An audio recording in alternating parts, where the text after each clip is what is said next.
Oh my God! Maxi does it! And there it is! And Kenya Hayes will bring it home for the Midwest! That's clean! No shot! He gets done!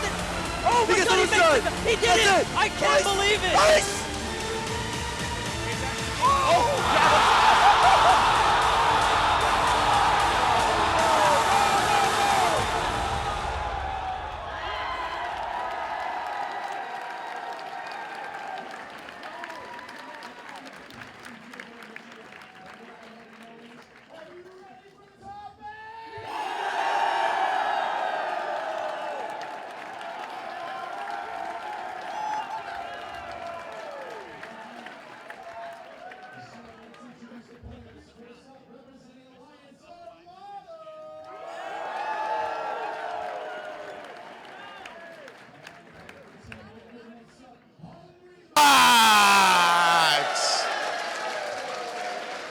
And for Echo Fox and VGBootCamp.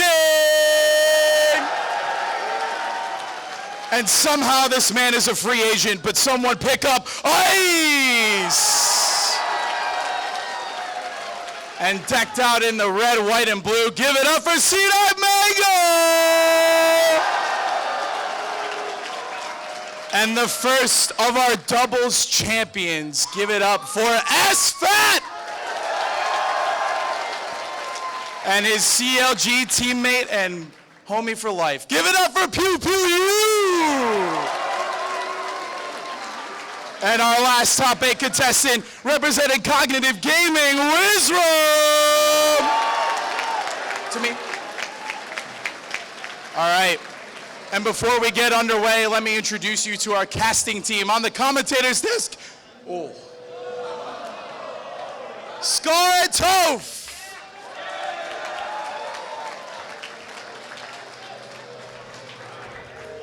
And on the analyst desk, Blur and D1! And also, give up some love, the production team, VGBC!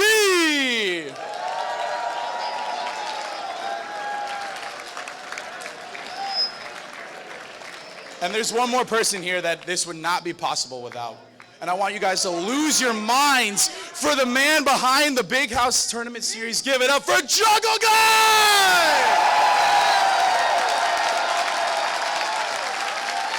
All right, we're gonna get into it for our first match between PewPewU and Hungrybox right after this short video.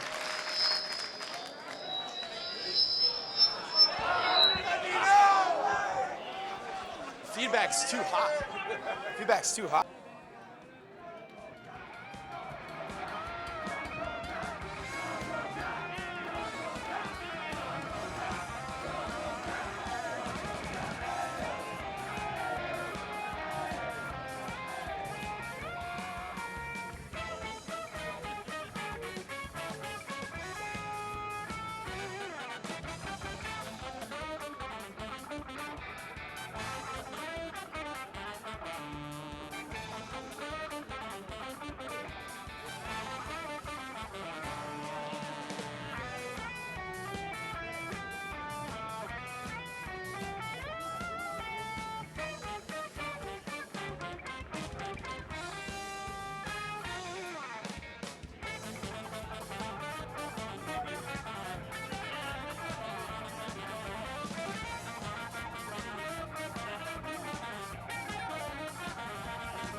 Hello and welcome to the Big House. Joining me is D1, and we're ready for this top 8. Yes, most definitely, ladies and gentlemen. It's going to be a really good one, and we're going to start off big with PewPewU coming hot off of his winning teams versus HBox of Team Liquid.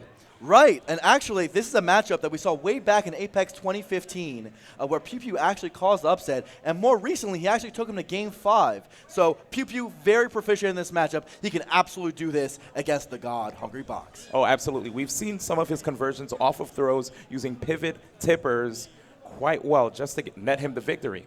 Absolutely. That eliminates Puff stock very early. He's going to have to get those in order to take it. But looking at Jigglypuff, right, with Hungrybox coming up against PewPewU, of course, Jigglypuff can weave in and outside of Marth's range. It can be very difficult as Jigglypuff has better aerial mobility than Marth does. Absolutely. And because of that crouch, which avoids the grab, it's going to be hard for PewPewU to get a hold of the Puff so he can get those pivot setups. Jigglypuff is going to try to float around to get those big damage combos, throw Marth off stage, and get a damaging edge guard. Well, guys, I think it's about time to introduce the players to the stage. Take it away, Fendi. Thanks, guys. So our first match, as they talked about, is going to be Team Liquid Hungrybox versus CLG PewPewU. So please welcome to the stage first, Team Liquid's Hungrybox!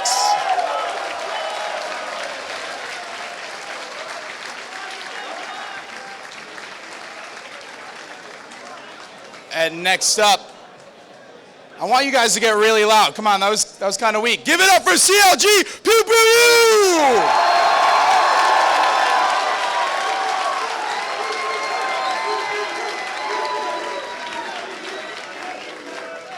All right, guys, take it away, Scar and Toph. Sup with it. We're playing out to the crowd. Yes, we are. Man, that changes everything. Yeah, it really does. What's up, everybody? So this is the first match Yep. of our top 8 here at the Big House. This is a losers bracket.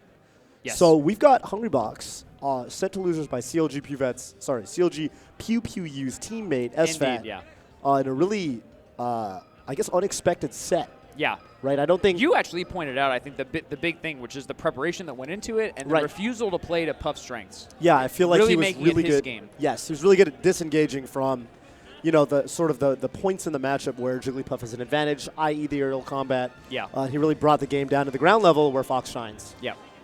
No pun intended. So, You got me. I didn't. You even, got I me. Literally. You got me, Toph. unintended. Good one, dude. I'm sorry. But what I was going to say was PewPewU, so he has beaten Hungrybox before, notably has, yeah. at Apex 2015 in a Yep. very climactic set. However, their 2016 record, they've only played once, and Hungrybox beat him pretty solidly. Yeah, this is a very different matchup than Fox Puff. Yeah.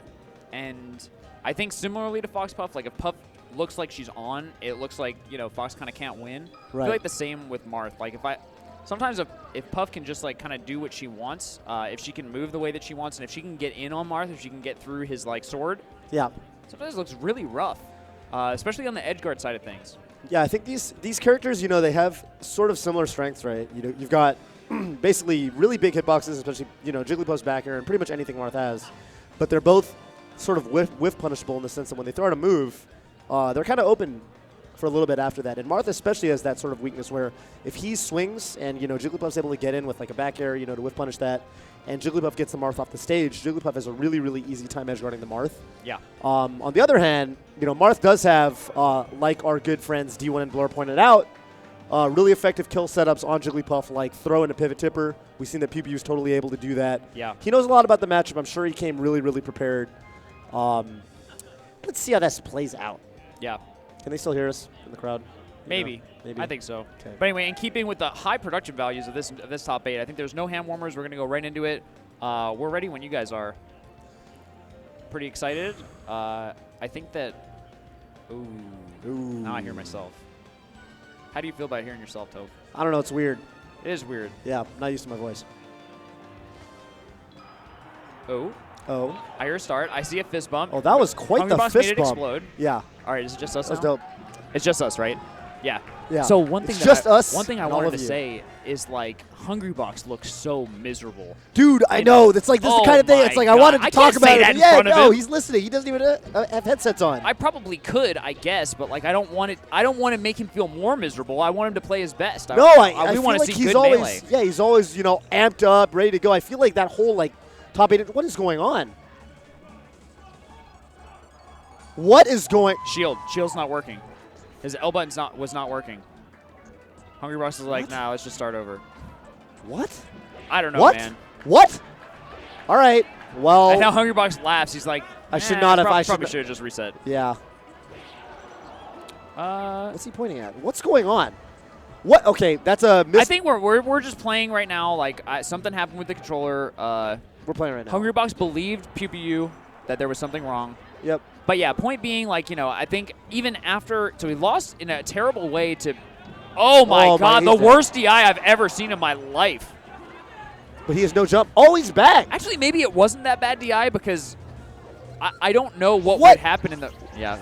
I need someone to tell me what is going through the minds of these players, because I see the gameplay that's going on the screen and I can comment on it, but I have no idea. Phantom hit. This is so weird. I feel like Hungrybox is. Ouch. All right, so PewPewU staying really poised, collected.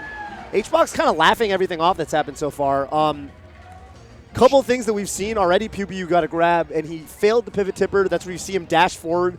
And then the pivot is where you have one frame between your dash forward, dash back, where you can input anything and you can do any move as if you were just standing still. Yeah. So again, it's a one-frame input. PewPewU missed that. But it's a really, really strong kill setup against Jigglypuff. As for all those shenanigans about the controller, I have no idea. Right now, it looks PewPewU's moving fine. So maybe it's just not a big deal. PewPewU's got to be careful. Something you got to watch out for in this matchup. Of course, Jigglypuff has a really, really low crouch. She flattens herself like a pancake. Yeah. And she can crouch under grabs. Marth can do a very specific type of grab where he does a dash grab and like spaces it just so where he can grab her, but it's like not easy to do, and sometimes you can, you know, if you're looking for like ordinary grab setups, you just get arrested because they crouch under you and then they arrest you. So yeah, that's exactly what Hungrybox is looking for right there, scouting it out. PewPewU not taking the bait, he's just poking away at him with nairs and down tilts, trying to keep himself really safe. He knows that he wants to get, you know, Hungrybox wants to whiff punish, and PewPewU's like, I'm not going to give it to you. Oh, wow, what a combo. Yeah, it's the second time Hungrybox has gotten basically like a 5-hit overextension by Hungrybox. PewPewU swinging the sword, nothing connecting. Yeah, and Hungrybox actually using a lot of jumps under the level to grab the ledge. Okay, he gets him. Spikes him against the, you know, the ceiling. So that'll work. I just realized, I want to point out, I just realized the LOL tag. Yeah. LOL. I mean, and if you check out Twitter, what is his Twitter? At Liquid HBox. Liquid HBox. Yeah, if you check out Hungrybox's Twitter, he definitely tweeted something that, you know, I think kind of like just you guys should really check it out. solidifying how disheartened he is. Yeah, you guys should just go check it out. Yeah. Don't take it from us. And I don't know, maybe this approach is going to work out for him. We did see him. There's only a few times that Hungrybox has gone down early in losers. Into losers early, like in the last couple of years. The most recent one was to Wizrobe, who's also in top 8 here in loser side. Order KOing. And, you know, losing that early, it felt like losers bracket Hungrybox was nowhere near as strong as if he goes out, for example, in winners finals. Which is very common. Very commonly, Hungrybox gets the seed such that he only really has to deal with, you know, Foxes, and he's able to really prepare for that matchup. And it seems like he builds up momentum in the winners bracket. You know, he beats, like, you know, Mewtwo King, who historically he's really had his number. And then he just sort of goes on a tear, but he went to losers so early this tournament that now he's going to deal with a plethora of matchups that maybe he's not as, you know, super used to fighting in a row. The thing about losers bracket is for every win in winners bracket, you're essentially advancing twice in losers. That's the way that works. You go twice as far for a win in winners as you do in losers. So you have to expound a lot more stamina if you're going to losers early, right? Yeah. No, definitely. Especially in newer tournaments, now that we have, like, you know, more resources, we're putting more into production and stuff like that. These are best out of 5s. Right. It's like much more melee coming from the loser side in top 8 than it would be in 2 out of 3s. You know, for example, at Evo. Right. Ooh, he does not get that. That's what that looks like, but he doesn't get it. Yeah. Just didn't. Jigglypuff was like too high up. Okay. So you know about the Shadow Realm? We talked about the Shadow Realm. It's like when somebody loses so bad in winners that it just takes them out in losers. Yeah, like it doesn't. They can't. They don't even have the heart to play in losers. Yeah. I'm not sure what I'm seeing right here. I'm not sure either. Yeah, he's playing in an interesting way. I also thought that. Have you seen Stranger Things? Yeah. I think in the Upside Down. He's in the Upside. I think it's better than Shadow Realm. What's the main character's name? The kid? I don't know, man. It's like Tim or Jeff or something. Yeah, it's probably Tim or Jeff or something. Somebody tell me on Twitter. Looking like that kid in the Upside Down in Stranger Things. But up a game is Hungrybox. Bobby, can I tell you something? And again. Bobby, can I tell you something? Please. I realize I haven't seen any of Stranger Things. But you said yeah. I know I did. Because that's what we do, right? I was like, well, no, the yeah was for like, yeah, go on. I see. And then now I realized I gave you the wrong idea. Here's the thing. Down there. I only really watch anime. Oh, cool. Yeah. You watch no other TV. But yeah, so Shadow Realm will work really well with me. Cool. Upside down, I'm not really sure. I'm guessing everything's upside down. Is that how that works? Don't worry about it. All right. We'll talk about this further on the Scar and Toph show. Yeah. If you want to check it out. Absolutely, dude. Jeez, man. Hungrybox already going up again. Ooh, that dash dance. A game and a stock. Kicking up a lot of dust. Yeah, he's just gonna. Yeah, he waits that out. Just Not super easy to punish, but from that position, Hungrybox stopped early enough. Right. No, it's weird. You slide all over the place. Oh, jeez. And sometimes you could do 4. I think it's only on Stadium. Only on Stadium. Only on the grass stage. Might he be goes a little, extra fast. Is that an Easter egg? You think? I don't. It's either. It might be. It might also be like some special property of that little Of slope. the physics. Yeah. Wow, and Hungrybox still living despite it being on story. Probably one more tipper forward air will do it. For sure. Hungrybox maybe trying to goad him into coming out after him. Yeah, he just shields the attack. Forward tilt has a ton of recovery. Ooh, he's back. Yeah. So is H-Box. Forward tilt is not a good move to just throw out. You really want to hit with that. Right. It's not like jab or... Ooh, the lights are turned off. Everybody's into that. Yeah, everyone loves that. Okay, shield poke on Jigglypuff. Kind of weird. I feel like I don't see that often because Jigglypuff is the exact same shape as the shield. Yeah. Which is a circle. Probably poked his headband. Something like that. All right, full stock lead here for Hungrybox. There's a lot of ways that, Marth can get low percent-ish kills on Jigglypuff, but they're not easy to set up. Yeah, they mostly revolve around getting a tipper, right? Right. Ooh. Ooh. Nice. A lot of damage. Yeah. So, a tipper at this percent will just do it. It's just so hard to not, in my experience, it's hard to not just trade with Puff, Right. And of course, if you Ooh, that was sick, but he didn't wait for the tech. Yeah, the tech, lights come back on. Everyone's not into it at all. Clutch up B. You're actually pretty screwed if you're on Randall at that location. Hungrybox famously once, I think it was NCR 2013. It was our first time commentating. Yeah. And he broke Hungrybox's shield with an aptly named move, the shield breaker. Pivot down smash, actually a really, really strong hitbox. That was a pivot? I say pivot, I meant tipper, sorry. Yeah, tipper, yeah. Tipper. Yeah, no, that was sick. He just spaced himself really, really well. I thought that he was going to forward smash. Maybe Hungrybox did too, forgetting that down smash is an option. But yeah, that was awesome. Oh, great air dodge by PewPewU. Yeah.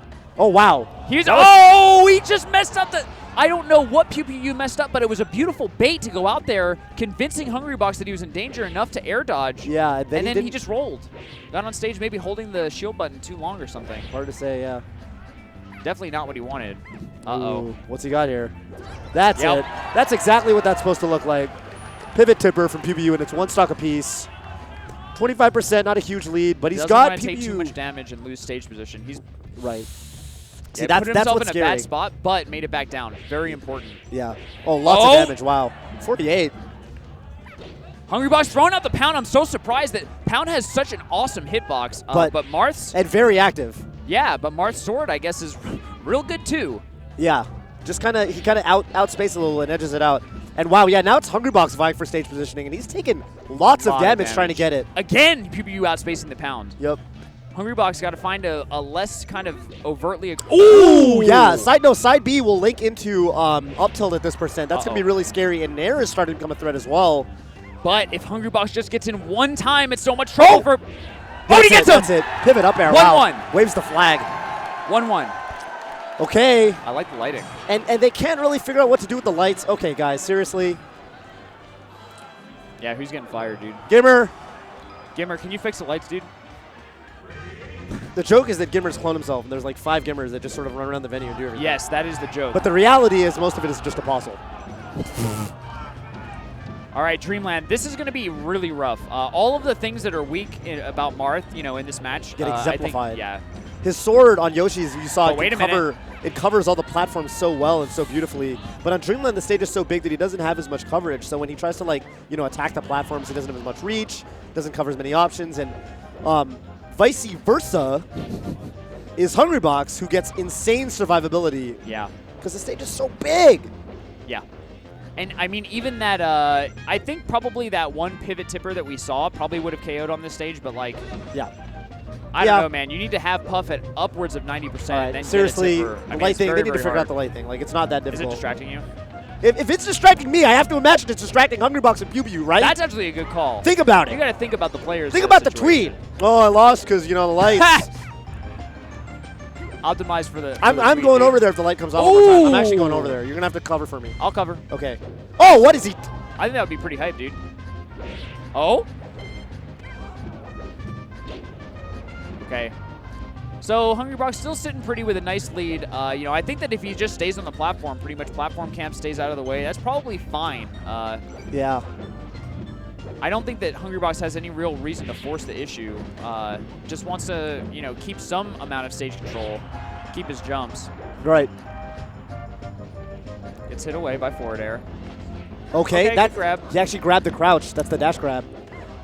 Doesn't get a kill off of it though. That's what really matters. Yeah, so here. Toph just said dash grab. You can actually mix up the animation that you have when you're running. You can do a dash grab. All right, the lights just came on again. Go get him, dude. I can explain jump cancel grabs. I'm so mad. Crowd can't deal with it. You can do a dash grab or you can do a jump cancel grab.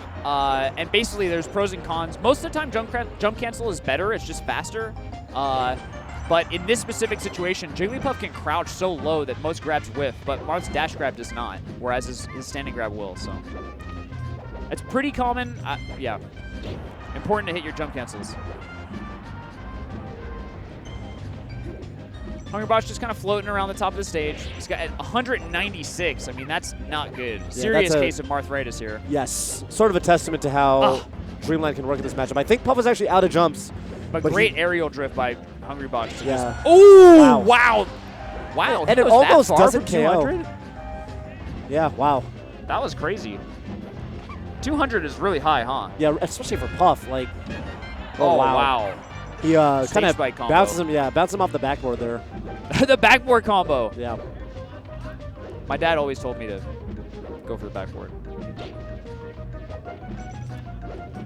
Okay. Is that the whole story? Yeah. All right. There's not like basketball and I was stuff. and I was like really good at basketball because of it or something. I was not. Okay.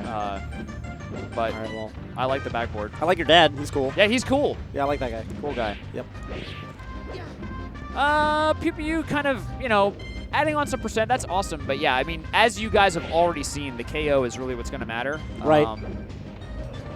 We kind of talked about this phenomenon with Armada. Armada's so great at, like, you know, it looks like you're running him even, but man, that dude does not die. Yeah, you can look at like because the game shows you the numbers after the match of like how much damage was dealt, you know, how many stocks did each player take. And I would not be surprised if right now these players are tied in terms of damage dealt. Yeah. Or if even PewPewU was winning, but you know, the stock count tells another story. Right. Oh. Hungrybox, that's the second, it's the second drill to grab that he's missed that I've seen. Pretty uncharacteristic. It's not easy to do, but man, Hungrybox is good at it. Yeah, he's got a lot of interesting setups off of the drill. Most notably drill up smash, which he brings out on floaty characters. Ooh, fly swatter. Not enough. 150 of the second stock here, and notably, tipper if you look at the forward timer, we are over the halfway point. Yep. We're over the halfway mark, and Hungrybox's stock count is not. So that's not a great sign for. Wow. That was really shield, good. Yeah. That move actually does come out sort of behind Jigglypuff first. The hitbox essentially travels from behind to in front. What a tech. What a tech by Hungrybox. Yeah, he's really making this difficult for Yeah. PewPewU as far as getting the kill. I think he probably would have died if he didn't hit that neutral B. Jeez, there or it if is he didn't again. take that. One more up smash will certainly KO, I think, at this point. I like, oh man. I like that PewPewU just used back air to turn around instead of wasting a forward B. Yep. Marth has a limited amount of forward B juice. I gotta say, I feel like HBox is actually, you know, like he's up in the air when he gets knocked up there. He's using 2 or 3 jumps and like a pound or 2. I have to imagine he's. All right, I mean, if you want to blow your stock like that, that's fine. He's at 188. He can spare it. But yeah, he knows that, like, you know, this match, whether he literally wins via the timer or he just wins the war of attrition and uses that as an opportunity to get in on PewPewU, he'll take it. Definitely, yeah. Do you mean the mental damage? Mental damage, yes. Yeah, It's like he's PewPewU wearing out the definitely, timer yeah. and he's doing mental damage. Yeah. And he's going to win the game. Oh, wow, what a grab. Jeez. What DI? That's rough. He disappeared. So now, no bans in a best of 5. PewPewU is almost certainly going to go to either Final Destination or Pokemon Stadium. Yeah. Having Sticking won. with Marth, you know, we kind of surmised that perhaps he might play a little bit of Fox. Yeah. Yeah, I think he's got enough technology in this matchup that he can do it. Oh. And I do have I have a lot of faith in Marth in this matchup in general. Like, I think, you know, Hungrybox's openings come off of whiffs. Right. And it's tough sometimes, but I think really, really patient Marth play. I think, you know, we haven't seen anyone really push the envelope on this matchup from the Marth perspective. Like, we haven't seen a PP in this matchup yet. Oh my god, that was so pretty. Yeah, that was sick. So many edge cancels from PewPewU sliding all over the place. Can't grab Hungrybox, though, because he's always holding down. Yeah. Ooh, Doesn't okay. get the tipper, gets the forward smash. You need those monster tippers. I talked about this Yeah. with Blur last time. Oh. And Hungrybox just kind of snatching the ledge away from PewPewU.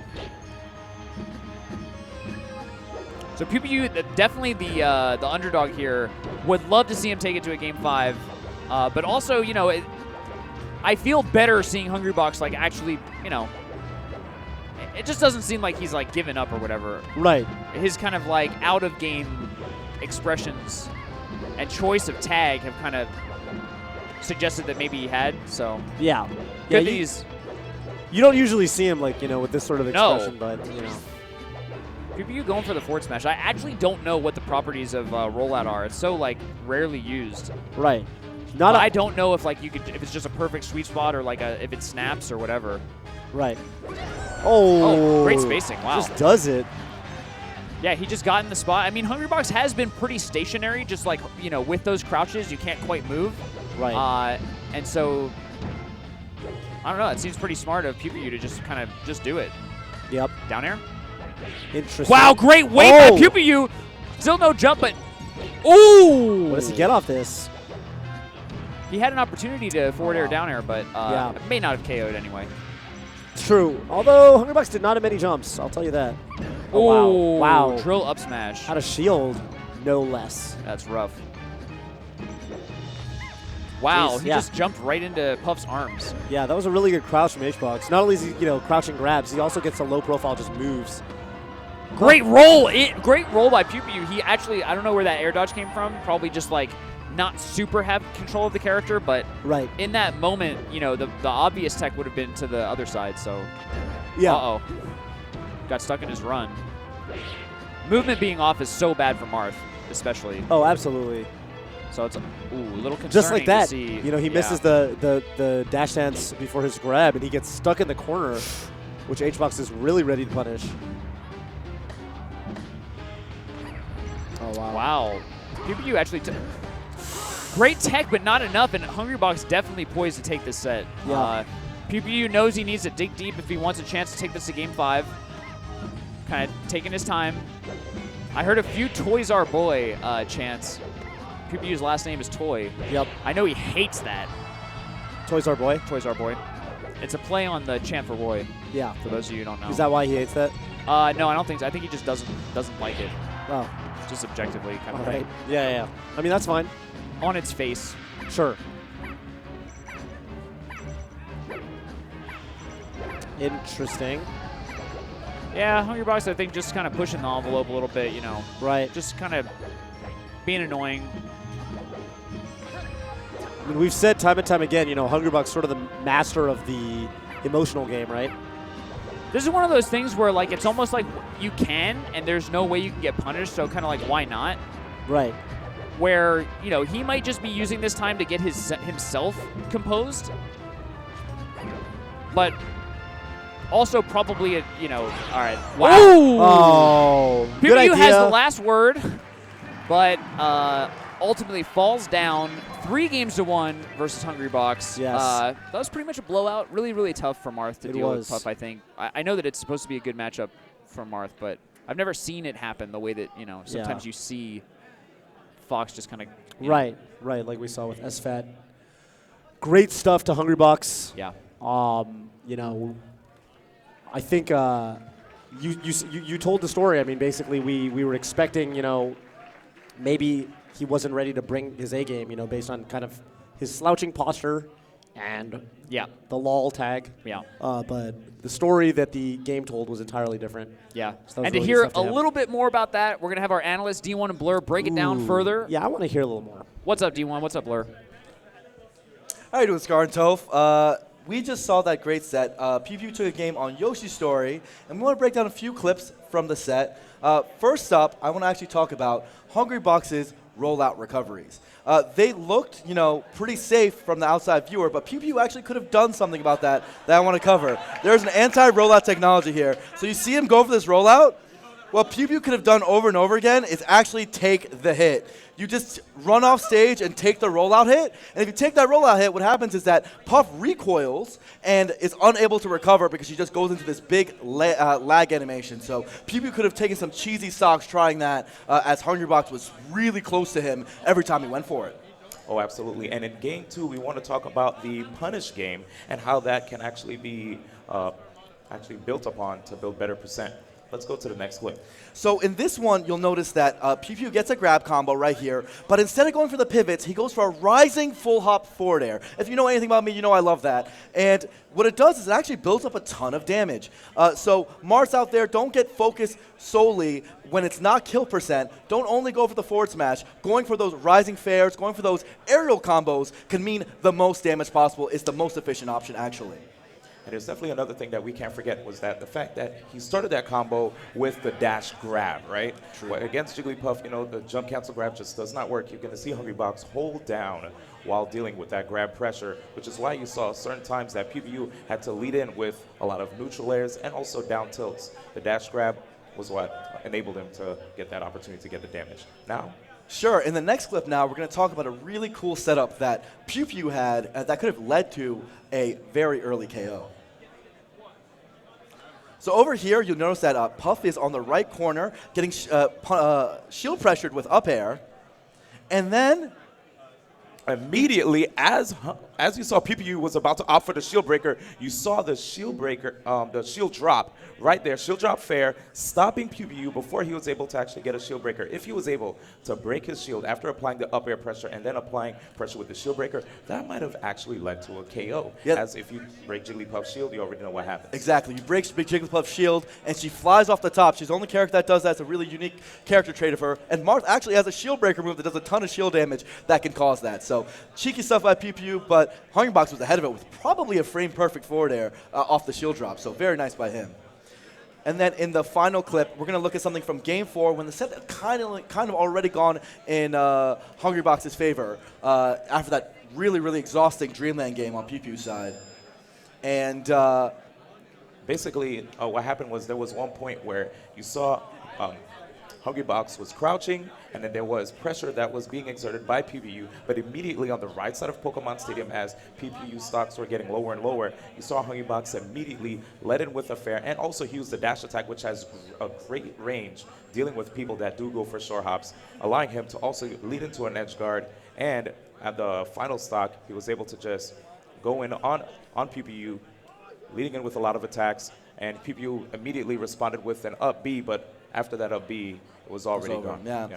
Ultimately, I think that PewPew got worn down by that Dreamland game. He tried really hard, started doing his Nair detailed walls in the corner, doing the Bob Money. Bob Money actually from NorCal first started doing that against Jigglypuff. But, it takes a lot of hits. Jigglypuff lived for a very long time, and I think his stamina got to him. His lack of stamina got to him. Hungrybox is better at playing that game. So now, next up, I think we're going to start going to the next match. D1, we're gonna head to the next one. So yeah, we're not gonna spoil it. Fendi, take it away. Here you go. Thanks, guys. What a great first set for the Big House 6. But let's give up some love for PewPewU getting top 8. It's not easy getting top 8 in singles and doubles, but the man did it anyways. So congratulations to PewPewU. All right, so our next 7th place match is going to be between Echo Fox and MVG's Mewtwo King.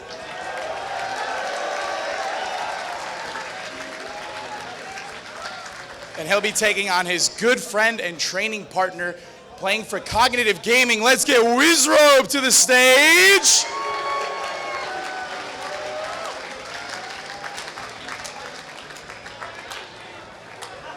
Are you kidding?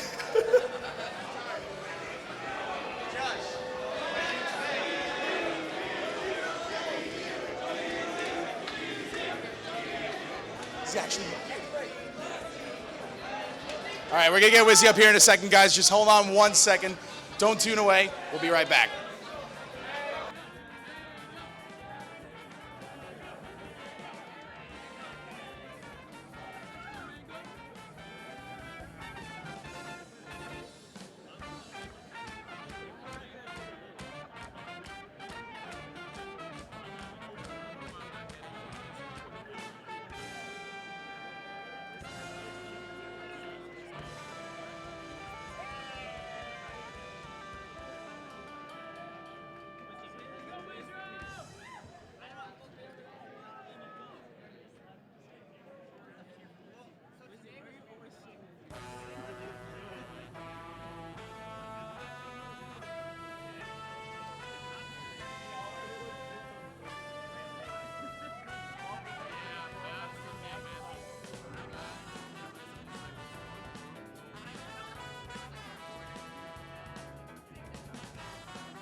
Awesome. I need Wizzy for stream. Got it.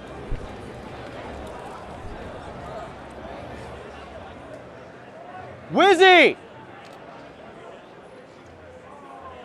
You seen Wizzy? You seen Wizrobe? No, I have not, fellow Matt. Yo, Wins! You seen Wizrobe? No, not lately. Okay. Wizzy! What? Oh, sorry. Wait, have you seen Wizzy? Wizzy! Wizzy! Wizzy! Wizzy! Wizzy!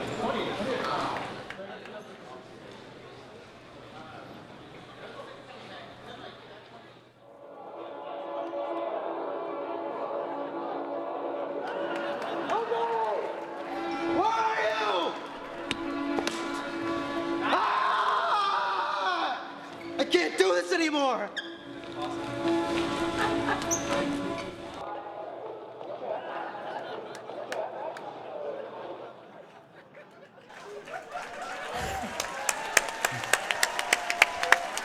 Wonderful job by Last Stock Legends. That was awesome.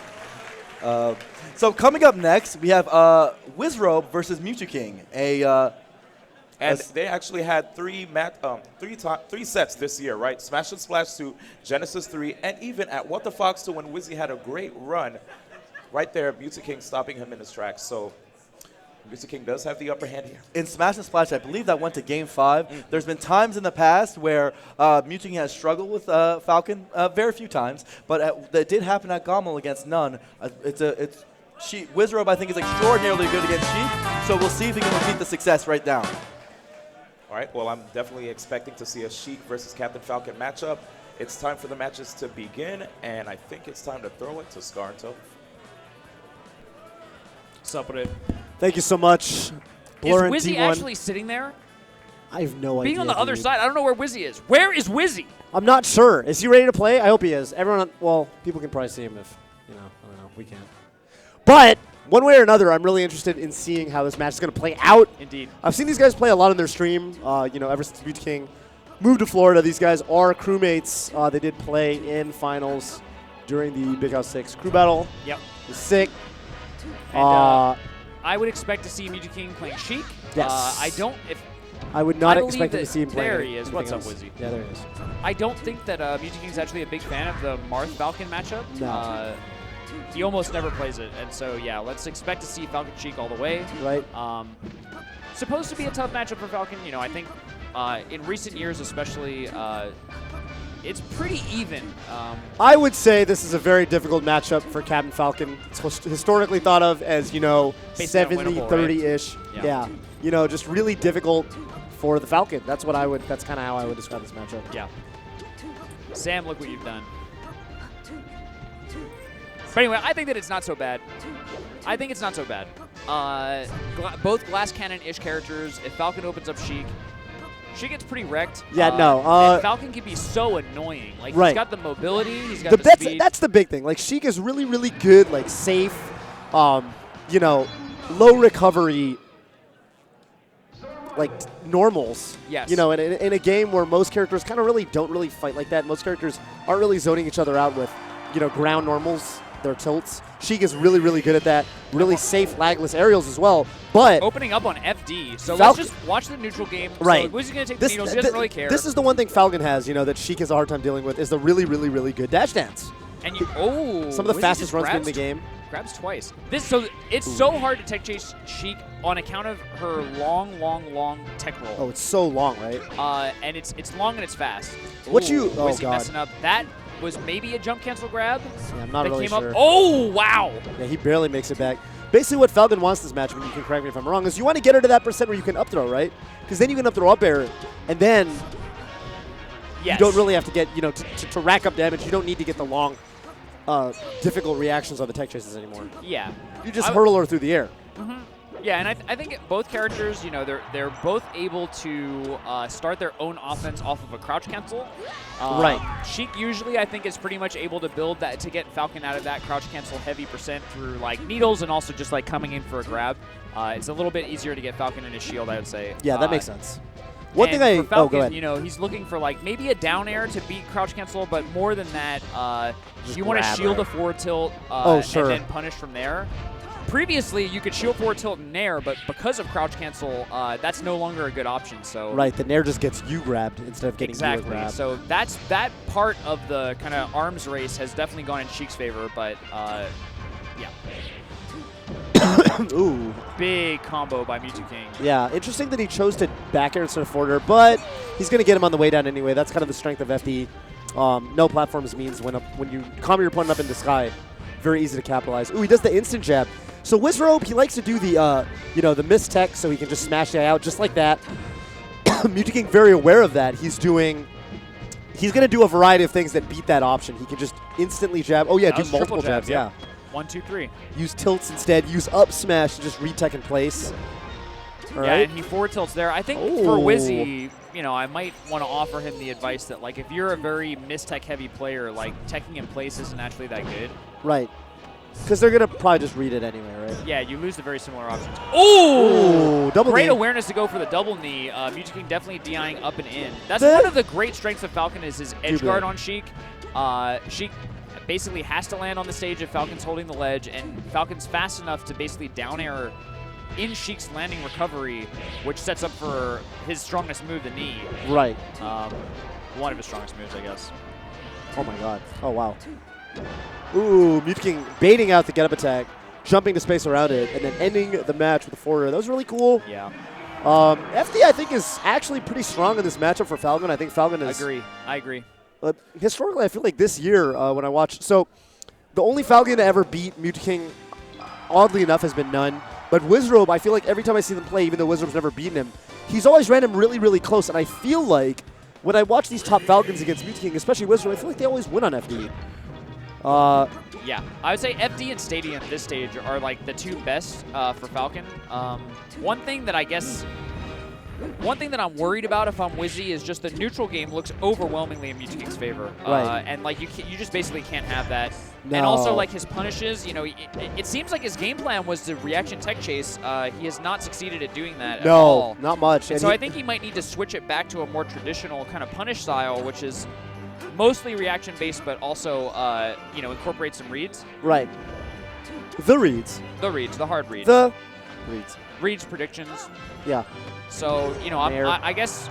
Wow. Wow. Can't believe he lived. Falcon can definitely take a beating. That's one of his strengths actually is. Yeah. Forward tilt's kind of weird. Oh, nice. That was cool, but not quite. I think wiggle out air dodge may have been. Yeah. You know. Yeah. A little better. All right, well, ooh, that hurts. Getting burned like that, you know, you're looking for like, okay, this is my opportunity. I'm going to punish the landing of his up B, and then you get burned. Not only did you take damage, but you completely blew your punish, so that was nice. Crouch cancel. Yeah. Oh, but Wizzy gets stuck in his run, maybe because of Stadium? I saw that, yeah, because when the stage transforms, the platforms sort of tuck into the ground, and you can trip over them, and it turns your run into a walk, and it kind of makes you jump weird, and, you know. Oh, wow. Just runs up and does it. Yeah, he says, let me test your reactions. Let me see if you're actually ready or if you just look ready. Fail. Yeah, definitely a big F. This version of the Music King firmware is going to go back to Formula. Yeah. Oh, that hurts. That hurts me, actually, quite. Because he teched the down smash. Oh, the windmill, yeah. He teched the down smash, but then he got hit by one of the later hits of the move. Really sucks. Ugh. Oh, wow. Music King with excellent needlework. He's going to back them here. He's going to start up the back throw chain grab. One of the things I admire about Mewtwo King, actually, is how willing he is to, like, not really kind of have that exact same edge guard formula, but to switch it up. You know, he's not so committed to back airing over and over. Yeah, oh my God, the spacing. And that, you know, Mewtwo King shows all the technology he has against the smash up and the jabs. He said, look, I don't need just reaction tech changes to mess you up when I touch you, you know? One of the things that I've talked about a number of times with Toph, by the way, is when Falcon gets a grab at the ledge like that, is he going to miss? Thank God. All right. When Falcon gets a grab on Sheik at a ledge like that, he has a guaranteed double up air. That's just the way that goes. You have to deal with it. Right. And I don't really understand why Sheik's DI away.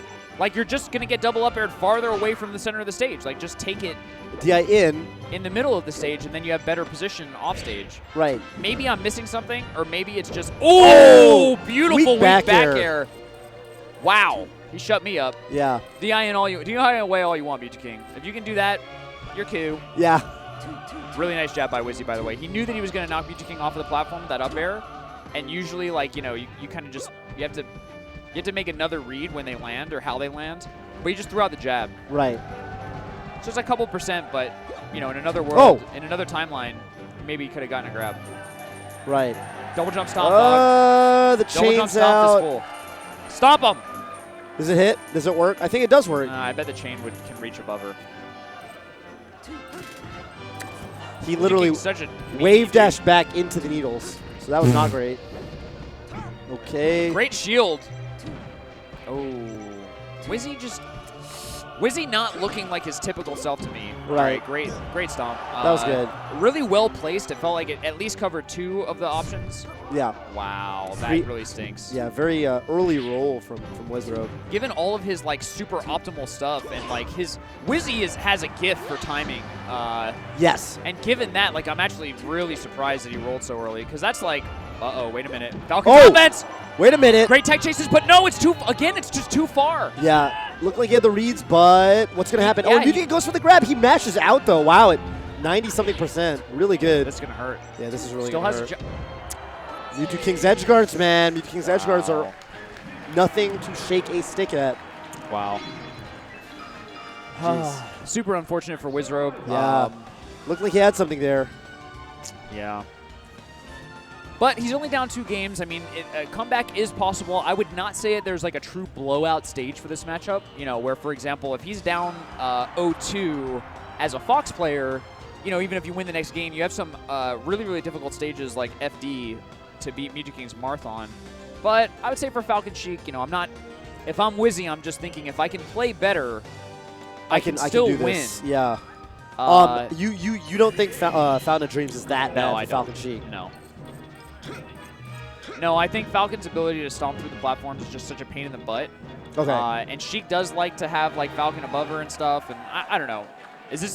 Are they playing? This is their strategy? I'm literally not sure what's going on right now. I think this is their strategy. Mewtwo King looks like he's having a good time. Wizrobe, I'm not sure. Yeah, I think Wizzy he thinks that this is the optimal play, and I think Mewtwo King is just having fun. Yeah, it's weird that's, you know what I mean? Like Mewtwo King a couple years ago, he was like the stone cold, like optimal, you know? Look, he's just going to And now I feel like Mewtwo King, the story of Mewtwo King is like we used to call him like a robot and all this stuff, but then we found out he actually just wants to have a lot of fun. And Toph. What's up, dude? This is a game of chicken. Oh, we got hit by every needle. But wait, we're tied. Oh, we're tied. We're tied. Oh, go back. Oh, shake grab. No jab reset. Wizzy. Oh, he's slow on the... Wizzy just... Great jab. Yeah, that was... To block check. block It him was out. a jab check. Yeah. Oh, I just heard a scream. What happens here? Ooh, Wow. Eats a needle and then gets the gentleman out. Is there like almost no hit stun on one needle? Because that's what it. Oh, Yeah, up kind throw. of. Music King DI'd behind, but the platform was coming up, so you know, unfamiliar situation for Wizzy. I think short hop knee definitely would have worked. Imagine I mean, if the this game was. platform- Imagine if this game was 3-dimensional. You could just run around the tree. I feel like in real life that's what I would do. That's what I would You'd do, run too. around the That's a tree good to call. go get him. But you don't want to fall off the side of In the this game, platform. you got to jump over the tree. Yeah. That's crazy. Yep. But that's that's the universe these characters sort of live in and the rules they have to abide by. All right, watch how much damage he may or may not take from this chain. Oh no. Look at that! Look at that! 45, 55. He was at 20. Oh, but Music King's dead. He was at 20 something. Yeah, Mewtwo King's dead.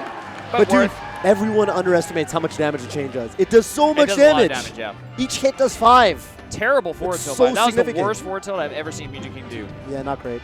Good nair, no crouch cancel, but no follow-up. And that's because Music King basically did the Silent Wolf, right? He did the thing where he got hit, but he was like, "Nah, I'm just gonna do my offense. Right. I'm not gonna do any evasive maneuvers. I'm just gonna kick."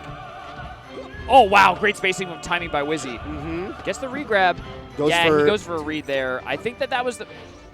It was a scared decent me. read. I mean, it is what it is. Whoa, great aerial drift by Wizzy, but he pulls Wow. back.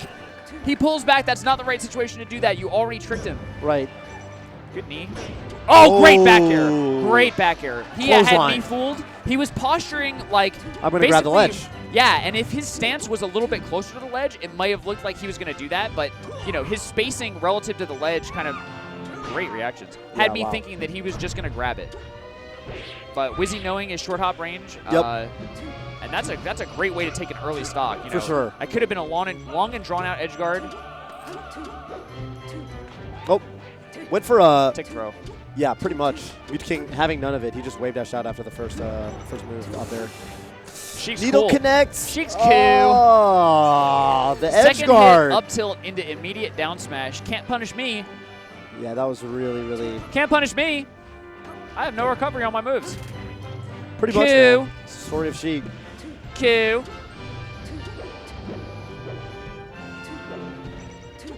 Forward tilt him.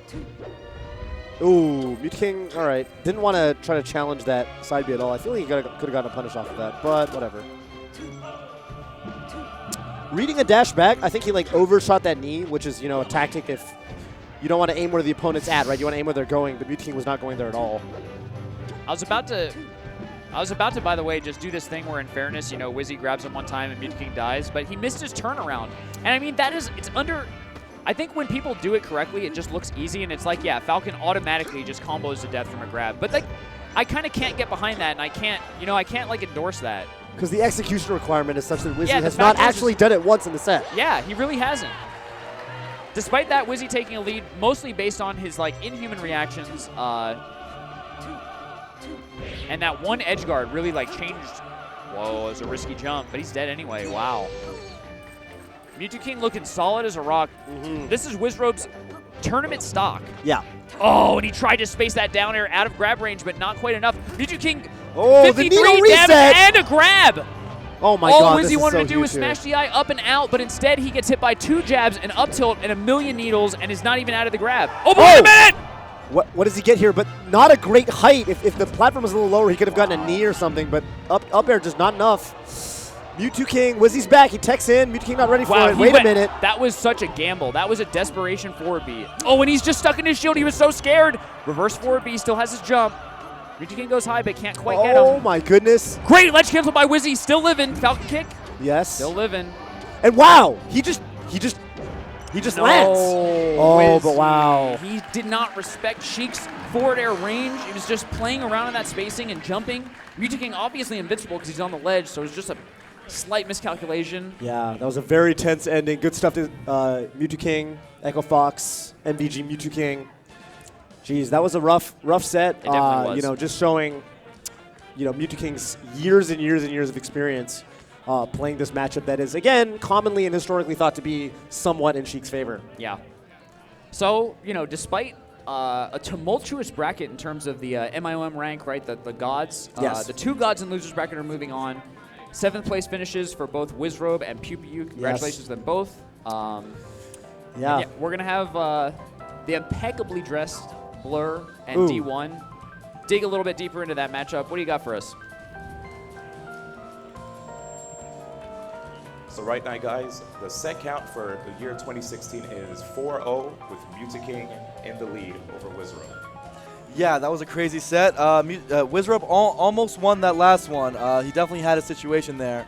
But we just want to cover a few clips of some of the more intense moments during that set, some of the more situational moments during that set. And first up, we have one from Game 2.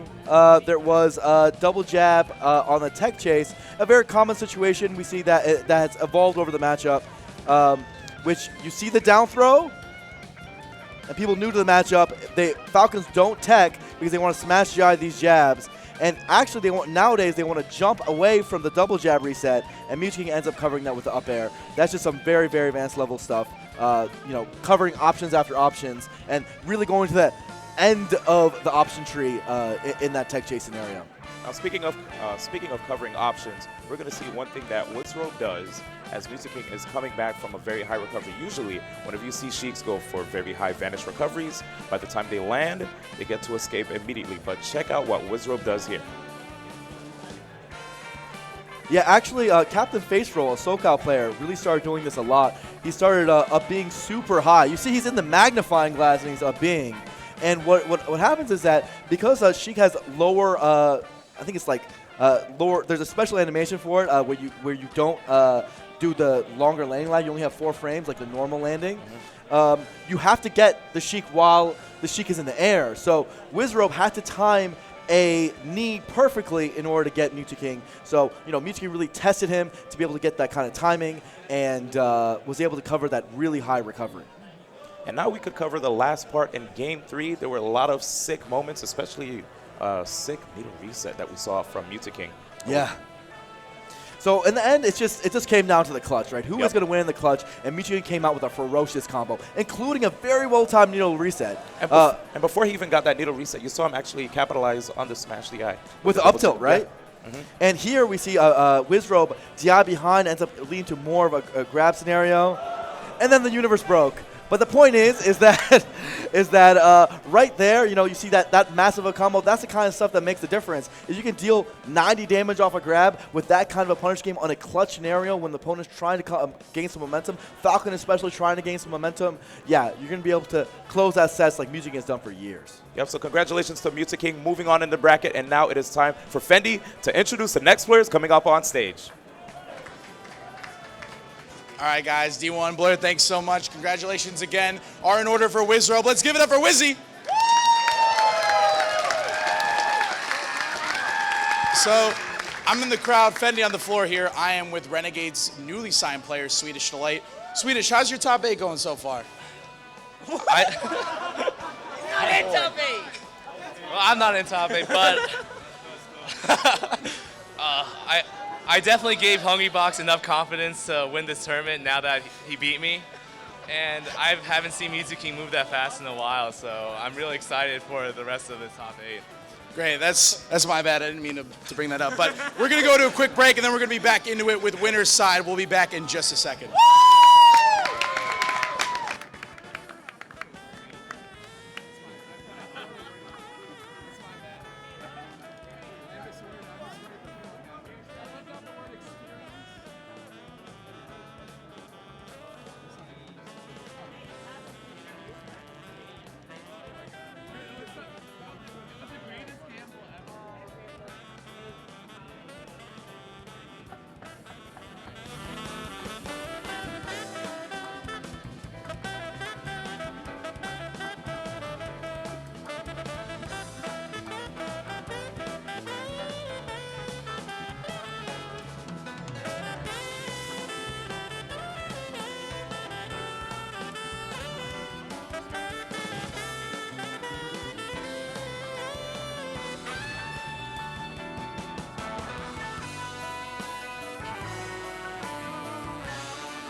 And now coming up is the classic Sweden versus America, Armada versus Mango.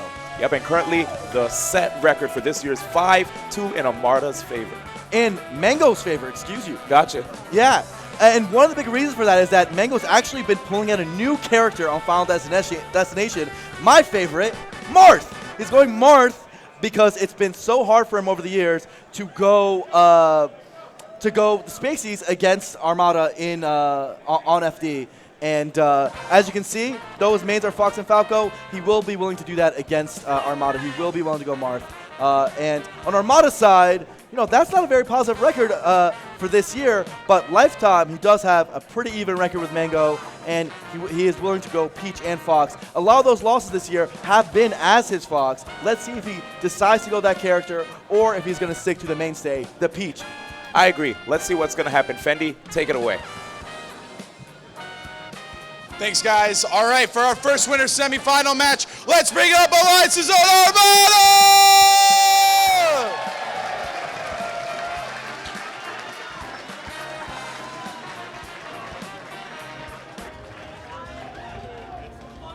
All right.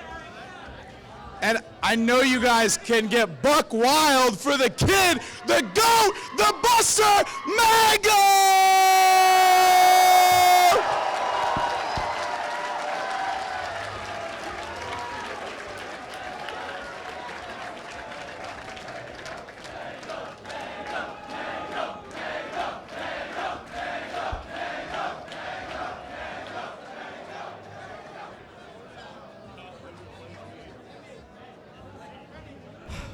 Thank you so much. Fendi, Blur, D1. I am really excited to kick off our winner's bracket top 8. Yeah. With Mango versus Armada, how did it get to this? Oh my God. It's a young boy from Norwalk. And a young boy from Sweden. We had to be real Gothenburg. specific in America and just, somewhere in Sweden. Gothenburg. Yote boy. Is that? They taught me how to pronounce it when I was in Sweden. Well, for Beast. cool. It's not like that. It's not like that. So yeah, wow, I actually did not realize this this matchup is in Mango's favor by that amount this year. Yeah. I did watch, of course. We do have full unfettered access to the TAFO stats right in front of us. We can just say, let's look at they actually have Armada versus Mango right in front of us. Loaded up. 2016 5-2. Last year 7-2 in Armada's favor. Yeah, in 2014 7-6 in Armada's favor. So I mean, this is like a Yeah, 2014 very even. 2015 was Armada's year. 2016 seems to be Mango's favor pretty heavily. Right. But you can't forget, I almost wonder if set history is a little misleading, where tournament history might be better. Right, because sometimes you can win 2 sets in one kind of tournament. And, Here's the other thing, right? The other piece of the picture, which is we saw already this tournament. Hungrybox and VGBootCamp got sent down to losers by, of course, SFAT and Silent Wolf respectively. The thing that Armada really specializes in over any other player is that he just does not lose to people that are not on his level. He does not get upset, period. Whereas Mango, he's got a hard time against the field. Mango versus Axe, West Balls, Plup are all, really storied battles at this point. He's got a tough record with SFAT this year. This tournament, he almost went down to loser's bracket against the Moon on, in a very close Game 5 last stock set. So it's maybe part of the picture is just that Armada, when Mango kind of busters out and doesn't get to reach him, Armada just wins the tournament silently and effortlessly. Yeah. Anyway, we'll see. I think these two definitely have a lot of technology against each other. Mango with a very explosive start, but he sort of misses the L cancel on his back air. And Armada with the offense now. Is he going to get this? Yeah, no, he's okay. Armada's offense and Armada's punishes, it's a thing of legend. When we talk about these two players, when you think about Armada, I think that kind of him practicing versus a level 1 computer Fox and just mastering these punishes is something that comes up very often where, he's going to sit and analyze and study and make sure that he has the perfect muscle memory to execute his game plan every single time. Yeah. And Mango is kind of this interesting, counterpoint to Armada's style, right. where I think he's a real foil. Yeah, he's a foil. Yeah, a stitch face in the field. Oh no! Oh, wow, lots of damage. Wait, was that? It didn't have the same hit stun as it usually does. Did you notice that? Well, he was at a really low percent. So. Yeah. But yeah, I think he bounced. Actually, you know what I think it was? He bounced off the platform in such a way. He got that green bounce, and maybe that just sort of took him out of the hit stun. Yeah. But yeah, Mango is a player, very much a kookster. He doesn't like to play by the book. He likes to he likes to take the book and like intentionally violate it Right. in such a way where it like kind of confuses these top players. No, I And, really like that's that you say it like that. He really does actually take pleasure in it. He likes breaking the rules, and he talks about it when he does. I don't think it's just that he does play this way. I think he specifically enjoys it. Yeah. So. And we talked about the sort of textbook reactionary style versus wow. Wow, What a no interesting- tech by Armada. Yeah. I wonder. I was just gonna say Mango's like a very he likes to play the player, right? Not the character so much. Yeah. And you see when he fights Armada in particular, he'll go for these nairs where if you're playing a lesser Peach even, the lesser Peach might just sit there and be lazy, and then they get some simple down smashes just by crouch canceling the nairs. But with Armada, they're playing at such a high level with each other that he almost gets to do new and new options that would be bad traditionally because Armada's looking for some crazy stuff. The best opponents let you fly the highest. Yes.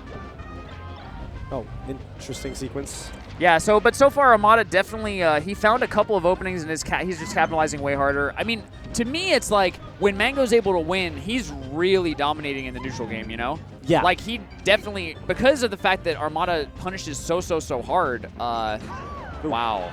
And Nice dash dance. Nice Yeah, whip part of punish. it is also just Fox Peach.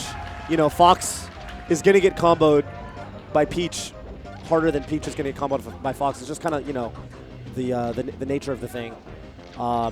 And Fox has all the maneuverability to never really get caught by Peach unless he gets boxed in, and Armada does, Armada really works for it. So. Oh, that's going to be it. Wow. He tries to tech. Yeah, that's just one of those weird things where you you crouch cancel and you hit the ground, and but you don't tech, and so you start sliding.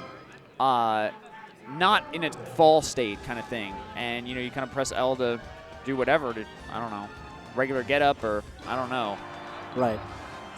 Maybe it's just a late tech input, but sucks when that happens, but there you go. Game 1 going to Armada. Wow, and Mango just runs right into Armada's grab. Yep. Eats a down smash. Already this is a ton of damage. Mango with no jump. He's going to fall victim to that combo, and wow. One Armada of the things looks that, super solid right now. Go ahead. one of the things that I'm seeing that is uncharacteristic, I would say, is Mango's reacting to all this in a very You're saying not out of the happy game. with Out of the himself way. Yeah, I mean, yeah. Yeah, like even the little shrugs and the tisks. Definitely doesn't seem like he believes, I guess. Right. And where you have Hungrybox, who, sort of made it almost his persona going into that set against PewPewU. He was like, he wore the lol tag, and he sort of made it very clear, like, hey, guys, I'm feeling dejected, and almost sort of turned it into, like, warfare in and of it, like, mental warfare on his part. Mango, he's not really about that, right? Like, if he's feeling down, you know it, and yeah. It's just very honest, and it's very... Yeah, we can get super deep about that. It's almost like... we all know people who are kind of struggling. They keep it bottled up or whatever. I think that's more of a Mango style. I feel like he would probably take pride in the fact he's such a proud person that he would probably be proud that he's so proud that he's not going to show that he's like not feeling good kind of thing. Yeah, but exactly. sometimes that like makes it worse. Great roll. The roll back gave him full invincibility while Armada was doing a get up attack and a really nice punish. Yeah, let's set him up for the up smash. But now he has to deal with a low percent Peach. Yeah, he needs to. That's low percent is it's a different story. Not just because, of course, you get people with high percent, you can KO them. But there's also the fact that if you're at a low percent, you don't go very far. So you can crouch cancel moves, and that's what Peach really wants to be able to do. Jeez, yeah, forward throw Yoshi's story. Yeah, he hits Armada with a nair and then just shields. I know that they're always a nair out of shield, maybe a B. Yeah, I feel like he was definitely because they're always playing these little mix-ups. That's one of the things about Peach. Like she's actually. Her options aren't necessarily good in and of themselves, but they all set up for a mix-up. She's a very heavy mix-up character. Yeah. And so when Mango hits Armada, brings it all the way back. Yeah, wow. Tie game. Sometimes he just has to recognize that his offense is over and he just shields, but then other times he has to press it. Right. Armada's so good at finding those up airs, by the way. That is like, that up smash. Yeah. Oh, wow. Okay, he went for a really extended combo. That tech. Ugh, that actually hurts. Nair is just too strong. Yeah, it's a really, really powerful move for sure. Geez, Armada going up 2-0. Beating Mango on his counter pick of Yoshi's story. Yeah. Yep. Yeah, I mean, you said it, dude. Like, you're looking at these interactions. Mango is not getting particularly long combos. Yeah, you need to have an advantage, right? Right. On that last stock, it's like he tried for one even and didn't really pan out. He went for like a nair off the platform that Armada just turned into a counterattack, and that was not great. Drill grab there instead of just drill shine up smash. That's a little confusing. And that's I think Mango turning it up a little bit. You know, he's trying to get a little bit loose. Yeah. Whether or not it's for wow. Oh, whoa, wow. Yeah. That was kind of slick from Armada, especially if he meant to use the invincibility of the air dodge. That's even cooler. But yeah, okay, Mango with the back here. He just did the same thing that Wizzy did to Mewtwo pretty much, where he was posturing like he wanted to grab the ledge and then just came down and hit him with the back air. Right. Wow, Armada. Yeah, it's just adding up so much damage so quickly. Armada's such a beast. Yes. Oh, I like great that. spacing by Mango. Yeah, and it was not easy to outspace, too, because Armada did sort of a neat thing where he sort of drifted away and then came back in with the weird trajectory of Peach's Nair when he uses the double jump cancel. All right. Oh, good dash dance from Peach, especially considering Peach doesn't have a very fast dash. You know, Armada kind of shows a lot about his fundamentals when he's able to get those. Grab from Mango, doesn't get anything. Up throw up air, not really a true combo if they DI behind you like that. Oh. Down smash, wow. Oh, and he gets a KO off of it. Yeah, that was slick.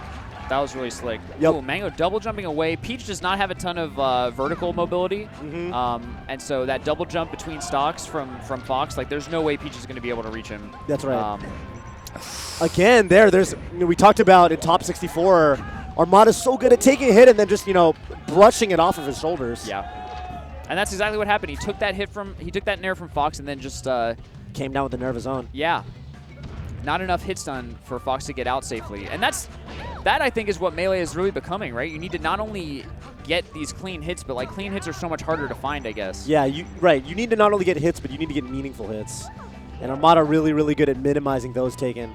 Ooh, calls Armada's shield and just says, you know what, you're not going to do anything. Ooh!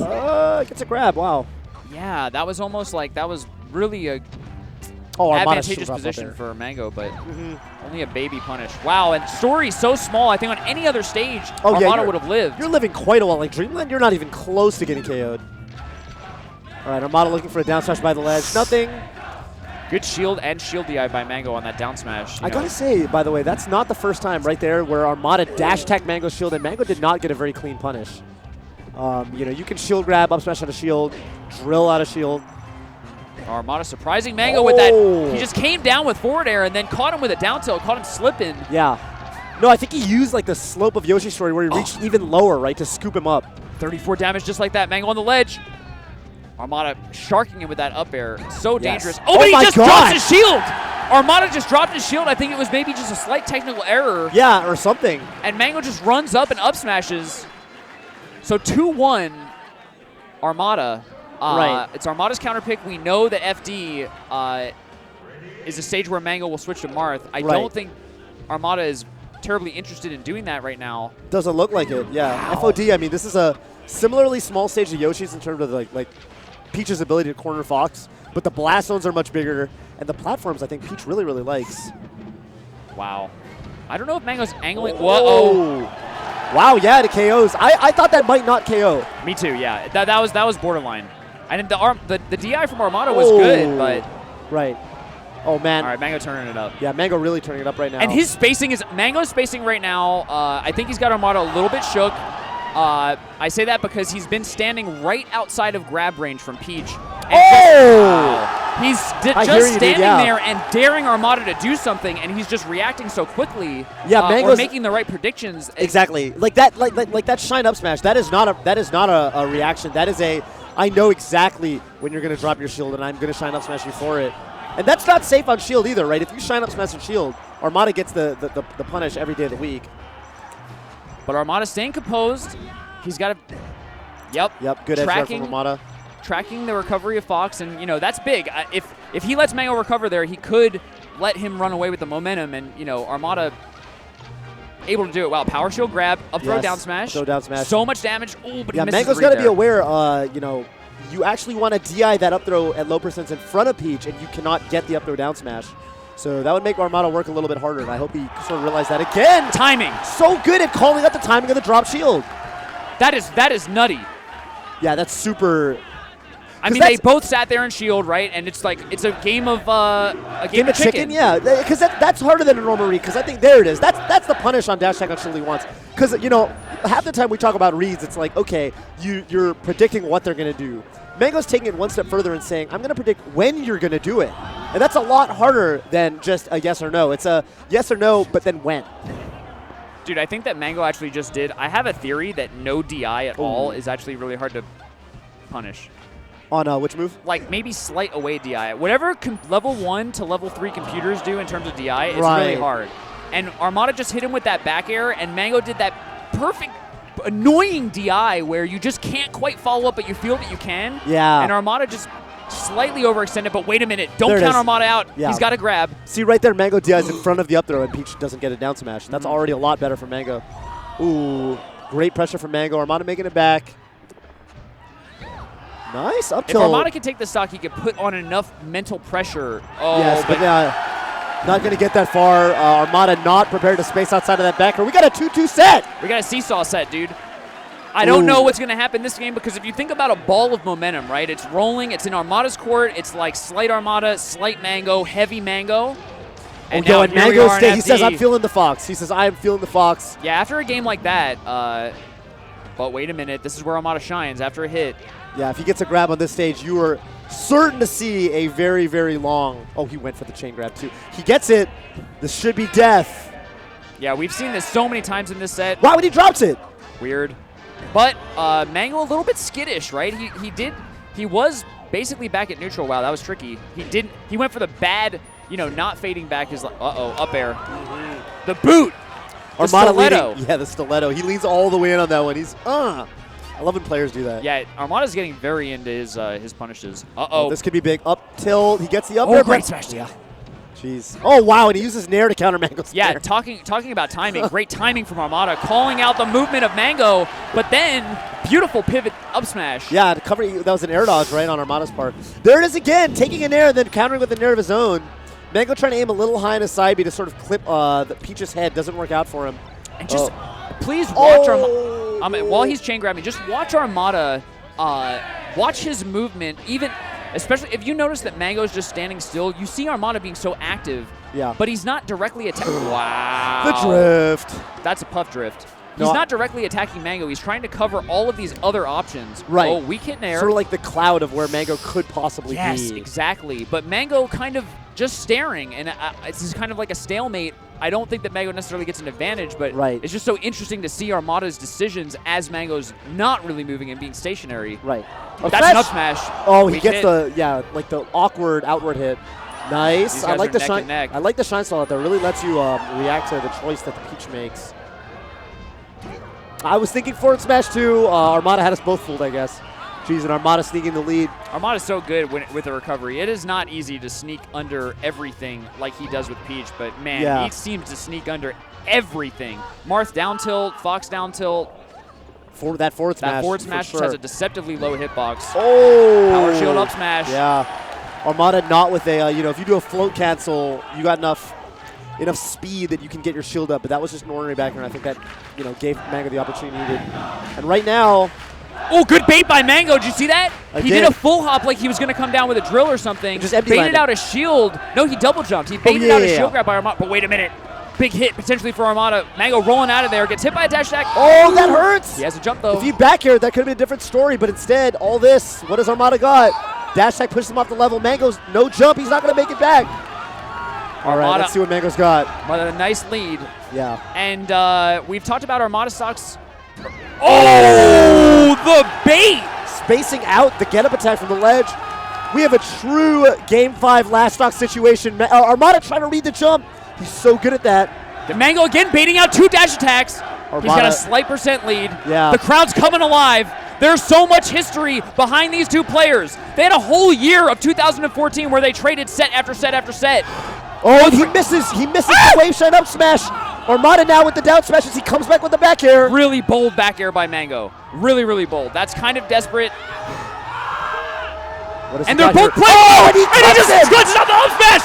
Who would have thought that after that opening from Mango going down 2 games, looking dejected and looking defeated, that he could turn this whole set around and win 3-2 on a tightrope? Yes, dude. I was thinking, you know, all those little exchanges at the end. Armada, every time he shielded something, rolled away, got his defense up. His shield was actually getting really, really small, and I was about to point out, like, you know, he has to stop blocking. And I think Mango caught that and capitalized on that. That's the firepower of Fox. Yes. If you can't get him away from you and you have to keep your shield up that whole time, that's part of the clock of Melee, which is so awesome that you have a limited amount of time that you can block, and so you just can't play defense all that long. You need to find a way out. There's like that built-in timer and that pressure. That's right, and you know, I think Mango, one of the players that way back in the day, he sort of taught us about the strength of shield angling. Right there, showing great cognizance in a high-pressure situation. Defeating Armada on his counter pick with a really clutch shield poke up smash. Yeah, but honestly, great play by both players. That is one more awesome entry into the legacy, the compendium. The collection of beautiful, amazing sets between those two players. No, what an emotional roller coaster. Honestly. So we're going to have a little bit more from our 2 analysts who've been giving us amazing insights and digging deeper into these sets. Blur at D1, what do you got for us? Testing. Welcome back, guys. I know you all enjoyed that last match between Armada and Mango. Shout outs to both players, of course. Right now, Blur, I want to talk about some of the epic moments in that match that you have, you know, some golden nuggets of knowledge to bestow upon us. Well, first up, we have in Game 2, we had a moment where we had a drill and then a shine, and then let's see how Armada capitalizes. So you notice this drill, then the smash DI, the shine hits, Mango tries to go to jump squat, but you notice that the shield DI ends up getting him even before that. That's how Armada gets his shines, through amazing shield DI, through smash DI, all this sort of minute stuff that really helped Peach, who is a character that probably loses in many ways in the matchup, but is good at taking advantage of the small situations and converting into big damage. All right, next we're going to see in Game 3 how Mango capitalizes on Peach's recovery to close out an edge guard. So right there, going for the down smash, which actually forces Peach to recover lower than usual instead of the occasional back air. But wait, actually the back air is right there, catching Armada unawares. Mango, I have to say right there, using the down smash the way he did was really surprising, right? He could have went for a forward smash. Armada could have potentially DI'd it upwards and then mixed up the way he recovered back on stage by using the parasol and weaving back and forth with a drift to make it difficult for Mango to figure out where he's going to land. But great job by Mango, capitalizing on that edge guard right there. Absolutely. Overall, Mango's ability to use hitbox and know when he can go out and when he can't, knowing when the parasol is going to come out, makes all of the difference in the world. And then in our next clip, we have a, this is where the set, it was starting to change. The momentum was starting to change. I think in the beginning, Armada was doing a little bit better. And then Mango started turning it up right around here. Oh, and that is how he finished off the game. So notice that. That was a crouch cancel by Armada, even at that late percent. But he actually was too far away to the grab. And I think maybe Armada tried to do a shield action afterward, either a shield grab or a wave dash back. And Mango knew that he would try to go for that immediately afterwards, so he just put out the up smash. That's knowing what Armada's trying to go for. Again, trying to take advantage of the small situations to go for big damage. And so he just goes for the up smash, thinking that he would grab. Now, unfortunately for you guys, Game 5 had way too many epic moments that we can't cover it all at one time. So I think it's about time to throw it over to Friendly. All right. Who thought that was the best set of 2016? Free. That was so weak. Who thought that was a 6 set? Thank you. All right, we're going to go to break. After the break, we got our next winner semifinal between Ice and CLG SFAT. Don't go anywhere. We'll be right back.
There you go. Thank you so much. Really appreciate it. Yeah, no problem. Can you send me a controller? I've actually got to go. I got to go sleep. I can't. I'm sorry, guys. I can't.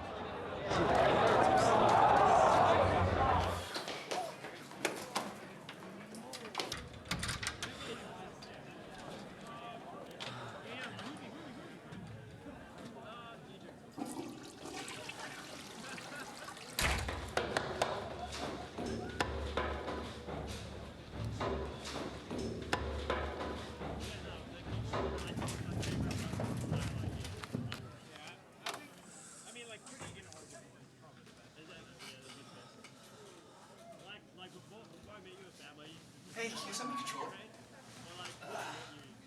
Sure. Thanks.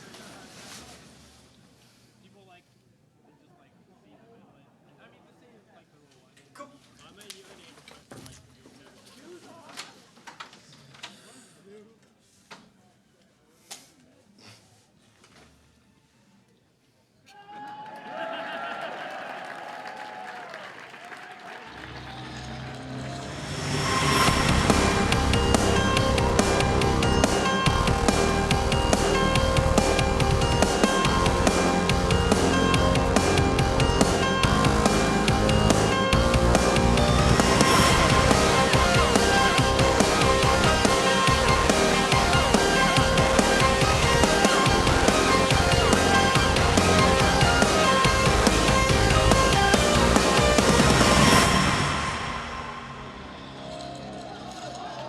Now, you guys know you can't have a top 8 without at least one Fox Ditto.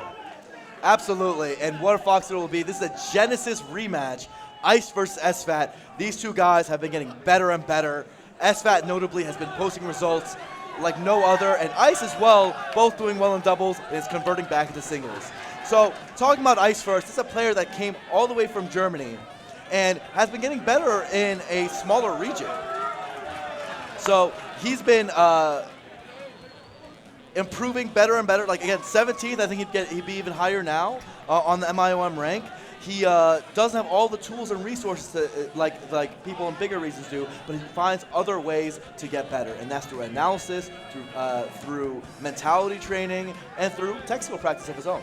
And speaking of which, I believe SFAT also has been going through a lot of training himself, allowing him to push himself even higher and higher up in the rankings. I wouldn't be surprised to see his MIOM ranking go even higher. Oh, it's going to go way up. It's going to go way up. Yes. As high as maybe 6 or 7, depending on how he does for the rest of the year, I think. But that has been beating a lot of the gods as of late. Yeah, I mean, look at him. Right now, he just 3-0'd Hungrybox.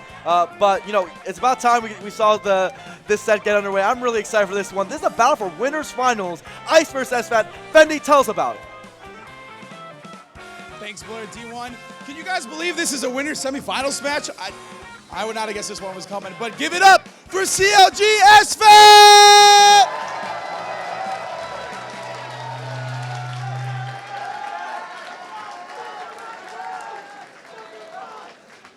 And representing Germany, give it up for Ice!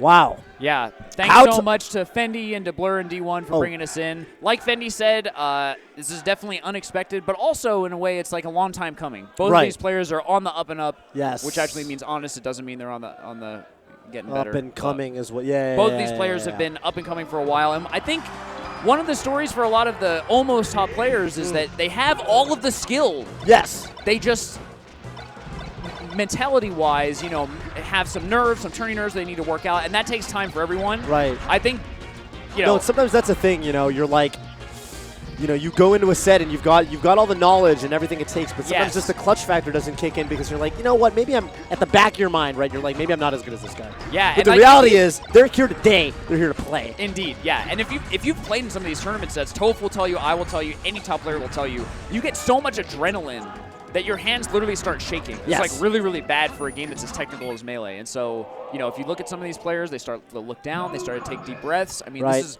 all a very real part of the game. And I mean, Yeah. This is, I think, the thing that has separated their performance between, you know, for Ice and SFAT this tournament as opposed to some others. For sure. So this Here is we a go. set that's happened twice this year. Oh, wow. SFAT is SFAT beaten. blue? Right. SFAT blue, yeah. I think Ice really likes the white color. Wow, and he gets the Armada shine right off the bat. Quick lead for Ice. So, yeah, they played at Genesis. They played at Five Gods. I think SFAT has won both of those sets. But, I mean, of course, Ice is no slouch and Foster knows it. I think this is one of his specialty matchups. He's hot off beating Silent Wolf at this tournament in winner's quarters right after Silent Wolf defeated Mewtwo King. So, you know, of course, it could go either way. I guess that's what I'm trying to say. It could really just go either way. I don't know. Both of them have been putting so much work. I think Ice has really worked on, especially his mentality and his fortitude over the course of tournaments. And SFAT, of course, really just trying to push the envelope, trying to become a top player and reach that next level. And we haven't actually seen SFAT play a Fox Theater at this point. We did see Ice versus Silent Wolf, really close set, but Ice ultimately did take it. Whoa, the double shine. That hurts. The double. Oh, great tech. The double. Ooh, baits out the get up attack. SFAT on the board. Yup. That will be an up smash. It kind of looks to me like Ice is moving just a little bit faster. And I think SFAT, it looks like he's got some jitters that he needs to work out. Yeah, especially if he's missing ledge dashes like that. I'm actually not super surprised by that. Like, literally the first thing that happened, I don't know if you caught it, was SFAT forward B to the left, potentially off the stage, and Ice just, like, threw out an up tilt. Yeah. At the exact same time. I remember that. Potentially saving SFAT. So, I mean, that's the first thing that I saw. And I guess it just looks like there's, like, a little bit of jitters. I feel like I saw it, because I do remember it, but I feel like... Yeah, I feel like I would have forgotten if you hadn't told me, so thank you. Yeah, wow. so, Yeah, geez, I mean, dominant. Definitely dominant, although I will say, like, it does seem like Ice is kind of like, you know, at 90+%, and SFAT is closer to 80, 70%. Right. Maybe even, dare I say it? Say it. 60%. Ooh! Ah! Yeah, I think I was actually overstating because I didn't want either of them to be like, oh, Scar's being so lame. Like, he thinks that I'm only playing at 90% when it matters most. Right. But, yeah. And SFAT takes him. So, you know, SFAT, notably, he has a lot of FD pride. There's a thing with Fox. I think there's two types of Foxes. There's the ones that really like FD in the Ditto and the ones that don't. SFAT loves it in the Ditto. Here's the thing. So does Ice. And this year, if you look at the statistics, Ice is actually up 2-1 on this stage. That's an explosive combo. Just goes to show how comfortable he is playing here and comboing here. Oh, but great recovery. That was a borderline mangle where, you know, it's really the aerial drift that kept him alive more than the angle. Jeez, and right there, SFAT with, you know, he starts up a chain grab and then gets the full jump forward air instead of, that's a missed jump cancel grab. Like, yeah, the timing's off. Right. The jump came the grab came too late. Yeah, the Z button input. Going for an up tilt that was not going to work. Waits for the get up attack, but it didn't come. But then SFAT at the get up attack. And Ice, it's the second time that he's done this. Up throw, forward throw, just to get him off the ledge. Yep. Down smash does not work there. What's he got? That's it. That's gonna seal out the stock for sure. Wow. It's been about 3 or 4 minutes since we started the set. Yeah. Ice just, dude, I just saw Ice shoot SFAT a little glance. I don't know if you caught that. Dude, you're getting wrecked. Yeah. Like, dude. Ice honestly does that sometimes. Like, sometimes I'll look at him and it's like, man, this dude's feeling himself. I think he does that just because he knows how cool he looks. Do you know what I mean? He does look quite cool. Yeah. Oh. Ice. Cool as Ice. Oh, boy. Oh. Yeah, Ice all over SFAT. He really is. He's missing some of the reads on the tech traces, but, like, kind of maintaining positional advantage anyway. Yeah. Sort of thing we talk about where sometimes you drop your punish, but, like, you kind of hedge it so it's okay. And, wow, yeah, SFAT kind of getting wrecked. Getting taken for a ride. Getting bibbity-bopped. Yeah, 3 stocks to 1. Fox is super volatile, so, you know, definitely just a couple of combos will change it. But, yeah, a moment like that he basically, like, he had the opening and just misspaced the grab. Like, that is just a pure it's a pure error. And that's not good to see. Right, and then he covered his miss by, like, up smashing in place, which is, like, not great. You know, like, that's not really what you're looking for in the scrambles, Randy up smashes. Jeez, what a back air. SFAT getting completely outplayed. Not just out comboed, but really outmaneuvered, and Leffen saying one more game, pulling for his European boy. He's calling it a wrap, dude. Oh, yeah, dude. When we commentated teams, and Leffen was actually really, I think he likes, him and Ice. Yeah. They get along. Of course, European boys, teammates. Yes, absolutely. So, real quick, I don't think either of these players have had maybe SFAT. Has SFAT had a top 3 finish? No, was that a yawn? I'm sorry. No, yeah, I don't think. No, SFAT has had a second place finish very recently. Yeah, Ice, I don't think so. Ice, I don't think so. Right. And so I think both of these players definitely have something to prove. Right. They first of all, they both want to beat each other. Right. For sure. I mean, both top foxes, and that discussion goes on a lot. Like, who's the best fox? And also, so they are in the winners bracket, which is awesome. Wow, Ice looking so phenomenal right now. Dude, SFAT might be done, dude. But like I said, both in the winners bracket, so they will have, like, whoever goes down has another shot in the tournament. They're not out. Totally. It's just that getting into top 3 is, like, so nice. You're, like, sick. Yeah, and I have read a lot about, you know, SFAT's demon really being Armada. And, right. like, this may be SFAT's opportunity to basically, like, sail into grand finals. Dodging Armada. Right. The path is there. You know, as Morpheus said, I can only show you the door. You're the one who's going to have to walk through it. Yeah, but dude, Ice. But Ice, looks yeah. so comfortable. Look at his face. He's like just not. I feel like he's so calm. Yeah. I feel no, like and honestly, this reminds me of SFAT versus Hungrybox. SFAT looked like a stone cold killer. Ice just got that kill and he rolled his eyes. Like, you see, he literally got the kill and rolled his eyes. Like, is this really what I'm dealing with in my path to winners finals? Kind of like how, yeah. Right, exactly like that. Exactly like that. I mean, sometimes the player cams tell such a story, right? They really do, yes. Yeah, and this sometimes we forget how emotional the game is, right? Like, I mean, at the end of the day, they're both human beings with a history and with a story who have worked to get to this point. That terrified me, by the way. Yeah, and everyone's attitude so much bleeds into their play. Yeah, that 4B was very, very scary. Yes. SFAT definitely does. Yeah, it doesn't seem to have his composure. I think. Oh man. Having the tools to regain your composure is also like a super top player thing. Like, I don't know. We're not watching Mango Armada anymore, but like that's a great example of someone who seems both down in and out of the game. Sure. And who is able to pull it all back and make a crazy comeback. Yeah. But even if SFAT can do it now, maybe too little too late. I think our Mango started to come alive in game 3. Oh my god. Oh, dude, Ice is all over him. Oh my goodness. Yeah, he's so fast. Oh, I actually don't know how SFAT tech that up smash. I feel like he lucked out there. Dude, Ice's dash dance. Yeah. Jeez. Yeah. Oh my god. Can't get away. Can't get away. I don't know, dude. Look at this dash dance. Just baiting out a SFAT move. knows he's done. Yeah. SFAT knows he's done. Oh! And Ice making the gesture. We all know what it means, and then patting SFAT on the back saying, yeah, that was rude. I basically demonstrated that for the last 3 games over the last 10 minutes as I beat your ass. I did not have to do it to the audience, so literally, but, you know, I feel bad. I wish that I hadn't done that, but it's done, so my bad, dude. Yeah, my bad. But I actually did just wreck you. Right, yeah. That was better, not close. Better luck in the losers bracket. Yeah, that wasn't close, dude. Wow. So, I mean, you talked about SFAT's demon being Mango. Armada, sorry, Armada. My brain's in the wrong place. Cool. That's good. Mango, the other winners finalist, Ice will be moving on to face him. Yes. You know, we've seen that Ice has historically had trouble with Mango, so now he's really got to, you know, sort of. I think it was him, right? He talked about in the player interview earlier how he was like happy to make top 8, but he doesn't want to get too happy. Kind of talking about the Daigo-esque, like, you know, you want to stay calm and collected and in the moment. Yes. Your losses can't hurt too much, and you can't celebrate your wins too much either. And with Mango as his next opponent, he's really got to dial in and focus on that. Yeah, absolutely. That's going to be that's going to be a challenge. It's probably going to be his hardest opponent yet. Oh yeah. So yeah, looking over here at the order of sets. Oh, but before that, yeah, we're going to toss over to our analysts who are going to give us a little bit of breakdown on that explosive set and explosive performance by Ice. Blur in D1. Again, congratulations to Ice with that 3-0 victory over SFAT. And I have to say, man, there were a lot of amazing moments in the match. I mean, before anything, I think we need to say that Ice is playing so clean. That is one of the cleanest Fox I've ever seen. In terms of pure execution, I can count the number of textile errors he made total on half a hand.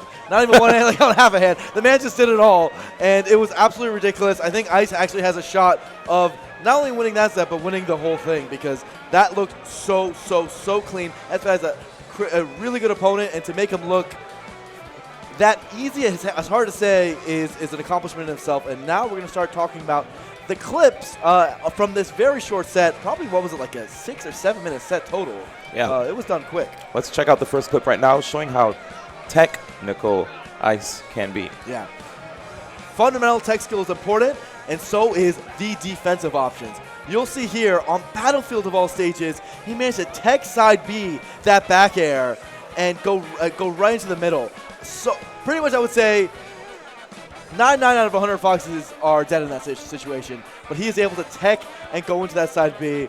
It's incredible because I honestly think, by my estimation, that he might be the best techer of the community. He gets techs like no one else does. Now for the next clip, there's going to be something that I actually learned from J-Man way back in the day when it came to Fox Diddles. Let's check out how to beat a mangle from Ice. So right there, first off, Ice tries to cover the immediate, if Firefox is close to him, the option with the immediate ledge hop back air. Then right there, he manages to catch the drift, sticking out Fox's big toe right there with the dash attack, clipping him with the dash attack, and then afterwards converting with the shine. And here's one thing too, you can actually DI away after getting hit by the dash attack, and when that does happen, all you need to do is reposition yourself, grab the edge, and reinitiate the edge guard. Right, all you have to do is rinse and repeat. That dash attack, Fox's limb does go out off the stage in order to, that's one of his farthest reaching hitboxes in that respect, and it does lead to a lot, especially against the fast faller. So it's extremely good at covering mangles. As you saw, he covered both options. He covered close and he covered high. And next we're going to see a crazy clip from the FD match with Ice as he is trying to attempt an edge guard, and see what happens next. So right there, he immediately knocks SFAT off stage. It looked like he was going to go for a Shine Spike, and right there, Firefox, barely missing Ice, manages to nail the Firefox, and right there, he immediately just converts into a crazy combo. Just he knew he didn't have time, right? That quote-unquote Armada, European, Swedish Shine, whatever you want to call it, has been becoming more popular. Well, at least among the Euros. The Americans still can't do it. But he knows the timing so well that he knows when he needs to not go for it, pull back, and still get the combo. Surprisingly, there were actually some moments that he did get the Shine Spike too, right? He did get him. He knew it so well that he got it, and he knew when he couldn't get it. So even better. And now we're going to throw it off defending for our next match. All right, thanks, Blair. Thanks, D1. So I'm here with TSM11, who just saw his continent, man, not his country, man, just quite frankly just beat SFAT to a pulp. So what do you have to say about Ice's performance? Ice might just win this tournament. Wow. All right, so how is your Big House experience? First one since Big House 4. Unfortunately, we missed you last year. So how's your weekend going so far? I mean, can you not say anything other than amazing after watching that set? Can you say like, oh, that was average? Yeah, had a good, okay time. No, that was so incredibly entertaining. You heard it here first, man. If Levin is entertained, you guys should be entertained as well. We're going to cut to a break, and we'll be right back with our first Losers Quarters match. We'll be right back. Thanks, man.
All right, welcome back, guys. And now we're going to go kick it into a really sick Losers Quarters match, if I'm not mistaken, with Armada versus HBox. And if I'm not mistaken, these guys are currently tied in sets. 3-3 for the year. Armada and HBox long and storied rivalry with a lot of different character switches. This year has been pretty much the year of the Hungrybox, at least the first 7 or 8 months of it.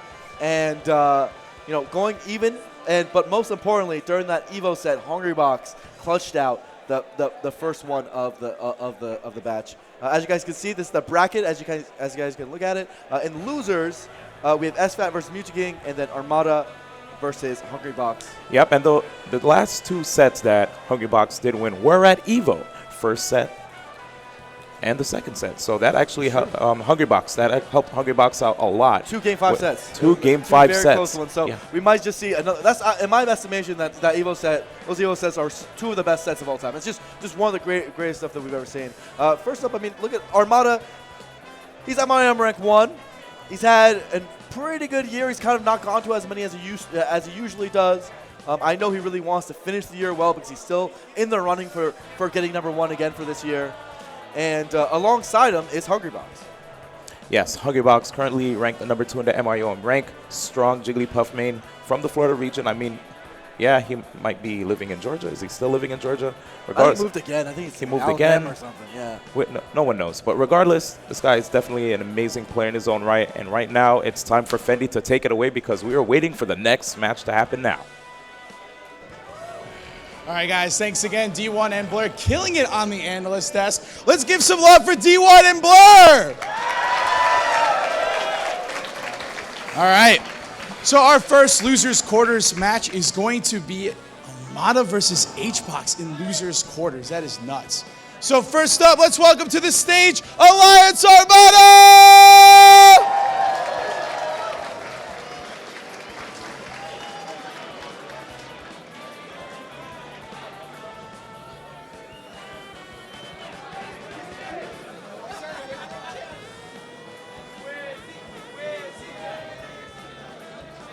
So there was a...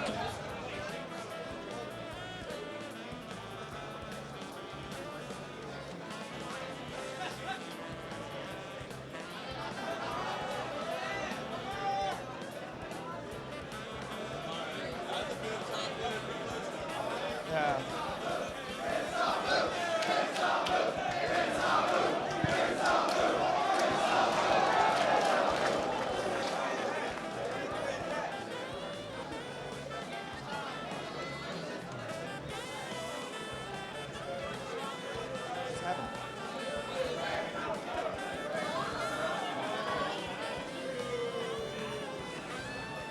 All right, one more time. Give it up for Armada!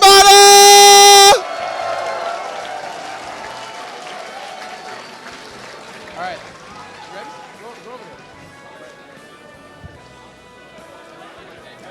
All right, and his opponent, Team Liquid's Hungrybox.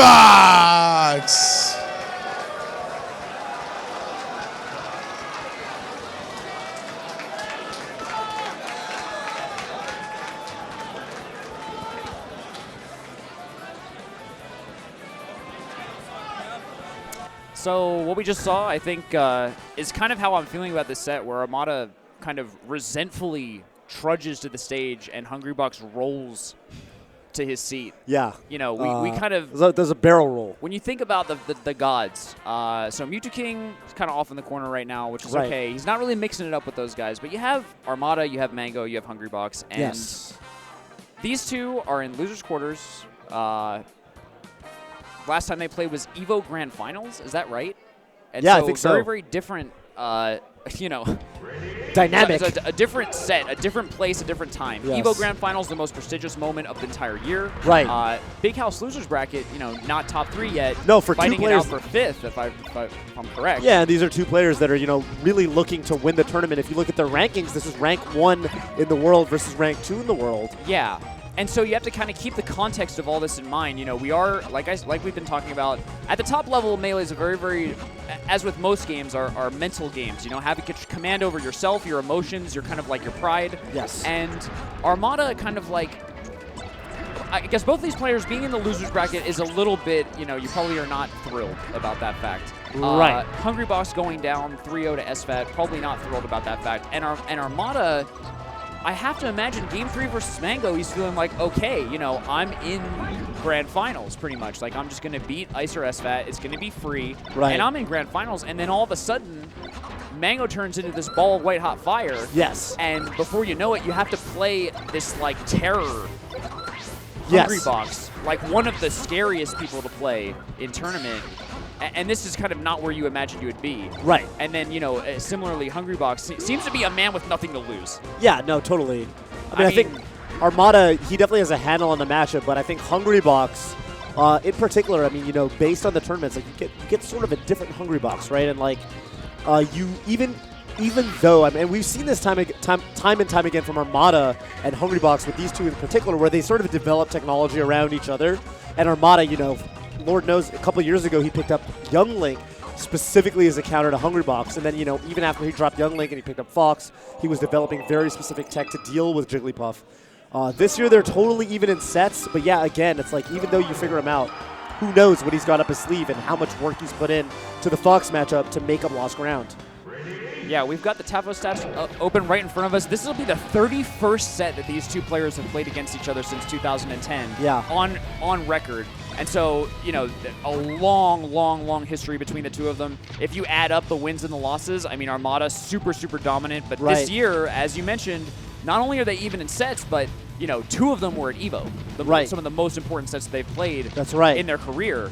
You know, Armada looking to repeat and to tie up the EVO count with Mango, but Hungrybox just comes in and takes that all away, kind of surprising all of us. Here we go, Fox Puff, and of course, you know, SFAT kind of laid out the blueprint. We were talking about that. Let's see if Armada plays a similar style or if he just does what he does. Right, I think Armada, you know, we're seeing right now that he's playing a more aggressive style than, I mean, even, I gotta say too, even within Armada and like Armada himself and the way he plays Fox in this matchup, he does tend to switch it up. I remember a very distinct like set of sets at DreamHack last year where Armada started the Grand Finals, the first set, playing very aggressively, taking a set, and then sort of fell back into this more defensive laser campy style as the set went on. And HBox actually was able to sort of acclimate to that, and he seemed to have an easier time with the defensive style of play. So it's hard to say, man, and who knows if maybe HBox has even put in a lot of thought into the laser campy Fox style since losing to SFAT and Winners. Maybe he's ready for that now. I don't know. Yeah. There's a lot of, you know, because, you know, with Fox's laser, right, it's like you do get damage, you do frustrate the opponent, but you are giving up stage positioning while doing it. So, but wow, all of that said. Eye roll from Hungrybox. I mean, I'm actually literally looking at his face, and what I'm seeing is kind of like another day at the office, like, you know, man, this is really what it's come to, kind of. Right. And that's not, you know, it's not great. No, not it's great not. if your goal is to win. No, I think that was a very different eye roll than the one Ice gave SFAT during their set. Yeah, where it's like Resident Sleeper, dude. You know, wake me up, man. Make me feel alive. I'm rolling you over, dude. Are we playing a game? Yeah, this is more of like, yo, oh no. Armada actually letting Hungrybox recover, probably not looking at Hungrybox at all. Right. Not knowing that he literally like took his hand off of the stick. Yeah, and rubbed his eyes.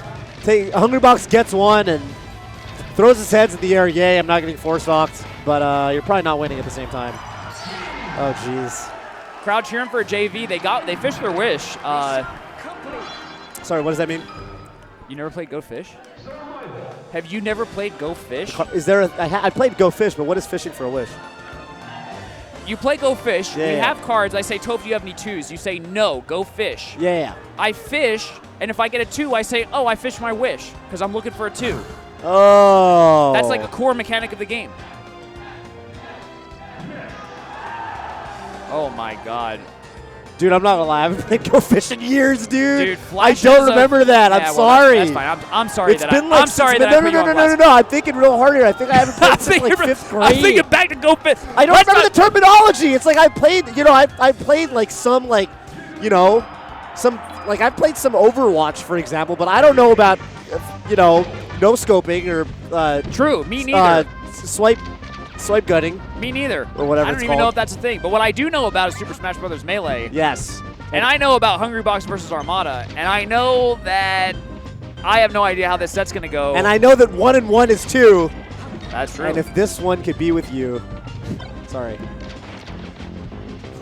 So let's be real right now. What are the odds that Hungrybox wins this set? Putting all the, like, give me your best analysis of the men. Because it's like, dude, like, what? I don't know what to make of this guy. Like, he went into the PewPewU set looking dejected, depressed, demoralized. Is PewPewU and just... he came out of it, I swear to God, he came out of it like being the tiltee became the tilter. We talked about how the tilter became the tiltee. Yeah, he claimed his title back. I feel like he's so good at that. And I'm looking at HBox, you know, rubbing his eyes, leaning back, you know, popping off. Yeah, I just took a stock. I'm not getting forced stock. I don't know how genuine that is. I don't know if that's part of his scheme. I mean, did he even give this set a chance before, you know? Did he even give top 8 a chance, right? I don't know. Maybe we're being caught up on this, but I mean, to me as a commentator, like, it's the most important thing is to make what's happening on the screen relatable. And I guess the only thing that I can think about right now is this man's state of mind, you know? Right. Because basically, don't forget, Toph and I have commentated a lot of tournaments, and all we're used to with Hungrybox on the stage is constant terror. Yes. We just sit here and we're like, this ball, this puff, this, you know, round pinkish ball is the scariest thing in the game. Yeah. He's so scary, but now he just looks so docile and kind of feel bad for it. Yeah. And this feel the same shift way. in emotional tone, I'm not really processing it super well. And Armada is a rock, right? You're not going to shake him. He's not going to have that soft spot that Bobby Scar has. Right, I'm looking mostly at HBox's player cam, and every now and then I kick it back to look at Armada's player cam. I don't think Armada's like contracted one facial. He like does not care what Hungrybox's emotional state is. HBox so much. Yeah, he's like, I hope you feel bad. You know, we can talk about it after the set, but I'm going to beat you first. Got caught slipping, no DI on that forward smash, but up a clean stock. I mean, HBox still with this sort of lifeless sort of glaze over his eyes. I don't know what.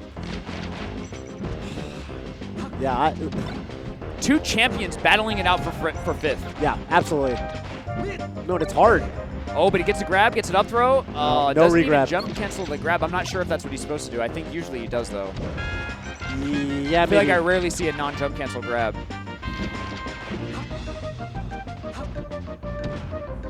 Finds an up air, but no follow-up. Armada. Gets he get poked?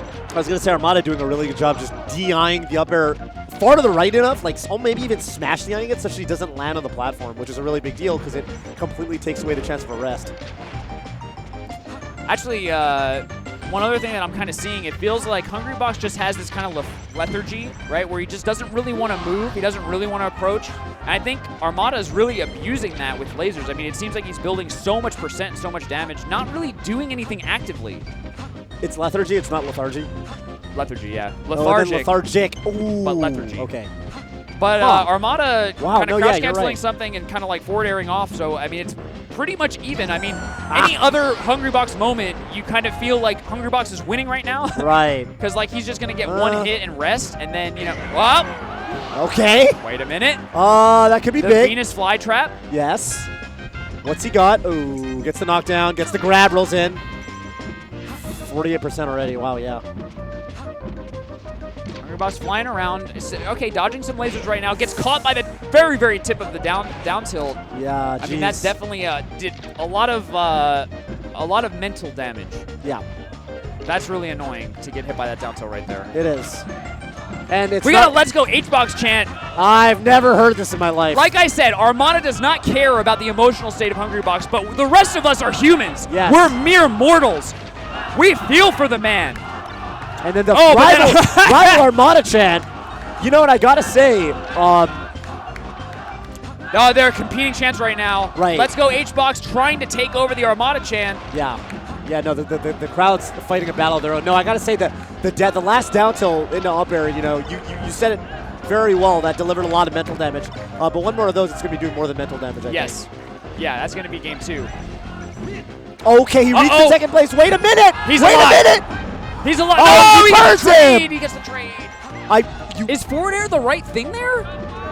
I feel like I usually see back air. Me too. Oh, wow, that dash attack was so...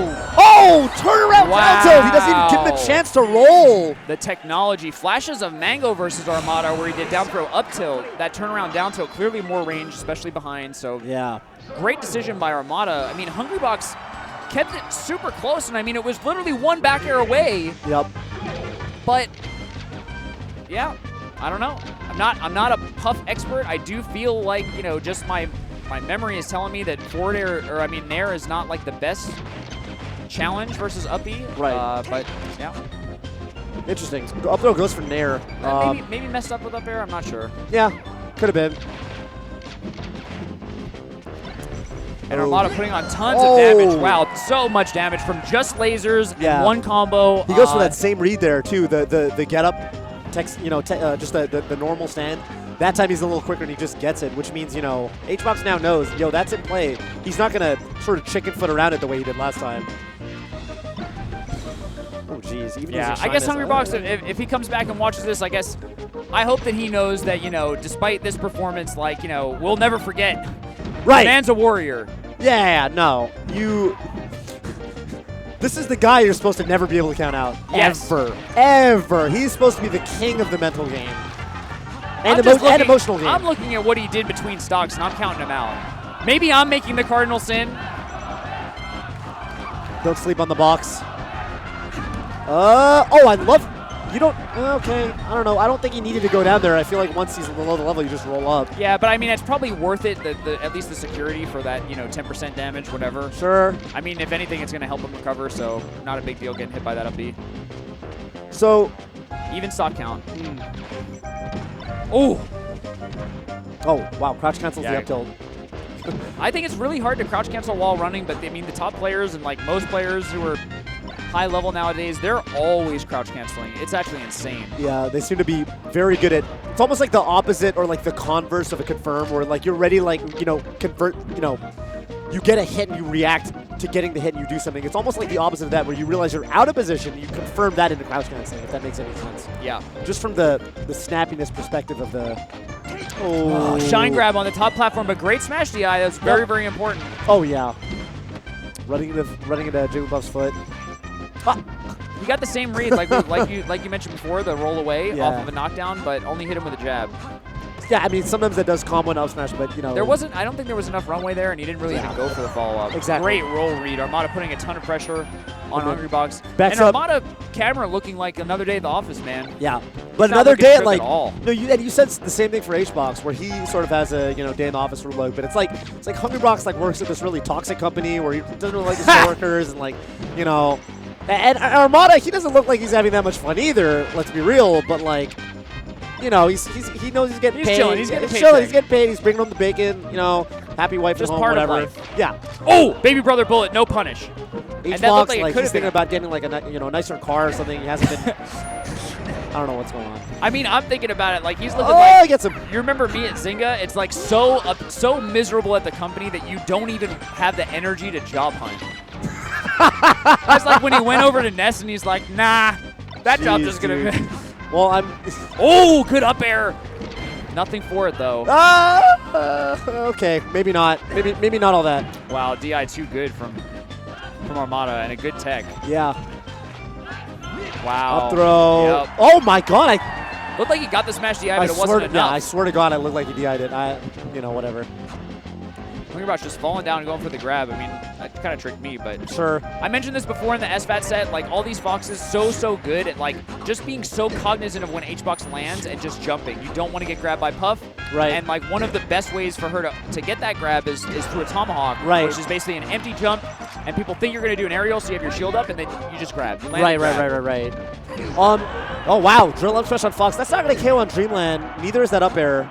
Those will kill floater characters. I think they might kill on, you know, smaller stages as well. Definitely had better punishes there. Ooh, a non-gimmer man steps up to the mixer, and we all hear what happens. Got that what face, dude. Oh my God.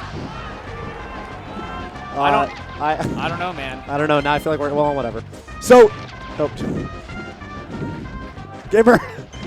Yeah, Papa, you're fired, dude. I wasn't gonna call him out. You're fired, dude. You're out. Go look for another boss, dude. Had to be job hunting just like HBox after a couple years. Dude. All right, well. Crowd coming alive. I hear USA chants. The second time that's and that's how it starts. That's how it starts. Hungrybox looking at the crowd, shaking his head. Armada does have whatever counter picks he wants available to him, but you can't count the man out, just like you said, Toph. I apologize to the viewers for even thinking that Hungrybox is going to go down without a fight. Yeah, he takes the FD, so we saw that. That's a very scary tech trap setup where you up air, you up throw, and then you can either like predict that they're not going to tech. Sorry, predict that they're going to tech, which is common. And then you up air them so that they land later than they expect and they miss their tech and you get the rest.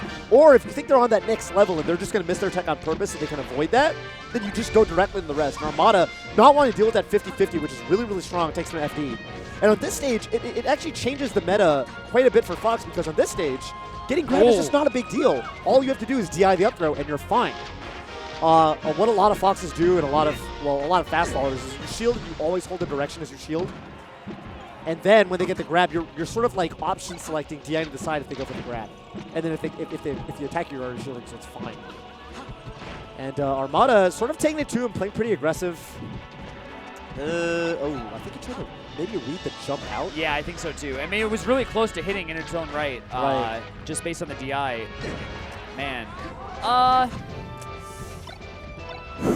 I feel like I don't want to overstate, you know, the kind of like, whoa, is he going to get this KO? If he doesn't get this KO, then I'm going to talk about it forever. Oh, my goodness. Hungrybox does get that one. That was kind of an easy one, I think. That was a softball. And so, you know, he hit that one. Yeah. But, you know, I'm kind of seeing some of the combos that Hungrybox, actually, the long and storied legacy, let's talk about that a little bit more.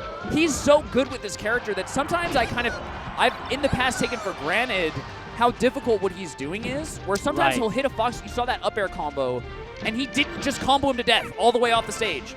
And that to me is surprising because like usually I assume that they're just auto combos because Hungrybox has a tendency of hitting them 100% of the time. Right. And you know, even that slight thing, I mean, those are the kind of edges that I think Armada might, I don't know, it's just a little scary. Yeah, no, it's a little scary for Hungrybox to not have all of your tools at your ready. I totally agree. And you know, like, it's like today, like someone asked the question of like, who do you think is the least technical character in Melee? And one of the common sort of, you know, bread and butter answers to that question is, oh, well, Jigglypuff. But like the reality is she's really slow, and to get these drawn out extensions on like good Fox DI, you have to be moving pretty snappy after you get your hits. You know, you have to be confirming well, reacting to DI well. And with the aerial drift, it's like there's degrees, right? It's not buttons. It's not you hit it or you didn't. It's the finesse. Yes, yeah. Hungrybox trying to Mario Kart smash that up air doesn't seem to help. No jab. Oh! Oh, yeah. Puff will take those. Maybe that's why he went for that up throw in air last time. He wanted to avoid the risk of that happening, but that's where you're a little teensy bit too slow at a low percent to get the up throw up air, and he just mashes down B. Yeah, I mean, it comes out one frame, right? And I think, like, if you can outspace it, I think... Yeah, maybe just do that. Yeah, right? You don't want the whole body of Fox to be in, you know, the hurt box of rest. You basically want just the feet. That's right. Uh-oh. And there it is. You know, Armada DI'd the up throw, so no big deal. Jeez, good trade. Yeah, not only does he jump out of the combo, he jumps with a forward air, sort of protecting his neck. And great evasive maneuvers by Hungrybox. Just wave dashing out of there, rolling out of there, and jumping away. Oh, yeah. Armada was all over him and had a bunch of good reads, but, you know, Hungrybox ultimately able to get out of there. Yeah. Yeah, totally. Resets Armada, to neutral. Yep. Armada pretty good about, like, disengaging when, you know, things aren't going his way. That was kind of the thing that SFAT did in Winners that was so strong, was the disengage. Like, I'm going to fight you, no, you know, not right now. And, Armada getting a little antsy. Yes. Let me tell you a little more about mental damage. I think one of the biggest things for Puff, to me, is her ability to knock down. And, you know, I feel like Fox, you get hit by a back air at any percent over around 40, you get knocked down. And it's very, very difficult to tech. You're so low to the ground. And just having to deal with that get up, like Melee players, especially Foxes, I think, maybe I'm overstating. You guys want to get up, you want to play, right? You want back into the fray, but you're forced to fall over. And I think every single back air that knocks Armada down, it just deals that little bit of mental damage. Right, and puts you in a position where you feel like you're giving up a lot of positional pressure and a lot of tempo. 2-1. Hungrybox back in the lead. Yeah, and I feel like Hungrybox is back dialed in. I'm looking at the player cam now, and, you know, he's kind of game-facing it. He's dash dancing. His movement's better. Well, I'm specifically like him. Like, he's kind of jerking around. You know, he's locked in. He's focused. Seemed like as soon as the crowd cheered for him, actually. Yeah, sort of brought him back to life.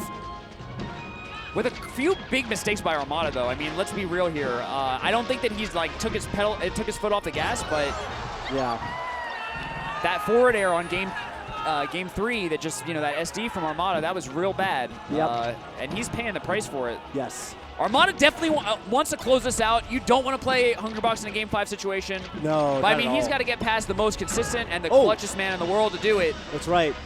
Good This is the read on the showdown. second place, or maybe he was just calling out no tech. Last stock, Armada's counter pick. Yeah, he's back down in the tilt. lead. Good. No, yeah, Down tilt could do it.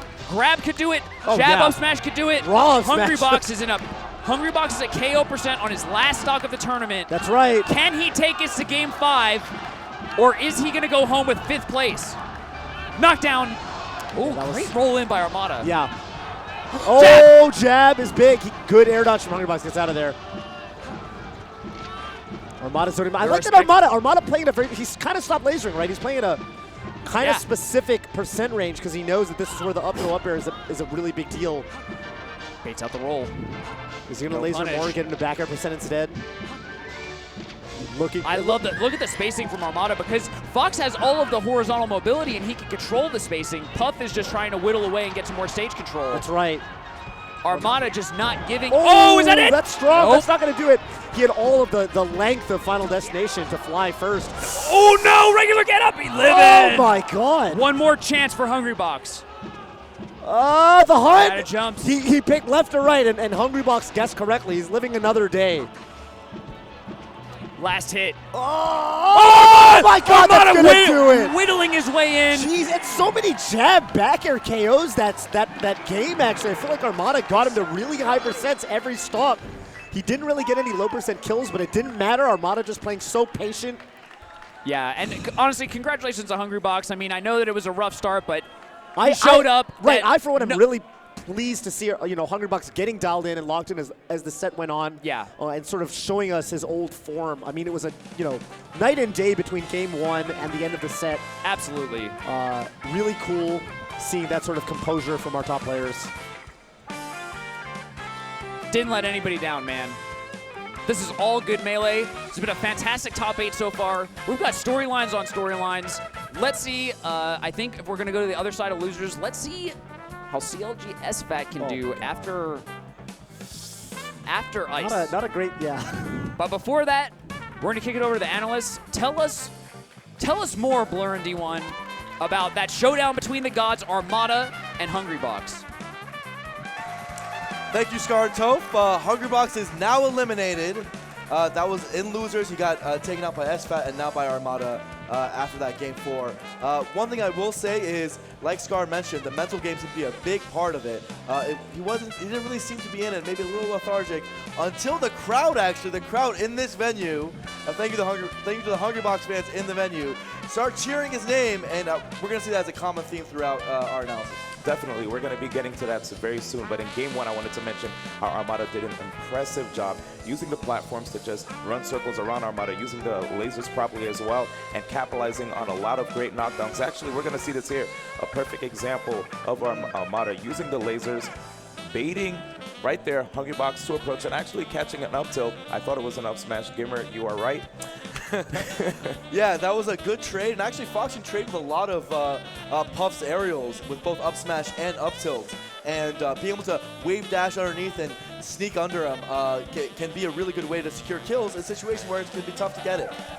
It's definitely difficult dealing with those lasers, but next we're going to see actually a tough situation where Armada tried to get a follow-up, I believe, on a tech chase, but then Hungrybox being put in a good position, but uncharacteristically dropping the edge guard. So here we go. He could have actually rested out of shield and just won the set right there, or won the game right there. And that could have been a huge turning point. This is when the crowd started going into it and his mentality started being better. But he actually missed the edge guard. He trusted his back throw edge guard over his rest out of shield, and he got burned by the Firefox. And I think that in many ways, had he gotten that, maybe he could have won the set, because he would have won his Dreamland game. He would have been back into it. The momentum would have been on his side, and everything could have changed. Actually, speaking of winning the Dreamland game, check out the next clip where you see Hungrybox capitalizing really well on an up air.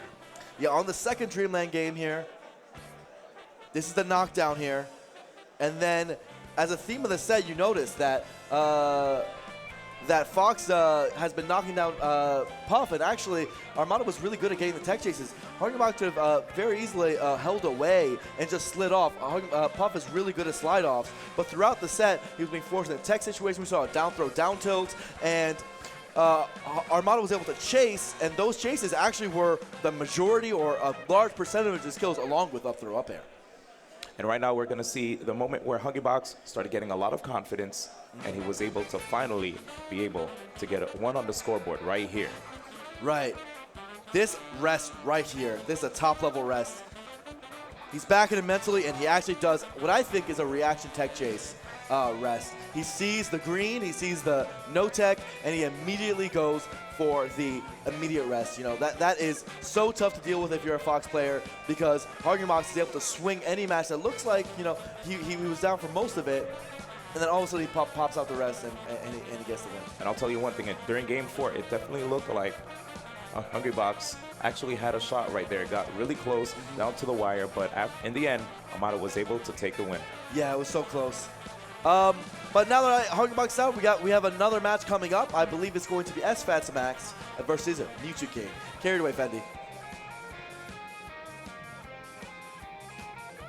All right, thanks, D1. Thank you, Blur. So we're here at the Controller Chaos booth here at the Big House 6. And we actually have a Twitter giveaway for you guys at home and in the venue. All you have to do is tweet at Controller Chaos your favorite thing about Big House 6, and you could get this shipped to you. So once again, tweet at them, at Controller Chaos, your favorite thing about Big House 6, and you could have this beautiful custom GameCube in your living room. So we're gonna go to break really quickly again, and we will get back into it with winners finals. Ice versus Mango in just a little bit. We will be right back.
Welcome back to the Big House. Up next, Fendi was wrong. We actually have SFAT versus VGBootCamp, like I said earlier. We're going to do that right now. SFAT versus VGBootCamp. Between the two, actually, SFAT did take a set this year in his, I don't want to say resurgence, but his incredible improvement of skill that he's had. But for the most part, it's been all VGBootCamp 1 and 7. Yep, 1 and 7 in sets. I remember there was it Shine 2016, where you saw, if I'm not mistaken, SFAT doing very well. Yeah, he went to Grands, and actually, VGBootCamp ended up playing him instead of any other gods. So he won a tournament without playing any gods because just how well SFAT did. And VGBootCamp, his year has been pretty consistent. He's had pretty good results. He had five on the MIR rank last year. I wouldn't be surprised if he repeats at that ranking this year. Just a super consistent player. He did have that Shine win, much like last year where he got his PAX Prime win. VGBootCamp always seems to get one, and you know what? Through a good loser run, this might be another one. And here with SFAT, Logic Gaming, this guy has been doing a lot of amazing work. We've said it time and time again every time he comes on stage. A lot of great wins against the gods. This is going to be his opportunity to redeem himself against VGBootCamp. Like you said before, 1 and 7 in sets. It's about time to get this show started. And not only that, but redeem himself against after that performance against Ice. If he wants to say that he's getting better, he's got to show up right here. Without further ado, we're going to throw it to Fendi, who's going to show us the players. Oh. Thank you, guys. Sorry, I actually messed up the other match. That's my bad. So our next losers quarters match is going to be coming up. Please give it up for SFAT!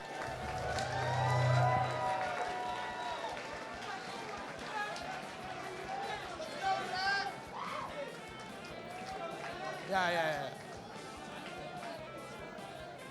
All right, and his opponent, Echo Fox MVG Mewtwo King.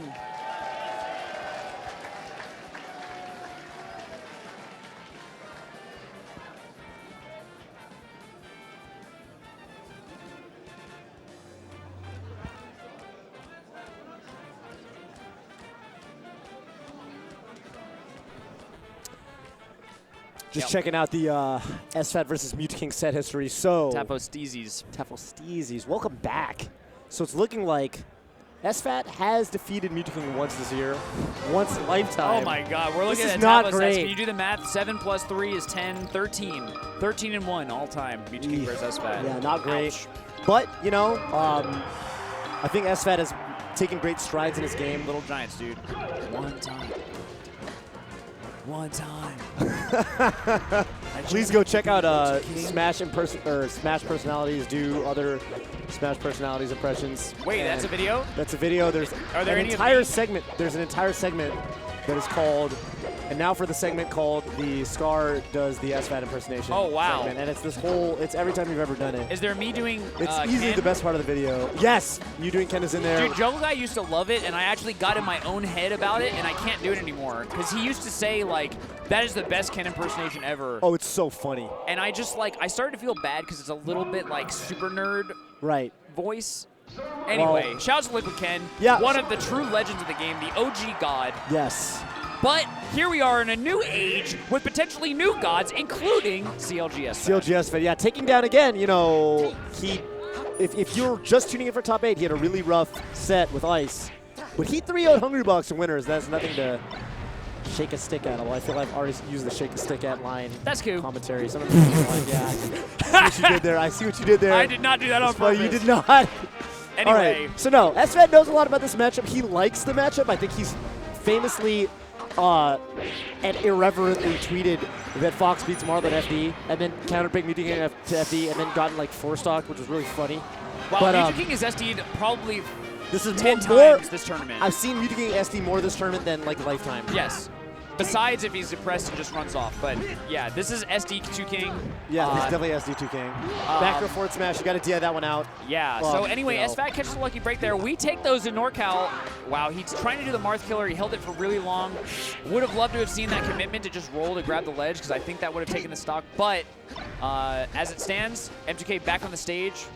And just real quick, I mean, we just watched Hungrybox Armada, and I hope that, you know, that actually sets up this the idea that we talk about a lot, which is that in top 8s, playing your best is the most important thing. Right. And it's very difficult to keep composed. Yes. So just watching the emotional journey that those two players went on, I hope that that convinces you all that, like, SFAT and Mewtwo King, these are two really dear friends of both of ours, and, like, they've just been through so much together. Mewtwo King has so much to prove every tournament that he goes to. Oh, I of think course. that he's the kind of guy where, you know, he really truly believes that he's one of the best players to ever do it, and that if he's playing his best, he can beat anyone. Right. And he's on this constant lifelong journey to prove it to people. Yes, yes. We're, you know, it's almost like when he's playing, it's like a battle with himself. Yeah, he's proven it to us time and time again, but I mean, every tournament he just needs to do it So again. it sounds like you're saying he feels this invisible pressure. It's the dream an impossible dream kind of thing where, like, you know, you're just chasing the carrot that's tied to your head that is always going to be in front of you. Like, yes. So anyway. And what are we fighting for at the end of the day? But love and admiration and just, you know, it's that human condition that we all live in. SFAT, on the other hand, you know, one of the players where it's so easy in this day and age where we're all in constant communication, where there are a lot of people after his set versus Hungrybox, you know, having beaten Hungrybox twice in a row now, who are probably saying, like, SFAT, 6th best player in the world, period. Right. And so he's got to be feeling that burden too, because it's like, yeah, losing the Leffen and then going out to Mewtwo King right after is, yeah, sorry, knock off Leffen. JK. Thanks, Unfiltered Toe. That's an actual joke that was made previously, not by Scar, FYI. That was not a Scar diss. It was a Scar reference. It's Yes. different. Thank you so much. That was actually thanks, Toph. Yeah, no worries. But anyway, yeah, if he goes down like this right after that, you know, there's going to be a whole choir of people Oh, saying, what a reaction from Mewtwo King. Sorry, yeah. just saying that, you know, as a fluke, or, you know, SFAT's Right. only good at this one matchup. He Right. cannot hold Can't his own against close the it. field. And that's been the story of SFAT too. I mean, we've seen him with very recent big wins over people that he's never been able to beat before. I mean, he beat Mewtwo King at Genesis, someone he's never beaten for years and years and years. He's recently taken, I think, not one but 2 tournament sets, 2 or 3 tournament sets over Mango. Really, really big deal, of course. Yeah. But he hasn't closed out any big tournaments. He's gotten second, but he hasn't gotten first. So anyway, here we are. Ooh, undershooting that drill. Whether or not that was on purpose or not, a bait, I'm not sure. But right. If not, questionable tactic. Yeah. Oh, Mewtwo King no. looking for the grab. He gets light shield. Yeah, he like input the grab too fast, I think. That always sucks because if you do that, you know, you usually press Z and then let go of it, right? So then your light shield kind of just goes up and down. Right. That's a lot of frames of really useless stuff. Yes. Yeah, it can often lead to like a punish just, you know, from your opponent. Not great. SFAT missing a wave dash, and now it's Mewtwo King's turn. Oh, wow. It's just a collective from the crowd. That was a reaction. Whew. That was a reaction. I'm sorry. Holy cannoli. That is more difficult to do than it And looks. a lot of things. Yeah. Whew. All right, well. Grabbed him right out of the air. Out of the illusion. Yeah. He grabbed Fox's illusion. That's nuts. It's not my trick, Michael. Oh, baits out the spot, does nothing. Was he convinced that SFAT was going to roll? He did turn his character around. Yeah. SFAT actually just grabbed him and forced him away. Like, get out of here. Who do you think you are, SFAT? Yeah. That up beat down was sick. Is he going off the top? No, Again, really one good. more, and he's... Yeah, I think one more for sure. That was strange. Yeah, wave dash back. He, I guess, predicts a higher angle. The windmill does make it hard to cover everything there. All right, he got that one hit. I mean, that's kind of making these things worth it. Yep. Wow, he's actually adding on a lot of damage here at 212%. Wow. Jeez, that hurts if you're Mewtwo King. SFAT looking like Armada, refusing to die. Right. Okay. Short, a little too short. Yeah, a little too short. It's hard to get the exact right length of short you want. It's like a one-frame window for all the tight ones. Oh, I think he wanted to fall a little slower to the ledge there to sort of let Mewtwo King up B and then grab the ledge after him, but no dice. Not a big deal. He's fine.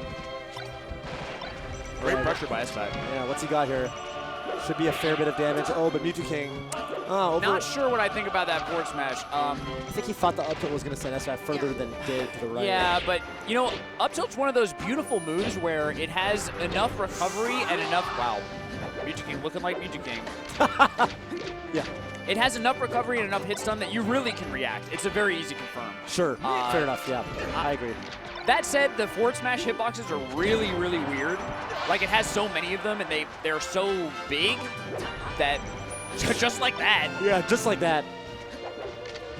SFAT up a stock. After that huge lead, you know, he's kind of keeping it, but Mewtwo King definitely whittling away.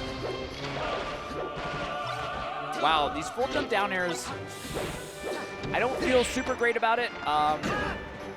You know, so what do you think? So basically what I'm seeing from SFAT is he's catching Mewtwo King out of the air and drill brings Mewtwo King down, but it doesn't feel like he's kind of in a position to not get punished. It's interesting because I've seen a set with SFAT where, so like for example, you know how that SFAT Hungrybox set looked really different from most of the other. Yeah. So I saw an Mewtwo King SFAT set at EXP, I believe, sometime around a year or two ago, where that was a really big part of SFAT's strategy was the full jump drill, and he used it way more than I've ever seen a Fox, let alone SFAT, use against Mewtwo King in the past. And it seems like it can work, but also it's kind of easy to whiff punish, right? If you just dash dance around it. Oh, this could be some stuff right here. He went for it. I like it. I like the idea. I think we all saw what he was going for there. He jumped too far. Ah, okay. Mewtwo King just jumped too far. SFAT definitely must feel. So here's what I'll tell you from my experience as a player. When you have that kind of lead, you're really just thinking, I need to not get grabbed at the ledge. I have one job in life. It is simply to not get grabbed right at the ledge by Mewtwo King because he will kill me. And SFAT did get grabbed, and King by rights should have killed him, right? It was a technical error. If he did not jump so forward, he could have gotten that down air, and then it's 2 games to none. Which is not great for SFAT. So as SFAT, you know, I think as a human, like if you're telling yourself you have one job and you mess up, it's easy to get down on yourself. So yeah, because you failed your one job. You you don't trust yourself as much, and having trust in yourself in these kinds of situations is so incredibly important. So anyway, all that to say, I hope that SFAT can kind of. I hope that doesn't throw him off too much. Speaking of confidence, this is you know, again. This is the stage there's that drill again, by the way. So we'll see how that sort of plays out. The truth is, I don't know. Anyway, the A's come out. Yes, SFAT famously did say that he does like this stage against Marth. So I mean, we'll see how that plays out. I don't know, man. Yeah, I mean, he's taken all that damage, but he is back, which is great. I mean, most boxes are dead. Yeah. After that grab, so I mean, I think. Whoa, is Muji gonna have a jump? Oh, he does. He does. Good pressure. Shine turnaround grab. Up smash. All right. Scratching his nose. Cool. King definitely no stranger to being down. You know, King's an interesting kind of player. His mentality is so weird. Right. Where it's easy for him to get just depressed. But he doesn't really choke. Like, he's actually really comfortable playing from a stock deficit. He's really good at it. It seems like sometimes he blows matches, but it really doesn't have very much to do with the... Wow, that was cool. Really doesn't have very much to do with the stock count. I feel like he actually is known for coming back from, like, you know, 1 to 3 stock deficits, 1 to 2 stock deficits all the time. Yeah. Yeah, and it's really just about him not giving up. Like, if he doesn't give up, then... It's more internal with him than anything. Yeah, as a player, he's actually incredibly clutch. Right. And right now, you know, I'm just kind of looking at his player cam. He doesn't look like so upset or anything. Yeah, oh, great forward B. That is a read. Oh, back air. Oh, but it doesn't hit. Oh, yeah. King actually might have been going for the up air. Yeah. Well, I was thinking that or reverse forward air, because you can reverse forward them away. So I don't know, one or the other. Oh wow, what a dash dance! Yeah. Again, SFAT with these full jumps. Maybe trying to undershoot to bait something out, I'm not sure. Up throw up air, just does back air, yeah. And I gotta say, to what you said about SFAT believing that this matchup's not so bad for Fox, like, just look at the timer, man. King versus Fox on this stage does not usually take that long. Smash DI from King! Yeah, wow. What a legend! And he gets his stock back. Yeah. He pretty much grabbed his stock from the Shinigami. Yeah. He said, no, that's mine. You can't have it. Oh. Shine grab? Shine grab. Yeah, weird. I think you just, whatever. Huh. Yeah, maybe not enough faith that, like, grab would have grabbed in time. And then right. Maybe. Shine grab. Weird. I think he could shine it. He could probably shine and then hit confirm into something if he's, you know, like shine, wave dash, hit confirm into like an up smash. Anyway, whatever. 2 stocks apiece. And 1 game apiece. Yeah, I mean, for a set that felt, I guess after game 1, you know, I was feeling kind of weird, right? In game 2, it felt like SFAT kind of barely got it. Right. For all that, I mean, these two are playing on even ground here on FD. Yes. And I don't know if everybody knows this, but, like, you know, Tope basically said, wow. Easy at all. There's a stock. Yeah, Tope basically said that SFAT feels that this is a good stage, and that's so controversial because, like, this is long believed to be, like, a free win for Marth. Yeah. You know, kind of the best Marth stage. Yes. Mainly because once Marth grabs Fox, ooh, that's big. Once Marth grabs Fox, he has an up throw chain grab that really leads into, like, from, I guess, 0-ish to 70% and you're off stage. No! Did it happen? No, he gets it too early. Yeah, but this is a lot of damage from SFAT right now. Oh, and he backs up and gets the roll with a double wave dash. I like that. Overcommitted? Oh, no! The up tilt. Oh, and he gets him! That up tilt was so huge because SFAT's stage position was one of an overcommitted Fox. He was too close to the ledge at that point, and King was in towards the stage. Yeah. But up tilt has a hitbox behind Fox, so he's basically able to go from this situation that would have been so losing if King had landed to, you know, this combo starter. Right. Huge up tilt. That up tilt was huge. King's going right back. But, you know, the difference is where previously if King wins on FD, he goes up 2-1 in the set and all of the pressure is on SFAT. Now, it's like SFAT almost quote-unquote can drop this match because he gets to play Game 5 on his counter pick. Oh, what does he get here? Not quite enough. I think he maybe could have shined him instead of doing the downer, but, you know, it is what it is. Oh, King dropping the chain grab. That is Yeah, that's not good. Not great for Mewtwo. Yeah, I think he was going for the pivot grab and just mistimed. Wow, his forward smashes have just been a little off. I mean, I think, honestly, I want to kind of check his prescription because his forward smash hitboxes have been just too low several times, as well as his up B recovery. You remember he like missed a bunch of up Bs, he was just a pixel too low. Right. Did you get new glasses? Does the screen look different? Yeah, you tell me, man. Oh my God, SFAT. Going for the Silent Wolf. Yeah, fourth throw, jab. And you know, I think SFAT's looking at this match, and the way the trajectory's going, I gotta say SFAT's looking like he wants to take it all right here. I think there's not gonna be a game 5. While the crouch cancel on the up B, that's really big. Up tilt. Wow, he's dead. That's the Juggle Fox killer. Yeah. Oh man. Oh yeah, Gimmer Please knows. watch that video. Oh, it's phenomenal. If you want to see Mewtwo King at his finest, and Juggle Guy. Watch him versus an incompetent Fox, aka the TO, aka Juggle Guy's Fox, aka Juggle Fox. Thank you for so eloquently summoning him. Anyway, this is there is a lot at stake here right now. I mean, this is kind of a tale of the old versus the new, you know? The old guard Mewtwo King, the Big House 3 champion. Right. Versus SFAT, you know, the guy with so much to prove, the man who many are saying are 6th best in the world, who got destroyed by Ice 1 set ago. Yeah. Oh! All right, Mewtwo King. First hit nair to grab. Reach the jump. Wow, but SFAT just gets down, he just shines. Wow, a dash dance. Yeah, it's spacing from Mewtwo King, and he gets the neutral B. Oh, that was so pretty. Mewtwo King going up ever so slightly. I think the way that he just went up is it kind of, you know, it gives me some comfort. Really just kind of outplayed him twice, right? With that third time. There it is again. A third time. There it is again, the Foxtrot back. I like the mash out from SFAT. He down throws probably unintentionally, but he gets the follow-up anyway, so that's really clutch. Using the, soft up airs to guide him back to the ground, and then he gets the tipper, which will kill guaranteed at that percent. That was 0 to death. That is Mewtwo King on FD.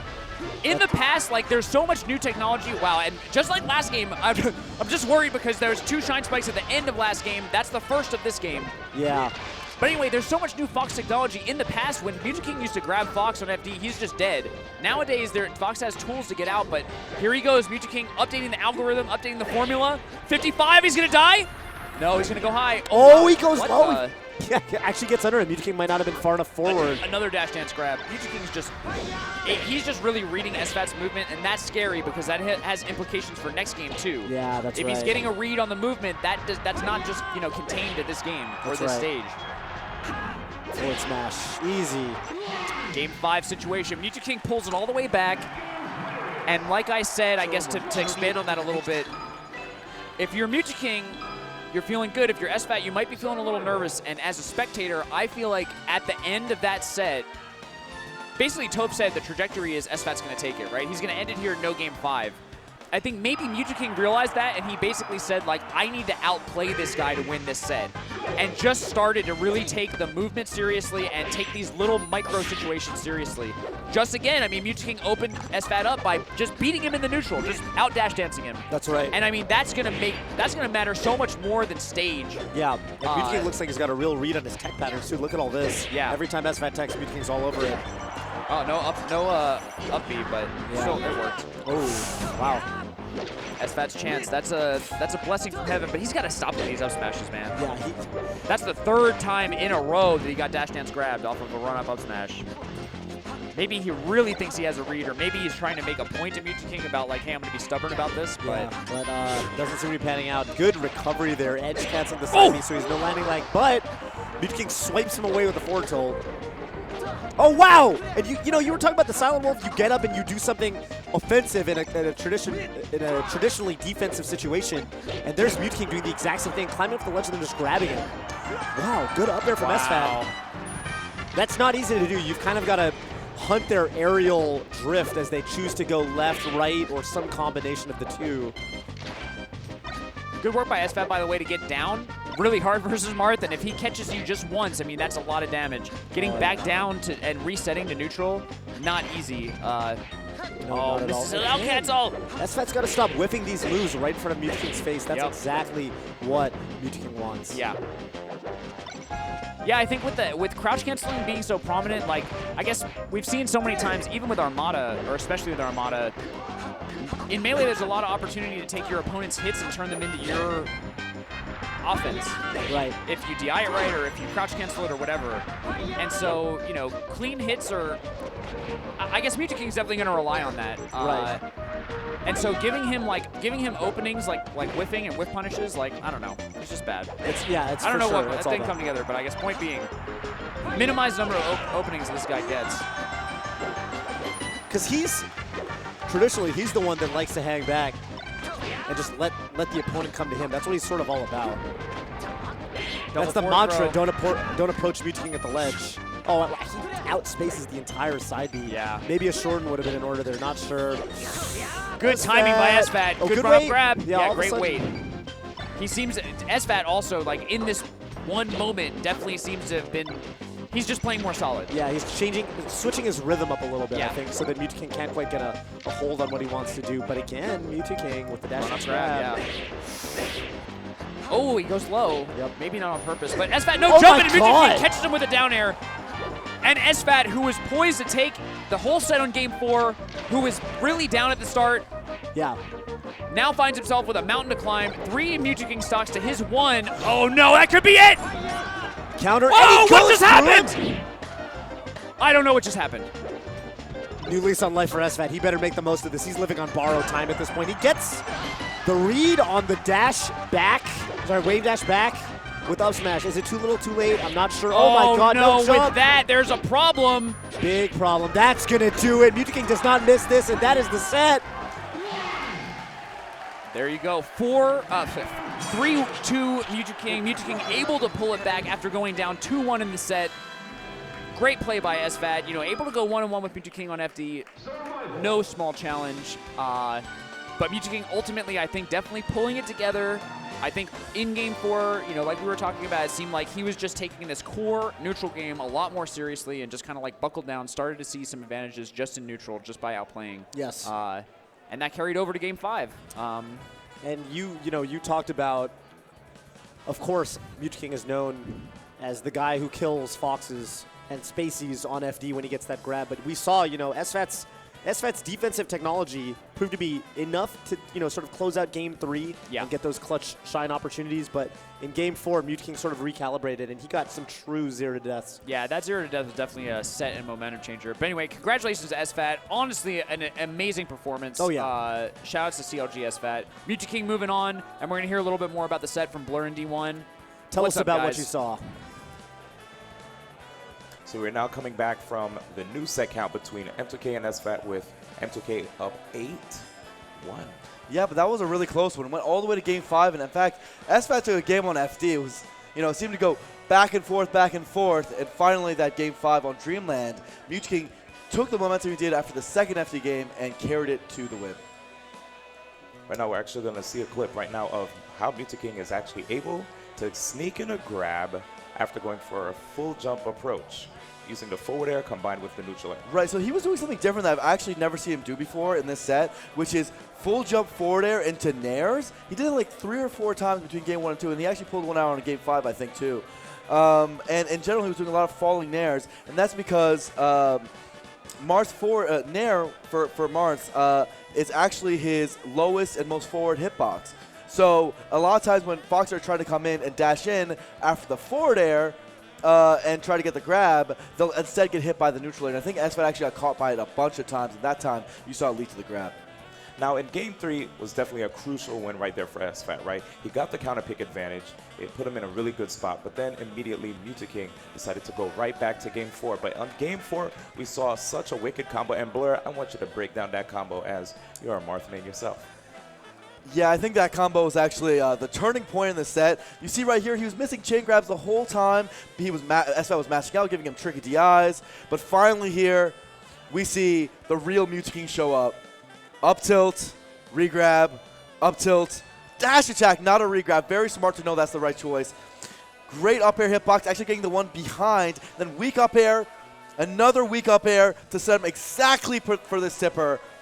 That's 2 different types of weak up airs on the final 2. And the up air that he did, the the first up air that he did was actually the behind up air, the one that sets up perfectly right back into the stage. Instead of letting SFAT go off stage, the best he could do was get maybe a single forward air.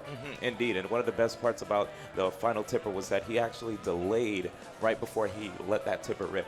Now, the final situation that I want to see is when SFAT was trying to come back on stage and Mewtwo King looked like he was setting up to get that counter. There was something weird that happened. Right. Scar actually was wondering what was up with his counter, and I want to explain it. Mart's feet actually aren't covered fully by his own counter.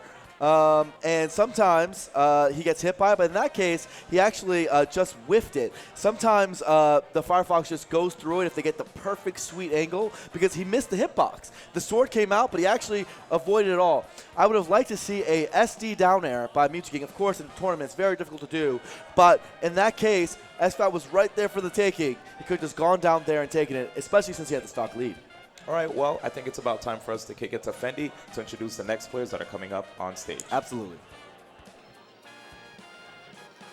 All right, thanks again, guys. What a great set between SFAT and Mewtwo King. Congrats to Mewtwo King for moving on. But let's give it up for SFAT. Great performance for SFAT in singles.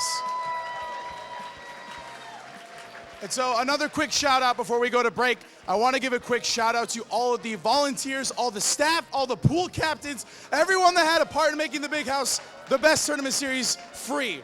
Give yourselves a round of applause. If you got a yellow shirt on, stand up.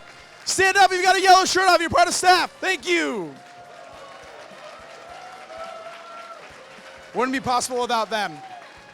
All right, so we're going to go to break, but after that, actually this time we do have winners finals between C9, Mango, and Ice. So don't go anywhere. It's going to be sick.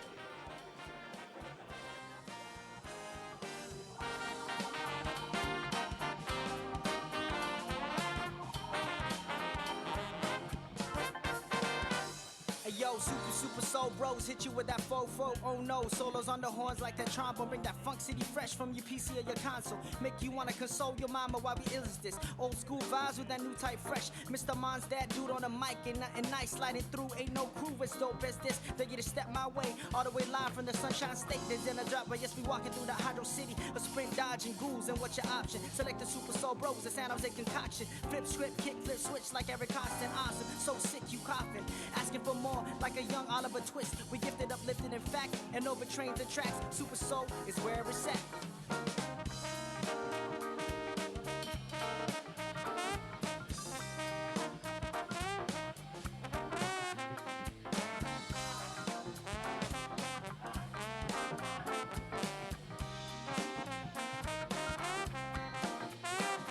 Yo, things they move in cycles. Transformers, prime time my disciples. Whether heads or tails, pass or fail. Speed like a sonic boom. All right, ladies and gentlemen, it's about time to get into Ice versus Mango here at the Big House 6. And so far, the set count, Blur, 2-0 in Mango's favor. Yeah, that's this year, and actually Ice hasn't taken a game yet.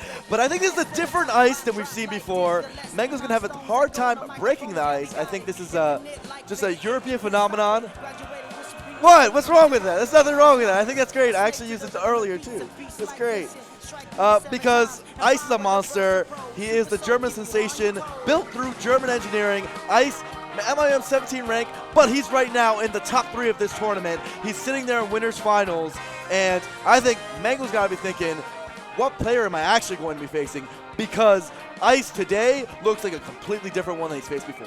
Oh, absolutely. And looking at Mango, still in the winner's side, not even making a loser's bracket run here at the Big House 6. You know, there have been a couple tournaments throughout the year where Mango would be sent to the loser's bracket, then he would have an epic run, right? But here, he's actually in the winner's finals, 4th in the MIOM ranking from Southern California, rocking Fox and Falco, but we're about to kick it into the match. Fendi? All right, as you guys heard, we're about to get into winners finals. So first up, let's get Ice to the stage. Ice!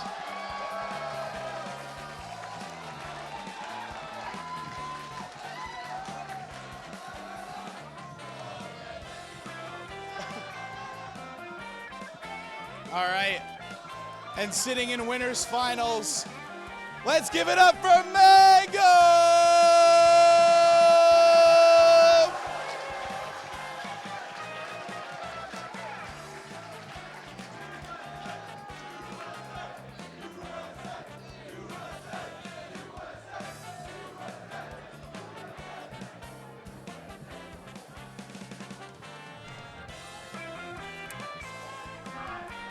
Sup with it.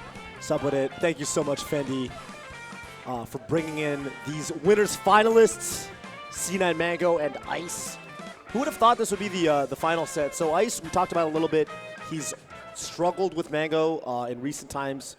Lifetime, he's only taken one set over Mango ever. That was in... that was at Beast. It's actually at Beast, there in yeah. person. It was a best of 7. Right. Ice won 4-3 and then got 4-0'd. Right, and this was when he was a Sheik main too, right?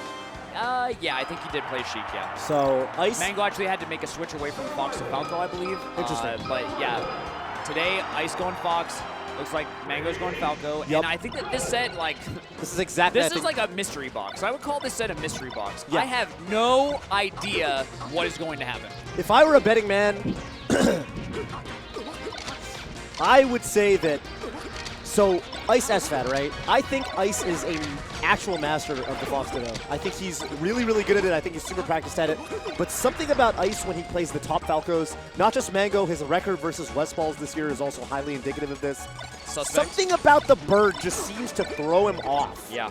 Even his punishes don't seem as strong when they're on Falco, because it was the thing we talked about, how sometimes when if you're getting tossed around a lot and you suddenly get an opening, just transitioning to your combo mode is difficult sometimes. It's hard to switch gears like that. And I don't know, my theory is that something about Falco's combos on Fox make it such that Ice is not really comfortable transitioning to the killer instinct when he finally gets openings on Mango. I don't know, we'll see. Maybe he gets tilted, and maybe he's Yes, so or just afraid of that stuck big open up that... Yeah, he's just like shook or something. I don't know, that's what I've observed. We'll see how it pans out.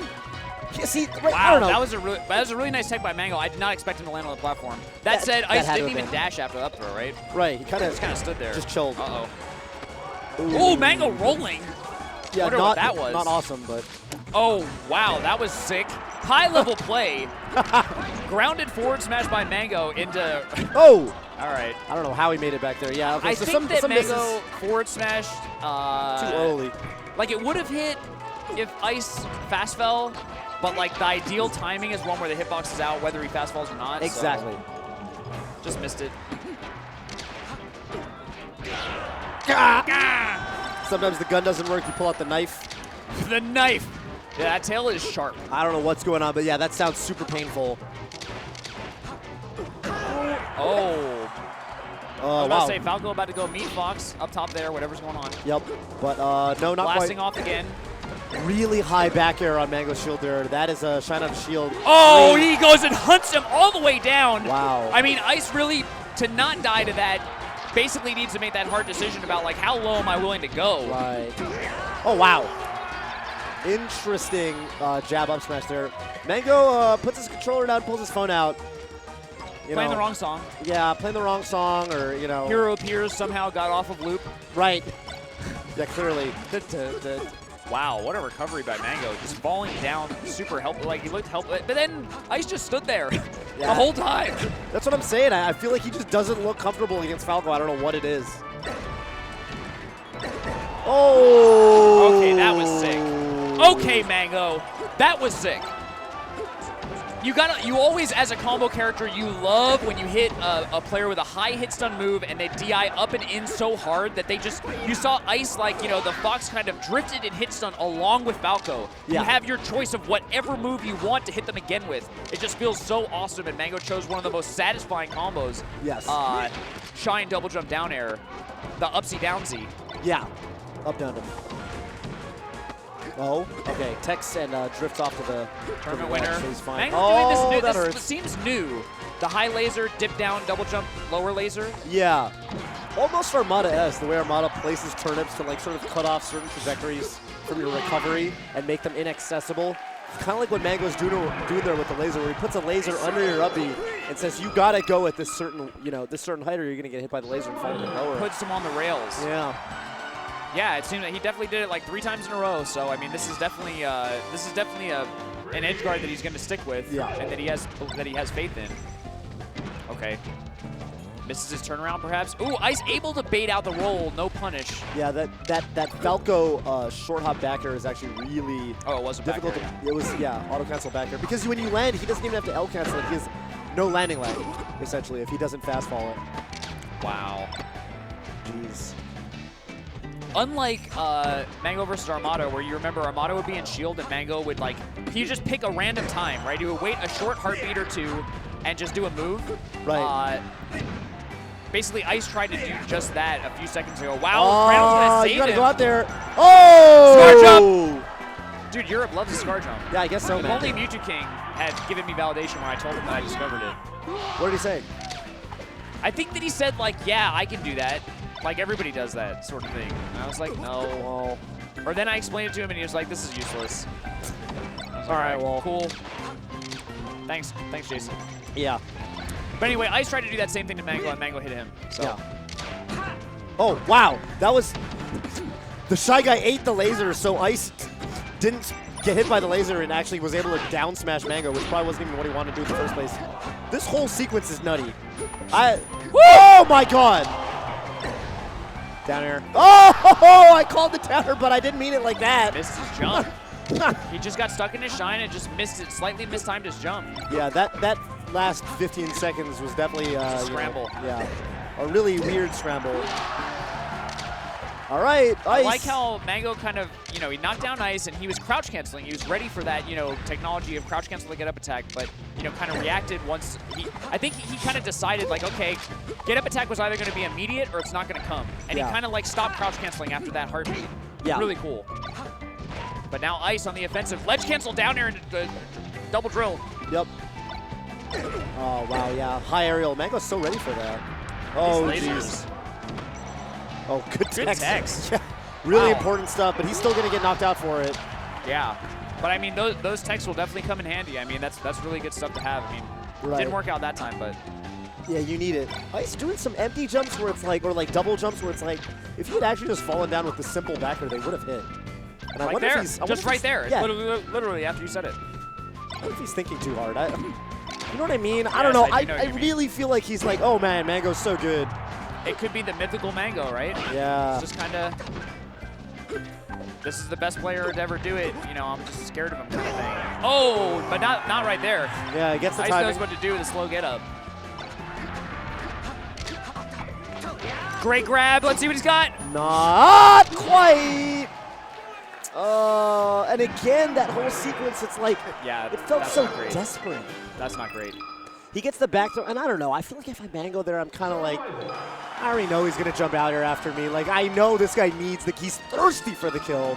So I'm just going to do the really quick side B. He's not going to be ready for it. And then Ice, as like the icing on the cake, Ice doesn't even like he's so scared about, oh my God, now Mango's back, and I need to like, you know, get back to the stage that he does this really awkwardly low side B and just dies. Yeah. So I would sum that up by calling it desperate.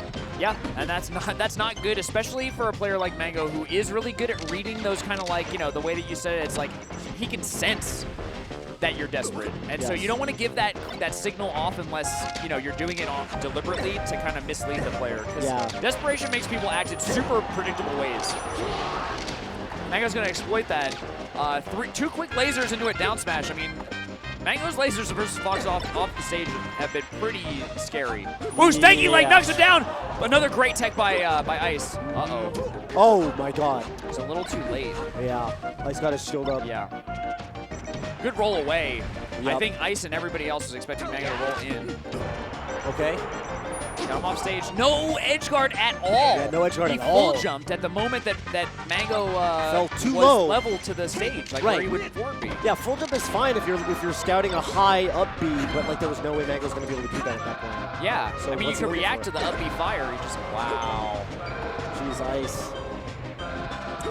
Well, okay, so I mean, silver lining. Wow, Mango, you're cool. Yeah, super cool. You're cool, dude. Silver lining, Ice, I think, you know, is in the winner's bracket.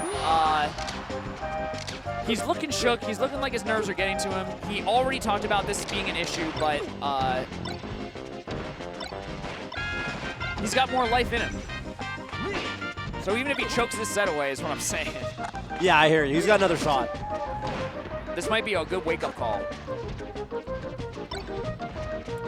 Because he's playing with a room full of people who are awake. Okay. Oh. Good power shield. Yeah. Mango Oh, jumping wow. over with the second laser. And Mango hurries over there with the side B. Doesn't quite get the edge guard. Beautiful aerial drift by Ice. Yeah. That hurts. No jump from Ice. Ouch. Rolls up. Should be looks like a freebie in the grand finals for Yeah, Mango. man. Only stock that Mango lost was the one where he went for that crazy wall jump back air dodge recovery. And the crowd's even cheering. To add insult to injury, the USA chant comes out. Yeah, that's rough. These for guys Ice. are definitely competitors, and they're in it. The crowd can kind of do what they want. You need to deal with it, but I think the USA chant in particular can be sort of damaging for a man who traveled all this way from Germany. Right. But I don't know, man. Let's see what I can do. No get-up attack, that's a good sign, but I think he's just pushing too few buttons. Right. I almost want to see like at least one get-up attack because you were trying to do something. Ice running all over the platforms. Mango just holding his ground. Scouting out a roll to the right, doesn't happen. Jeez, man. Yeah, he wow, shut down. He's not really just doing much. Yeah. Easy KO for Ice. Hopefully, that thirst, he's got to be able to, tournament winner. Oh, that hurts. Earning its name here. Yeah, Mango holds on, and that's it. Good stuff to Mango. Wow. Quick 3-0. BetSW really happy. There's levels to this, Toph. There are. There's levels. Ice looking like SFAT looked just a moment ago. Yeah. Looking lost in the matchup. And I think, I don't know if Falco made this big difference. Maybe it did. That was destruction. That was not the same Ice we saw in the SFAT set for sure. Yeah. I mean, I think we all know what he's capable of, but I don't think, I got to be honest with you. I don't think we talked a lot about the mental game. I don't know if that painted the full picture. I feel like there were a lot of moments where he tried to. Mango had a lot of really good baits where he would drift back with auto-cancel back airs, down airs, and Ice wasn't really sure, do I whiff punish here? Do I just do some empty movement, bait something out? And I feel like Mango got to play his game the entire set. Yeah. The entire set. That Blur makes sense. D1, why don't you guys tell us a little bit about the details that you observed in that winner's final set? Thanks, Toph. Actually, now Ice still hasn't taken a game from Mango, despite playing so well. I think he still played pretty well that one. Mango's Falco is a different beast. What did you know, Steve? Yeah, it was pretty crazy. First off, before we even get into the minute details, it is 3-0 not only in sets, but that last set was also a 3-0 for Mango. Yeah. Now, let's go into the first clip, checking out how Mango actually responds to Ice's pressure on the battlefield match. Right there, Ice is about to come in with a full jump approach. Mango actually aiming the shield a little bit upwards, a little late, but then immediately goes straight into this combo. Waits for the double jump, and perfect timing right there, actually occupying the space right there, waiting for the double jump. It was really preemptive if you look at it, but it was perfectly spaced. The shield angle was important to point out because shield angling it up makes it so that the hitbox for Fox hits higher on Falco's shield. That makes the L cancel timing harder, and it also makes, in general, the hit advantage a little bit different. Everything's a little bit different because of that variable. And so Mango used it to get a shine out shield into a complete death combo. Ice was not ready for it. Now, one thing we also want to note is how Ice does a really great job of making his stocks last longer through the usage of his consistent techs. Check out what happens in game 2. Tech master. This guy is insane. You see this? He gets side B spikes, managed to react and wall jump into an up B. Mango missed the force smash. He's still off stage. And we think it's about over when he gets this downer, but no, an immediate side B right afterwards too. It's insane. He got another amazing tech in that set too. It's just, it's crazy how consistent he is. It's one thing to do it every once in a while, but it's crazy how consistent he is. And off some awkward situations. Like, it's not just that he's doing him during his up Bs or his side Bs and knows the timing. He's doing it in really awkward situations like the one we just saw right there. Yeah, to the point where we know that it must be a reaction on tech. Now, in game 3, we actually see Mango, not only in game 3, we saw it in game 2, but in game 3, we saw a really great example of Mango using the double lasers to make it easier to edge guard Fox. Right, this is a fundamental part of Falco's edge guarding, and Mango is one of the best at it. double laser right here to beat out the illusion, and then he immediately down smashes. It's so hard to time all that, but he makes it look easy. Yep, and right after that, he manages to close it out with a 3-0 victory with just solid play overall against Ice. And I have to say congratulations to him, making it to the winner's side of Grand Finals. Mango. And without further ado, I think we're going to throw it off to Fendi for our next match.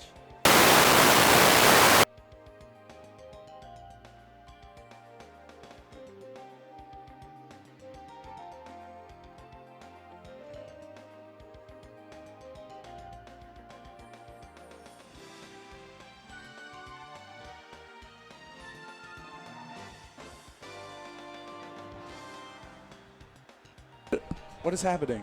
Oh, okay, my mic died. All right, so we're gonna do like this. Okay.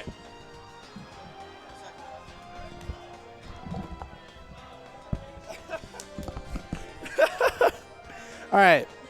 So what I said is you're in winner side of Grants, right? How are you feeling about your play today? It's been pretty all over the place, but I've been able to clutch it out when I needed to. Against the Ice, I just played. I don't think I approached once. You know, I just played super safe, standard Falco. Against Armada, it was kind of it was interesting because you know I'm just happy that my mentality was able to stay somewhat good, even though I went down 2-0 and kind of got bopped the first 2 games. But I feel good. I don't want to get overconfident, so I still got to beat someone else one more time. Yeah. So in losers, we still have Armada, we still have Mewtwo King, and Ice is going to get a shot at one of them. So the set against Armada, you said it was super close, and it was a lot of fun. Do you want to get another shot at Armada?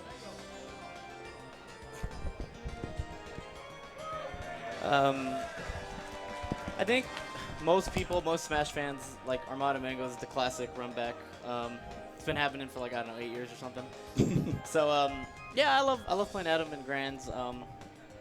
Probably don't want to play Jason because he's a gimmick and I don't feel like dealing with it. So, all right. Because he's like the only player who can tilt me, and I just don't want to deal with it. But we'll see. I mean, right now I think Armada's the favorite, right? I guess maybe. Well, unless Jason goes. I was like gonna say, turbo. not counting yourself, right? You're in winner side of Grants. I will give Jason credit. That one set at Summit, the Marth 3-0, that was like the best I've ever seen him play. That was so if he can do that again, he has a chance. All right. So congratulations, man. We will see you later on. We got a couple sets left. Our next set, losers semis between Armada and Mewtwo King, will be up next right after this short break.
All right, ladies and gentlemen, it is time for loser semis here at the Big House 6 Super Smash Bros. Melee Singles.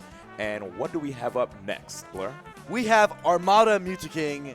Mewtwo King very famously took that Smash Summons at 3-0. And ever since then, you know, they've had closer sets than they have in the past. Armada was really dominant against him, but Armada has cleaned it up, and they are 4-1 for the year. 4-1 for the year. Let's look at these player cards real quick. Armada representing Alliance #1, as we said before in MIO ranking. We know about his Peach and his Fox, and that he's from Sweden. What else can we talk about, Blair? Well, I think he's probably going to go Peach against Mewtwo King. That's natural. And Mewtwo King's very likely going to go Marth, because that is exactly what he did to earn his Smash Summon victory. One of his few victories over Armada, the Swedish Beast, you know, in history. think that's definitely a great hypothesis to have. You know, Armada does. He's quite vocal when it comes to his distaste for facing off against Marth. So it's definitely likely that Mewtwo will be going Marth in this matchup. But there have been times too where he, depending on the stage, he might opt to go Fox, right? Pokemon Stadium probably most likely. But that's very rarely. Only if it's going really badly. Yeah. But without further ado, we're going to go to the next match. Let's take it away. All right, we got batteries back in the microphone, so we're good to go. So our loser semifinals match is about to get underway. Let's bring to the stage Alliance Armada.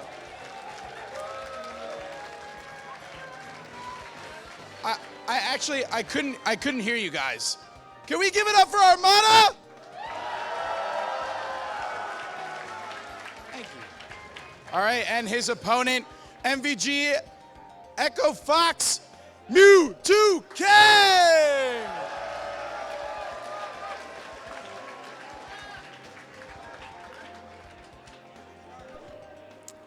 Well, this is going to be a uphill battle for Mewtwo King for sure.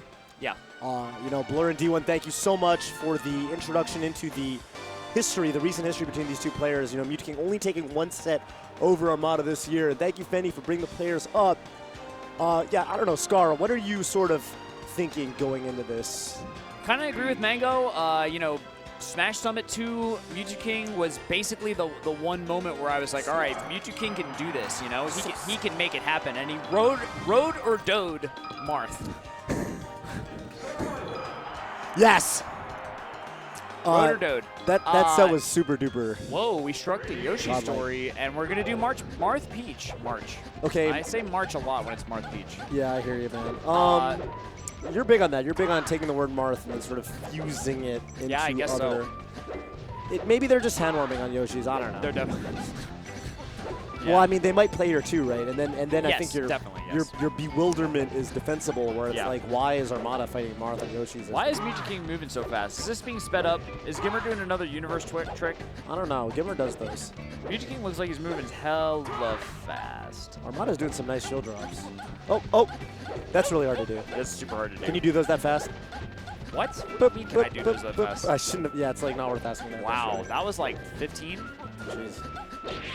No, I can't. No, Well, not at all. No.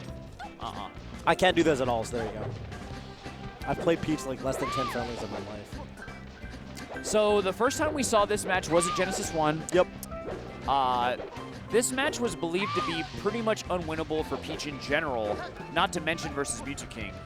And Armada actually beat Mewtwo King Peach Marth on FD twice.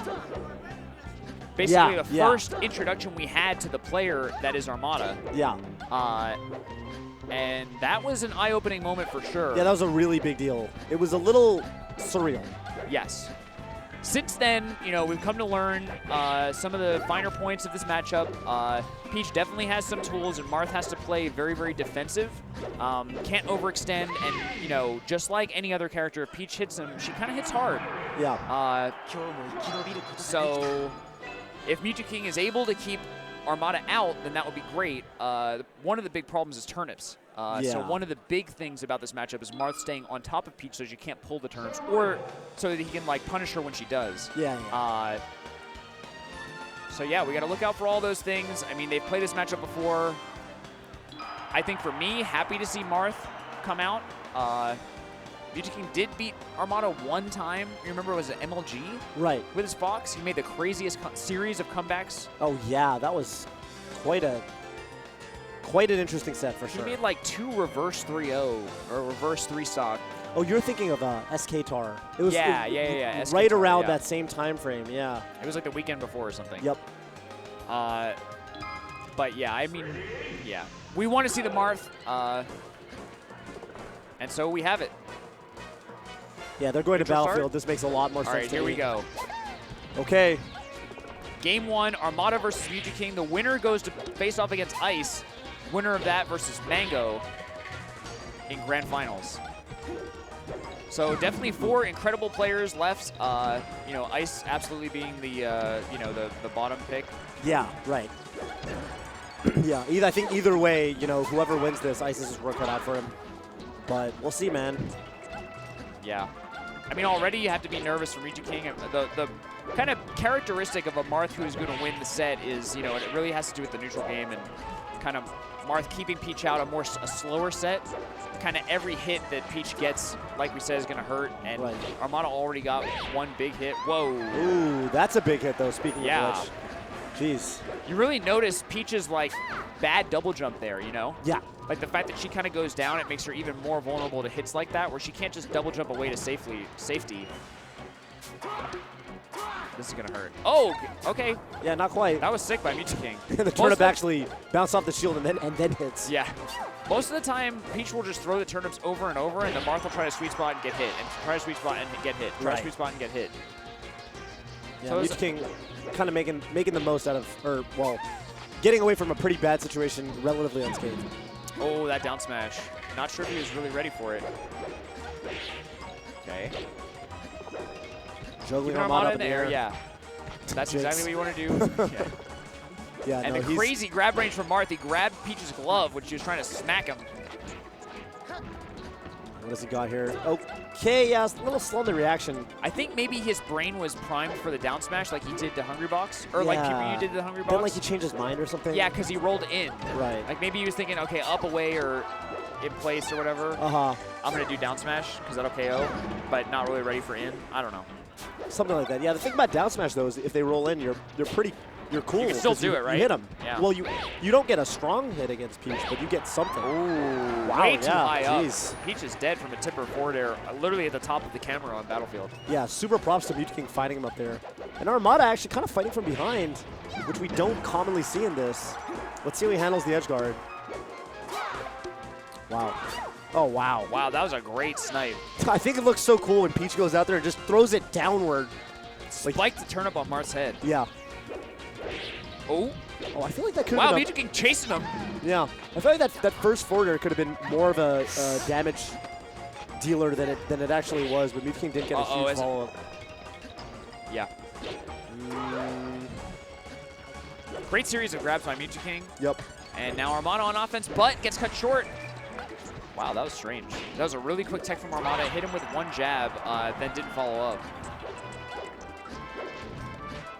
Oh. Ooh, wow. That was pretty good by Mewtwo King. Like, sometimes I feel like if you get... Ooh, wow. That was the craziest clip on the ledge. Holy crap. Mewtwo King got hit by the two jabs. He didn't crouch cancel, so it popped him up. Yeah. And, like, I feel like in that position, you're so vulnerable, but he did, like, immediately air dodge away. I think that's, like, you know, good reaction. That's really what you have to do. Yeah, for Getting sure. popped up by jabs is no good. And again, the same situation with Armada drifting to the stage in her parasol. Mewtwo King, no float still. Yeah. Ooh, I like the idea, but no, Armada's back. Armada's so good at getting back. I think the down air will hit there, to be honest. Yeah, not sure. M2K slightly up. One hit from Armada could be the end of this stock, so it's a very slight lead. But Mewtwo King starting up the offense. Waits a little bit too long. Armada mashes out. Yep. And Mewtwo King playing nice and patient, dash dancing on the ground. Uh-oh. Oh. Okay. Yep. I see. Mewtwo King was okay getting hit by the first turnip, but the reality was Armada had a plan B. Of course, as he so often does. Uh-oh. Back here into down smash, 34%. What's he gonna do here? Good spot for Mewtwo King. Waits for the roll, doesn't punish it. Yep. Maybe he was trying to bait something else out. Uh-oh, double dash attack. Yeah. Oh, no! Neutral B instead of up B. Jeez, that's really rough. That's brutal. I feel like that's, when I talk about mental damage, I think about mental damage, one of the most demoralizing things is when you really fight your hardest for so long. It's like a 4 or 5 minute set, right? Yes. 4 or 5 minute game, and you're just like so dialed in, and that one mistake at the very end is just like it all goes away. It's like it feels like it was for nothing. And I feel like we see that so much with Armada. Wow. And that feels good to get. That's a very, very satisfying combo to land. Mewtwo King probably wishes it KO'd, but still 0 to 170% in the first stock here. Not too bad. Wow, I can't believe that Nair sent him backwards. I guess he kind of sneaked around him, or snuck. Didn't quite. Oh, go ahead. I don't like the double jumps from Mewtwo King. He's getting hit by Nair. And it hurts that much more, right? Why is he double jumping? Like, the double jump is what really is what Peach wants, I think, right? If she hits you with that second one, you have your jump listen off there, she's going to start floating and kind of, uh-oh. Oh, wow. Armada's so insane and no. racking up damage and following up. All Dead right. off the top? No. Not quite. One more should certainly do it. Yeah, up B. Okay. Down tilt. tilt. I don't think she's going to make it back. Oh, wow. Armada dipping a little bit too low. Yeah. Weird. I don't see that actually very often from Armada. That was a cool idea by Mewtwo to get back down. Ooh. It's basically like you break into jail versus Peach sometimes, where you jump. Oh, Mewtwo. Oh, wow. And Mewtwo looking really bummed out about. He still has a lead. Yeah, but that sucks. You know that. I mean, that really sucks. Right, it does. I mean, it does. All I'm saying is that, like, you know, we saw. So we know there's Happy 2 King, there's Sad 2 King, and one of these plays better than the other, right? So it's like, Yes. if he's SDing and he's put. looking that bummed about it, it's like, I agree. You're right. But you know what? Sometimes Satu King gets upset over, like, literally nothing. Like, he just got outplayed and died, and he's, like, shaking his head and stuff. Yeah. That time he really did. I mean, that was, like, one of those weird things that happens in the game where like, he pretty much just ledge canceled, and, like, he didn't know that he was going to ledge cancel, and he just tried to shield and just died. You know, you kind of feel like you got robbed as opposed to, I don't know. Yeah, I hear you. I really like that turnaround up tilt. Yeah, I think it makes it a little easier to get the proper hard hit, right? Yeah. Okay. Ooh. I mean, that's the hit you want to avoid when when you're going for the kill. That sour spot. Yeah. DIing up and in, that's not the DI you're looking for. Yeah, this should be death. Yeah, he's not even close to making it back. All right, Armada, again, fighting from a deficit, but looking really poised and really comfortable. Oh, misses, you know, tech chase up B or grab or... Wow, just responding from knockdown with a dash attack. Yep. Forward air. I'm seeing that more and more. Yeah. Yeah, we're talking about a lot with, especially like that Silent Wolf set, right? Yeah. And now Mewtwo busting out himself. I love it. Yeah, that was I think sick. he thought Armada had the tech and he was going to go for the, you know, the coverage on the tipper. Armada ended up actually air dodging, but he still got the hit, so, you know, he got what mattered. Nice grab from Mewtwo King. The dash dance so strong. Yeah, we talked about this a little bit before. Like, it's easy for Peach and Puff, I guess. It's easy for them to get back to the ledge, hard for them to get back on the stage. So Mewtwo King is just doing his darned. Oh, that was so smart. Yeah. That was so smart. Yeah, Mewtwo King's a genius. That's actually really cool there. Armada makes it back, sneaking under the sword. He's nuts, dude. Look at that dash tag. He's crazy, dude. That dash tag wow. was so sick. Crimson Blur's taking notes right now. Crimson Blur, highlight that, dude. If he's not talking about that in the analyst desk, I don't know. I'm gonna be very upset. Dude, I can sense his notebook is out right now. I can just feel it. Scribbling, scrawling, taking a potato chip and eating it. Was that dot eyes? That turnip looked like it hurt a lot. Uh-oh, and Armada's just racking up the damage right now. Mewtwo getting a little too patient, like waiting. Oh, trying to bait out too much of a response. Basically, Armada, like, he got thrown and he had time to land and then dash up and hit Mewtwo King. Like, he waited for a long time. Oh, a little overextension, but he's fine. Oh, yeah, neutral be really good idea. Wow, and he could. You're crazy. He just does it. Mewtwo King's crazy. He's crazy. That hitbox on down air, like, a lot of Marth's hitboxes are really complicated. There is actually this one legendary drawing of a Falcon versus a Marth where the Marth's doing all these geometric calculations. Falcon turns his brain off, wants to punch him. Is Sue eating a lollipop? You see that? I don't know what was going on. What are you doing? Oh, whatever. But, man, that was a zany hit of down air that Mewtwo King was able to find versus Armada right there. Yeah.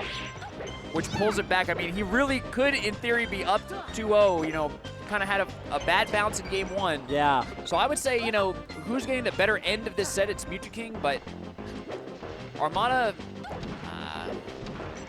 loves to keep it close like this. You know, he's just so hard to blow out. Yes. And he can just turn it on at any moment. Like, Mewtwo King basically has to he needs to walk the tightrope. You know? Right. Yeah, it feels stressful the whole time for, oh my god, that downer inches away from connecting. By the way, I also noticed I see Mewtwo King doing a little bit of the Luigi. What's like, the basically Luigi? when you get hit, you just hit Nair. Marth, obviously, his Nair's not good for that purpose, but he's been getting hit by a couple jabs at low percent. And I've noticed him, like, down air as he's falling. Like, you know, right. he's just breaking up Armada's offense. Yeah. I don't feel like I see that a lot from Marth, but it seems like it's paying dividends for Mewtwo King here. Sure. I think I've seen him do it with fair too. So Yeah. Otto. Marth is bad at throwing things. Yes, he throws like a sissy. I don't know what's going on.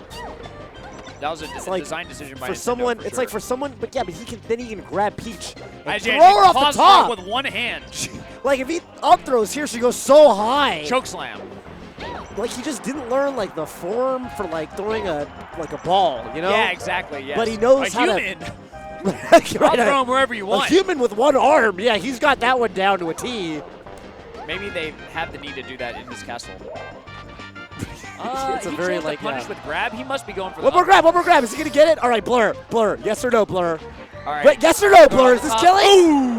Oh no! I feel like Blur's just. I don't know. Blur, what percent? Yeah. Blur's just going to make something up. I mean, we 262, dude. I think it's 262. All right. Armada overextends. He goes for the down air edge guard. Don't know if it was too high or if Mewtwo King just sweet spotted that well, but that's going to be it. Mewtwo King definitely blew his double jump. Wow. Yeah, at that percent. Unfortunately, gotta even put my landing on foot the in my stage. Yeah, well. Which is really hard to do. Unless you're extremely flexible. Oh, jeez. All of a sudden, Armada comboing him all over the stage. Rolls up. Yeah, he knows he's Peach. He doesn't have time to do anything. Get over there and punish him. Ugh. Just pulled up the set history, by the way. Not awesome. Those numbers are not good for Mewtwo King. Yeah. Mewtwo King has won 2 sets versus Armada all time. One of them at Summit. And I guess the other one must have been Skatar. Yeah, I think of the set histories between two gods, this is the worst. Any two gods. Take any two and gods. Armada with 16 set wins over Mewtwo King. Yeah. Compared to Mewtwo King's 2. Ouch. I would didn't know it call was that bad. I would call that paltry. But, you know, luckily for us, the viewers, this set is looking way more intense than a blowout like that. Yeah, this is looking to be a really good set so far for sure. Throws him off. Armada air dodging past him. Uses all his, I love how Armada just uses his resources so smartly when he's in the air. So he's got float, double jump, and air dodge, right? He's using all three to sort of maneuver around Mewtwo King's wall. Wow, great bait by Mewtwo King. Did you see that? Yeah. He just full jumped, he didn't fastball, and Armada came down with a down air, back air just to try and, you know, challenge Mewtwo King's move. Mewtwo King just waited for it and reacted. Awesome. Down tilt. Oh, yeah, down tilt and air. Cool. Sends him off the stage and does a little bit more damage than like a down smash hit would. Yeah. Oh, wow, good Mewtwo forward King, air. That was sick. Really taking a bad position and making the most of it. Yep. Making a lemonade out of lemons that the life gives you. I love As that they Mewtwo say. King is still fighting. This is going to be tough to come back. I just think that Armada as a player is just so hard to... He's like a wall, dude. Yeah. Down throw? Down Yeah. throw. It's tough. No, it's so tough. Armada's done. Oh, what happens up here? All right, well. They're way too far away from each other. Yeah, unfortunately. That would have been cool if one of them hit the other. Armada No. rolled way too early. That was so strange. Dude, Mewtwo King's done so much damage to Armada this set, but this is just like Dreamland. He's dead. Missed that tech, that's it. Jeez. And you look at the timer, too. We're at 3 minutes left in the clock, and Armada still has 3 stocks. Not great. Yeah. This lots is of the damage. strength of Armada and the weakness of Marth. Yes. Yeah, Dreamland really exacerbates all of the problems Marth has in the matchup. And, God. Peach Armada says this going is up fun. 2-1. Are we fated to see a Mango Armada rematch? Damn, dude. Yeah, Are we going to see an EU losers finals? Can Mewtwo King take this to game 5? Yeah, I mean, this is the stage to do it, right? You know, we had Dreamland, and, you know, you saw how crucial it is for Marth to be able to kill. Yoshi's affords that ability, so this is going to be, if Mewtwo King has any say in the matter, you know, a very different story. Great bait by Armada, he baited out the shield grab of Mewtwo King. Yep. Oh, wow. And that down tilt, man, so good. Yeah, not an awesome dash dance from Mewtwo King, just a little bit poor spacing. Whiffing a nair right in front of Armada. Yeah, this is the first game I really just got baited again, I think. Yeah. First game besides the Dreamland one where, you know, Armada has the really strong start. I feel like Mewtwo King, those first 2 games, he was fighting from the lead the whole time. Yeah. Mewtwo King looking just a little antsy. Like, Yeah. just running at Armada when he's kind of shielding on the platform. Like, you know he's got shield drop as a tool. Like, or do you really want to challenge him at this exact moment, or do you want to reset, reestablish, right, and find an advantage? Right, let him wear it as shield a little bit, you know. Heaven's sakes. Kind of playing Armada's game right now, where Armada wants to challenge MewTwo and say, you know, you find a way in kind of thing. Yeah. And MewTwo is just obliging him.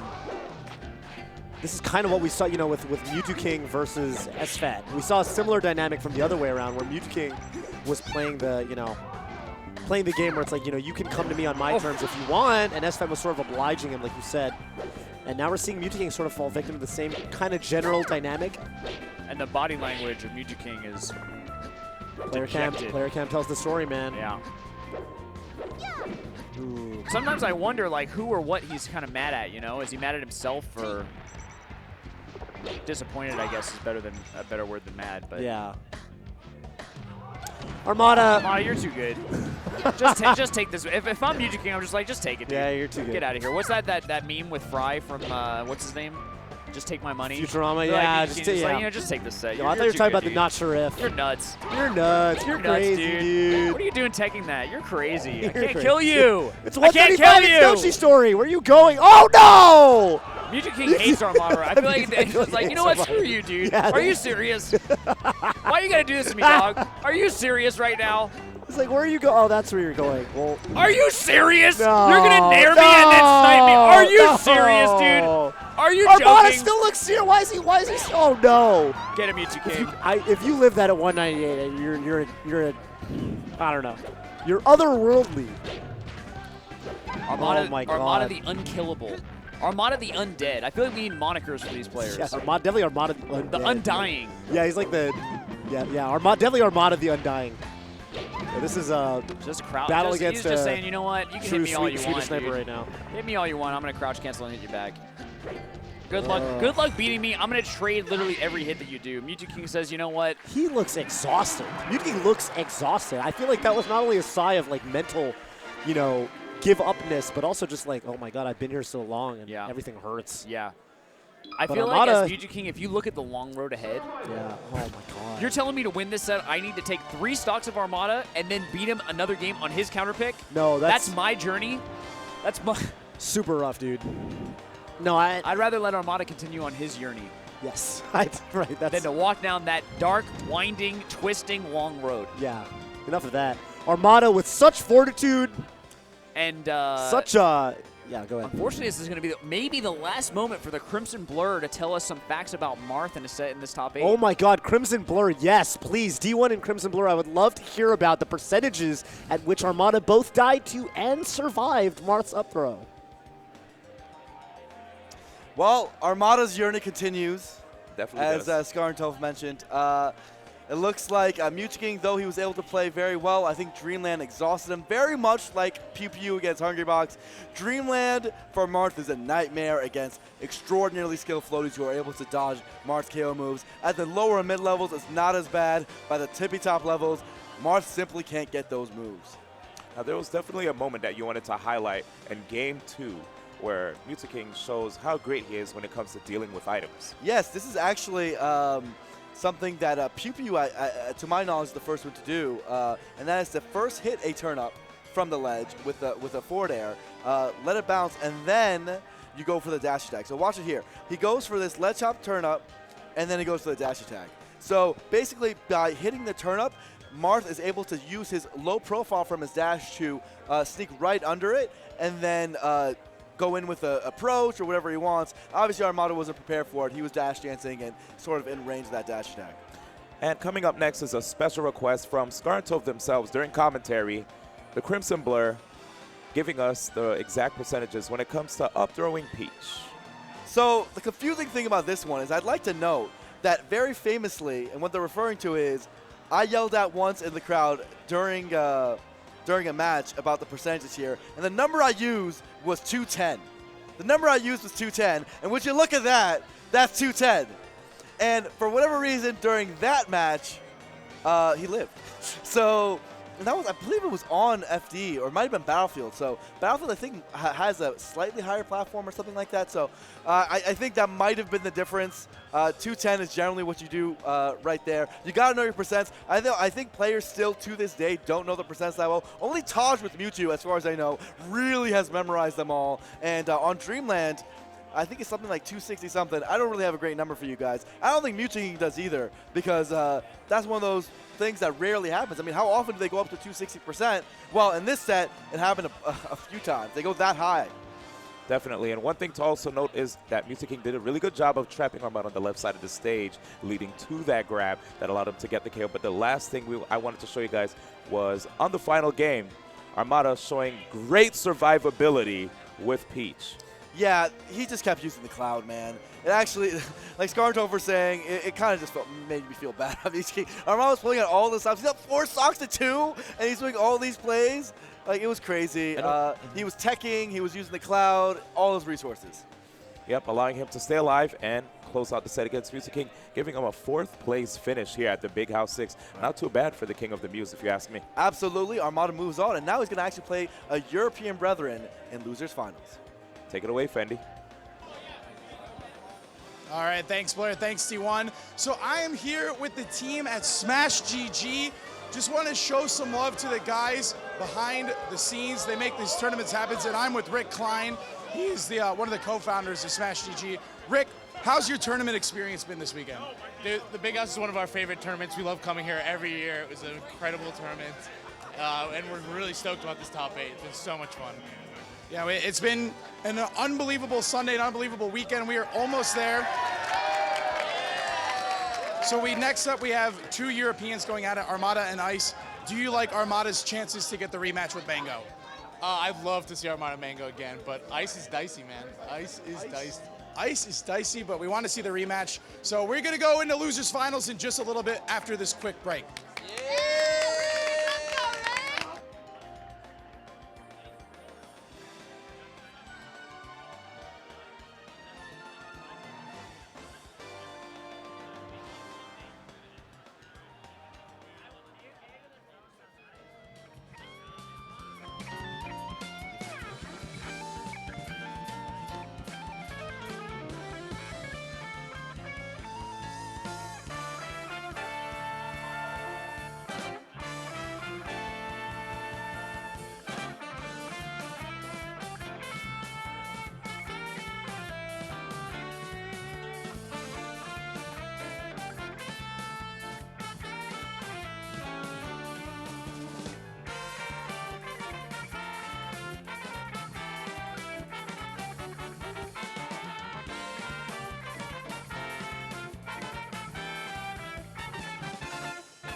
All right, guys, we are going to get right into Losers Finals between Ice and Alliance Armada.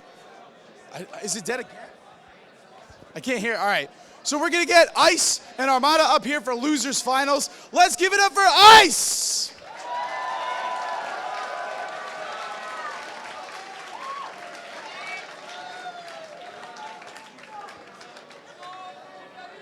All right.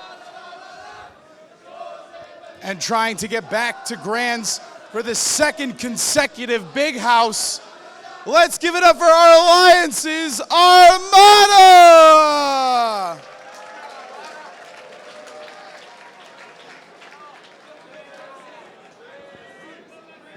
He's in the back.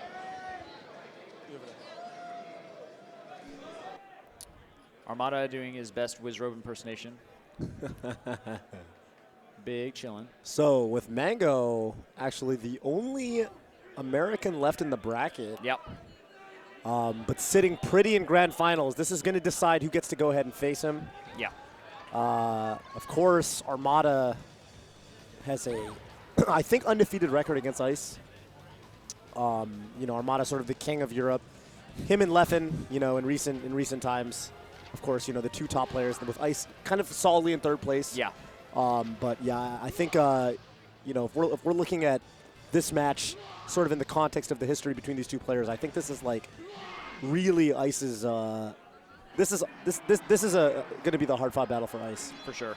Yeah, and I mean, you know, once again, it's the question of which Ice will show up. Right. What level of play is he going to bring to the Big House Losers Finals? Yeah, absolutely. And I have to imagine, you know, Ice, he gets to play Armada, you know, at tournaments like the B Series, Heir to the Throne, etc.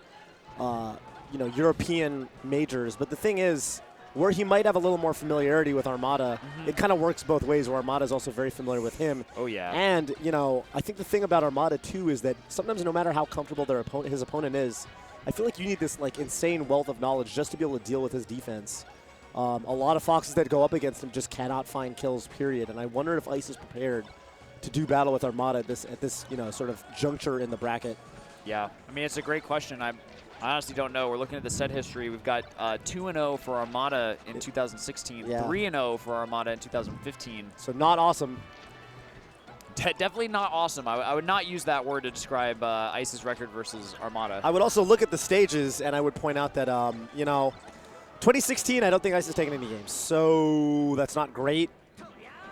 Armada actually has mostly been using Fox, it looks like, over the course of 2016, but I guess with this Peach more warmed up right now than his Fox, he's just going to stick with Peach. Yeah, and I mean, Armada has mentioned in the past, like, I remember at Battle of Five Gods, he kind of, I think he, like, knew he was going to lose to someone, but, like, wanted to play the character that would have him most warmed up for Grand Finals. I think maybe it was versus Mango. He went in with Fox, knowing that if he were to beat Fox, to beat Mango, his Fox would be warmed up for Hungrybox. For Hungrybox, which he had to use. Kind of like, even though you're fighting in Losers Finals, setting yourself up to win Grand Finals because he doesn't really care about second, right? Right. He's kind of the Ricky Bobby's dad advice, which he later goes on to take back. If you're not first, you're last. Right. Yeah. When in reality, you could be second. Right. You could be third. In reality, yeah, second Heck, place you does even take be home. fourth. Yeah, wow, weird.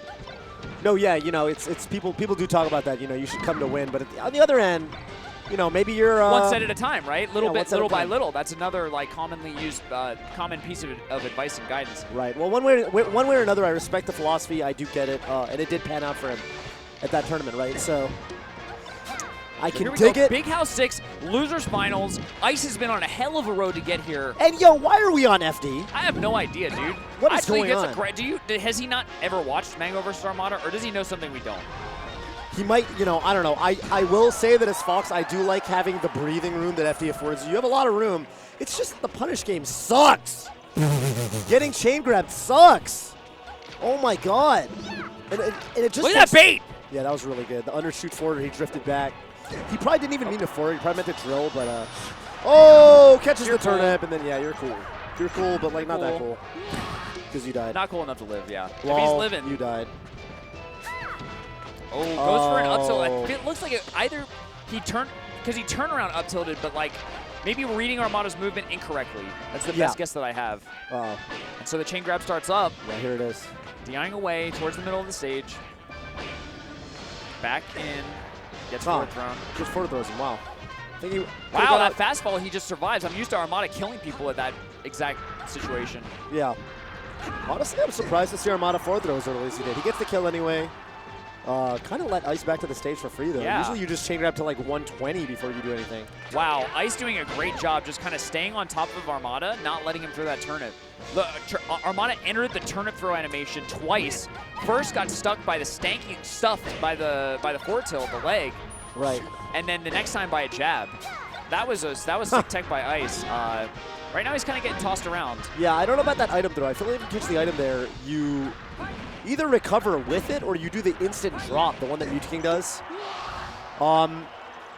There's also ways Fox can get around that particular edge guard situation where you eat downer and you fall away from the stage, so you gain both the upward angle and the Mewtwo King angle, if you know what I mean. Yeah. And instead he keeps falling at the exact same place and only giving himself one option. So yeah, I'm not really sure what Ice's plan is there. I mean, maybe he's just down to do that until he's at 999 and call it a day, but yeah, well, probably not great because Armada will not mess that up. Yeah. jumping right into that turnip. Good read by Armada to put it right where Ice wanted to be. Yep. Ooh, missing another chain grab. I mean, I'm kind of surprised, you know, see more misses than I expect. Even versus Mango, he dropped one. Right. So, you know. That nair is so scary. Ooh, I like the bait of the down smash. I feel like if you, I don't know. I feel like that wasn't as much confidence. This is the same thing I see with Mango, where like if you full jumped in place. Oh wow, Armada's just ready for that. So ready.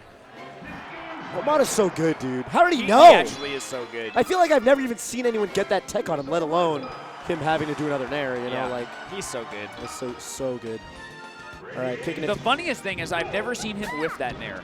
Do you know what I mean? Yeah, I know. I've never seen a situation where he hits the dude with the nair and then just does another one, just like, you know, because he's used to doing that on the off chance that they tech. Right. I've only seen him do it that time.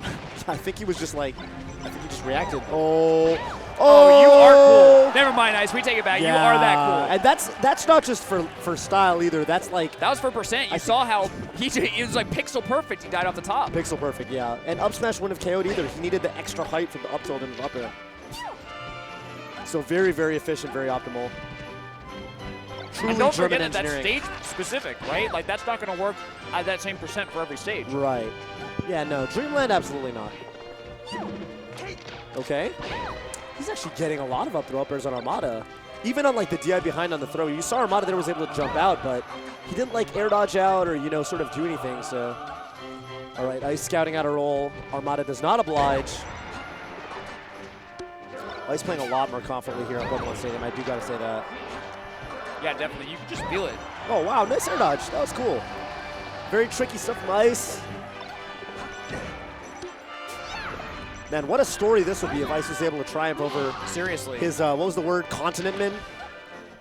Continent Men? Continent Men, yeah, I think funny because he was going to say Countrymen, but then Continent Men, yeah. But Armada here. Fendi innovating. No, innovating new words. Maybe it's a word. Yeah, it might be a word. Not sure. I feel like everyone knew what he meant, and that's kind of how language evolves. That's true. That's true. Oh! Oh! Crazy DI by Armada. I actually can't believe that he was still there for that up air. Like, yeah. I feel like he could have drifted way far. He should have been out. But yeah, that was confusing. Ice up 3 stocks to 1 versus Armada. He's actually destroying him right now. He is. Oh! He's dead. That is a clean ass 3 stock. Yeah, that's not game 1, I'll tell you that. Why did he go to FD, man? Come on, man. I don't know, dude, because basically what you said sounded, it looked like it played out just how you suppose, which is that, like, neutral game, Ice was doing fine. You know, like, when then he Armada had touched his him and he offense, got wrecked. But yeah, as soon as he got touched, he died. That's how you get, you know, that's how you lose. Right. I don't know, man. Good question. It's chill, whatever. I'm not going to question whatever. it. Yeah, whatever. Uh-oh. Back air. Back air. Oh, turn up the what? Yeah, Armada. you know he's getting that. Oh, dude. He does so many different things with the turnip. Sorry, yeah. Do you think it has to do with, like, the literal, like, stage length? I mean, Stadium and FD are both longer than Dreamland or any other I stage. have to like, there's got to be a reason, right? Yeah. And I mean, even Armada doesn't take him back to, well, I guess he can't take him back to FD. Yeah. The stage rules are such that you can't go back to it. You can't choose to go back to a stage that you won on. Right. Ice could choose to go back to FD if he wants, but I hope he doesn't. Yeah, me too. He must just really not like Yoshi's or Fountain. He must really hate one of those. Yeah. Oh, wow. Looking for a shield poke. Armada angling the shield such that he doesn't get it. Up smash, yep. That was really nice by Ice. It is a pretty easy confirm, I have to say, but like knowing the exact distance that you need to run. Right. You know. And I think the hard part is starting your run early enough because you got to get the hit, confirm it, and it's like once you start running, yeah, free money. But you got to know that that the setup is in play. Great positioning by Ice, by the way, to wave dash back right where Armada wanted to be. But Armada all over him. He puts out that hitbox, which is, ooh, wow, what an air. Armada's so ready. And let's see what the follow-up is. Nothing. Yeah, Ice getting the platform. Yeah. I guess there just wasn't a follow-up. Yeah, I mean, usually Peach's dash attack is DI'd and at a percent such that like Armada usually has follow-ups, but yeah. It is what it is. Ice moving around pretty well. I like it. kind of planting himself on that platform. Yeah, and Armada just trying to catch him coming off the platforms. He's putting aerials in all the right places should ice go in. You do kind of get the sense that these guys know each other pretty well. Yeah. The thing you just said. Yeah. Yeah. Maybe that's just the ice thing. Maybe ice always gets that tech and Armada just knows it. Oh, amazing up smash. Yeah. That could have been scary. I mean, a couple more %. Yeah. Wow. Ooh. Tie game. Armada's superpower seems to be foiled here by Ice, you know, where Ice is getting reliable KOs at like a reasonable %. We're not seeing these like runaway stocks from Armada like we did versus VGBootCamp or like we did versus, you know, earlier in the day versus some of the Sheik mains that he destroyed. Yeah, not at all. Oh, and Ice. Oh, I don't like how he went in there. No. I was about to say, wow, I like how he's kind of mixing in this campy style that seems really frustrating for Armada to deal with. And then he gives him a free punish on a nair, and I'm like, never mind. That was not good. No! He used his jump. I think he didn't realize he used his jump. You got to know that you use your jump. Well, got the footage right here. You got to know that. You just got it. Uh-oh. Oh, no. Yeah, that's a problem. 50 no. damage just like that from a dash attack. Yeah, you can't give him this stuff. Jeez. You kind of had that feeling, right? I had that feeling. That was just going to be a % or 2 off. Yeah. Armada, maybe more. Obviously going to get the right DI. In that situation, like just full away DI is enough. No like shenanigans where you should kind of do some slight angle DI. You just want to go away. Yeah. Okay. All right. So, I mean, he's only gotten hit by that one down smash. Oh, no. Jumps into a forward air. Comes down with a crazy whiff drill. Yeah. That's scary. You know, you might be sensing the desperation that we talked about with Ice versus No! Mango. Oh, my goodness! He's got another lease on life. Tournament winner. Ledge? Goes behind him. What's wrong with the ledge? Oh, no! Couldn't get his I feel like he just landed on the platform. He expected to maybe land lower or something. He was just indecisive. He didn't put his shield up. He didn't dash away. He just stood there. Yeah. Blah. Dreamland definitely the best. I don't know. Maybe that's not true. But Dreamland, very good stage for Peach. Yeah, really good for Peach, unless the Fox is very dedicated to camping. I honestly Ice clearly wasn't. Yeah, clearly. If he was. He did it for like 30 seconds. I was like, all right, cool. And then, like, I don't know, just a little more calculation into how he then mixed it up in the approach. Like the thing you were talking about with Gatsu. Oh, Gatsu was really. You want to talk about that real quick? Because I think it's like an interesting tidbit to know. Yeah, so basically you just want to, as an aggressive character, or traditionally aggressive character, as the more mobile character, you don't want to be predictable. But you do want to go in, and you do want to go in when it's not expected. Most of the time you play campy, and then maybe like 1 in 5 heartbeats you go in, but half of those you fake like you're going in and you just go back to camping. So then the player who's forced to play defense with the slower, more mobile character, really what they're doing is they need to guess properly when you're gonna go in and react, but they can't react too much. Otherwise they're like gonna be open for like your fate go-ins. Right, your fates. Gatsu clearly very, very good at doing that. And you said he was doing a lot versus what, Hugs? Hugo, yeah. Yeah, okay. Definitely recommend watching that set. It was a great example of that kind of play style. Yeah, I think really powerful. Especially, you know, with Falcon, it's usually more like flying across the stage. With Fox, that's often manifesting how he comes off the platforms. Oh, Ice, yeah. He's crazy, but like Armada's crazy too, but they're both crazy. Yeah, they're both crazy. These guys are crazy. These guys are crazy. Losers finals. Madness here. Madness. Oh, nice. Oh, almost gets the confirm. Or in fact, gets the confirm, but then kind of doesn't go far enough with the with his wave dash to get the follow-up. Reacts in time, I should say. I would have read that. You have to, once you start getting hit by the downers, to give yourself any away, chance. right? Yeah, you have to DI out. You cannot let it combo into the Nair, because the Nair is too strong. All that stands between Mango and Armada is 2 more stocks of ice. Yep. Oh, wow. Okay, stop, yeah. And Armada's just looking like the brick wall, right? He's looking like the wall in this game and in Ice's tournament path. Yeah. Oh, he goes for the tomahawk. Great idea, so but ready. Scouted. Yeah, scouted. Scouted. Better playered. He said, nah. Oh. That was sick. That was actually sick. Yeah, he put on so much pressure through that dash dance where he chose to do it that Armada lost most of his shield. And then, you know, kind of, oh no, he tried to grab the turnip. He tried to grab the turnip, but did it too early, and forward air came out. Oh, no. Oh, no. Oh, no. Oh, Pull turnip. Okay, one more back here. Oh, no, down. That was actually so sick how low he went. Yeah. Ice recovering really well, but just to get knocked off the stage again, like Armada's just relentless with his hitboxes, just putting them in all the right places. Oh! Ice knows he needs to shine. Oh, my God. Star jumps. Oh, my God. Oh, what does he get? Shines him back into the stage. No! So close.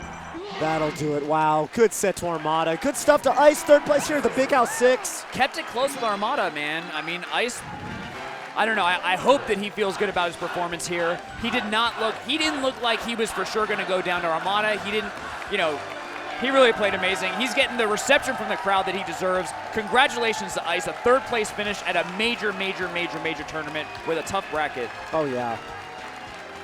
Great work. Super impressive. Good stuff again to Ice. Here we are again. Armada going down to Mango in winner's semis. Yes. Fighting his way back through Hungrybox, Mewtwo and Ice. And Mango called it. What did he say? The favorite for, the opponent in grand finals.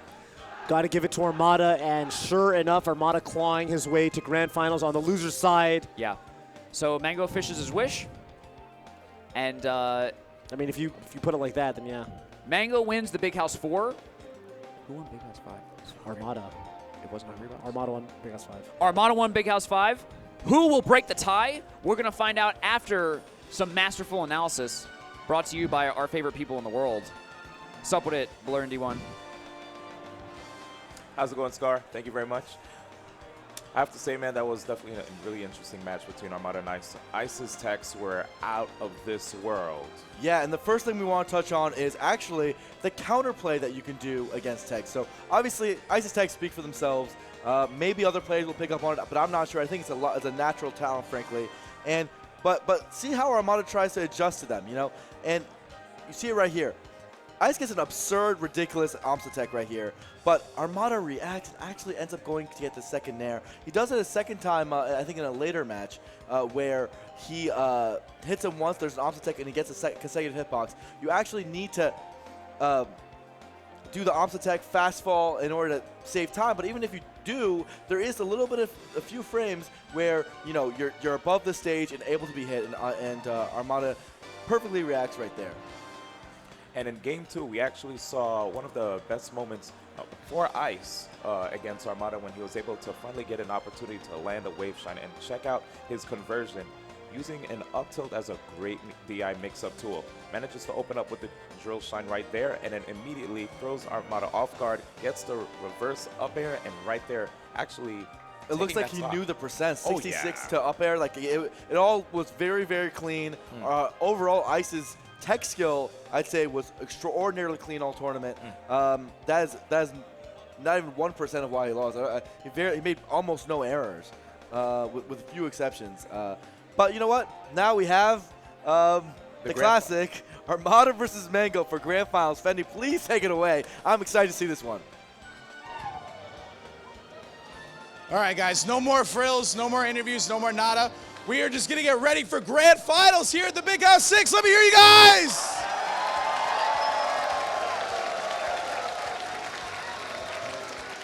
All right, right after this break, we are going to go into grand finals, Alliance Armada versus C9 Mango. Do not go anywhere. We will see you in a second.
All right, guys, welcome back. This is it, grand finals here at the Big House 6.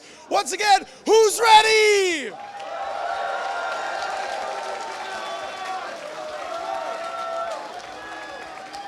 Yo, my people on the left side of the room, you guys are sounding pretty quiet over there. Are you guys ready?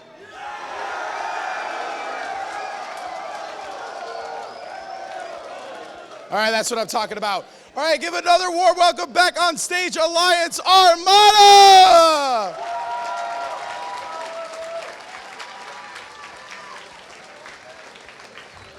And from winners, the GOAT, give it up for C9 Mango!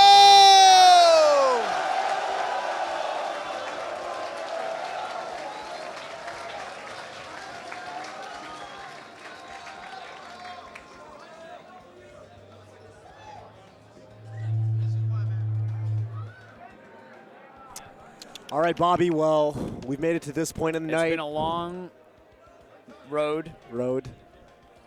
Path. Dare I say it? Journey. Here we are. All roads lead to Mango versus Armada. They sure do, Bobby. Can I call you Bob? They sure do, Bob. Please do. No, not Bob. No, please don't. You faked me out, dude. You called me Bobby, and then I thought that you interrupted yourself. You're like, can I call you Bobcat? I thought you just cut yourself off, but no. Bob is so no. I think that name, it falls so flat. Like all the pep and excitement that I want to bring to my life, it's just like Bob. It's like, are you serious? Oh no, it's like how dude. Mewtwo King felt versus Armada. Are you serious, dude? Yeah. Come on, man. Are you really gonna do that to me? Yeah. Oh my God, I felt for Mewtwo King, dude. I'm sorry. Oh my God, poor guy. Yeah, that was rough. We've seen this a couple times this year. We talked about their history when they went into their winners semis match. And I mean, even just from their winners semis match, I think we kind of saw the full spectrum of like how this matchup can go between the two players. Armada coming out so strong out the gate, but then Mango refusing to back down and refusing to crumble. Yeah. And you know, here he is.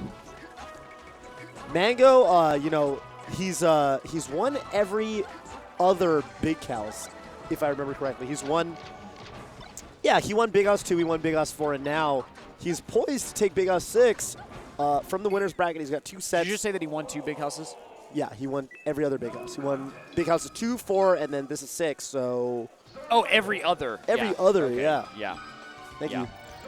Oh my God. Shout out again for how super duper Omega Crispy Blur's suit is. Absolutely, dude. He's wearing like a 6-piece suit, dude. I Yeah. didn't even know it could happen. But here we go. Game 1, Mango versus Armada. I mean, let's see what happens, man. Yeah, this is. I feel like we're regardless, we're going to be taken for a ride. This is 2 of the best players ever. 2 players who know each other. They know their characters. They know their opponent. Like, you know, this is. They know what and what is 2. Dude. Yes. And if this. Yes. I'm sorry. But this is some of my favorite Melee, to be honest. Fox versus yeah. Peach, you know, really like a Peach. Oh, I love that he doesn't just nair out a shield. He goes a little bit to the right, floats a little to the right, and then nairs just to make sure he gets the hitbox where he sends him left. So good. I feel like a lot of Peaches there, they panic and they just do the nair and shield and send Fox the wrong way. Yeah. But Armada, he knows exactly. That's kind of the thing we talked about yesterday with maximizing your hit stun. Armada knows just how much time he has before he has to act. Yeah, that's actually like a real key to the game, is like really knowing the hit stun and the shield stun and all that stuff, and when the first frame to act is. Yeah. Oh, what spacing on the nair? Yeah, he baits out a crouch because he does the weak nair, which is like, you know, usually that's like, yo, crouch cancel this, and he drifts back so that even though Armada is able to crouch cancel down smash, the down smash doesn't hit a goddamn thing. Yeah, Mango spacing has definitely been pretty wild. He's baited out a few twitchy responses from Armada. We talked about twitchiness before. It's like, you know, just kind of Armada as the less mobile character, he kind of has to rely on, you know, just like seeing what the opponent's doing and like reacting. Right. And sometimes your reactions are just like, you know, you're a little and you react to you react to a false positive. Can you make that noise again? I think that it.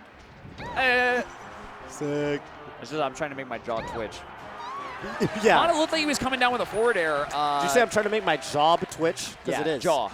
No. Jaw. Yeah. Because, well, I mean, well, straight down? No, I thought straight down. yeah, I thought so too. Okay. All right. Armada covering everything. What a legend. Yeah. He goes high, throws the turnip, and the turnip follows that arc where, you know, it's kind of in the way of a lot of up Bs that Mango would want, and then, you know, he just places himself right there for the forward B. Interesting that he didn't go for the jab reset. He went for dash attack instead. Yep.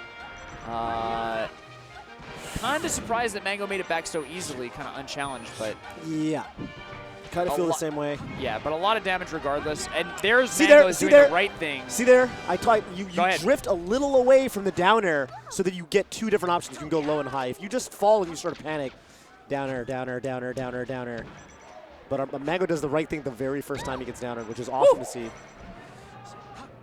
And I guess that's kind of what I was saying with Ice is like, yeah, we kept talking about how his mental game, you know, was like this thing he had to overcome, and he did, and you know, but then he had the, you know, the challenge of dealing with Mango and Armada. The thing is, I feel like there's also a knowledge gap because I'm watching some of the little micro situations against Peach specifically, and I'm like, you know, I think Mango, for example, would handle this specific situation a little better.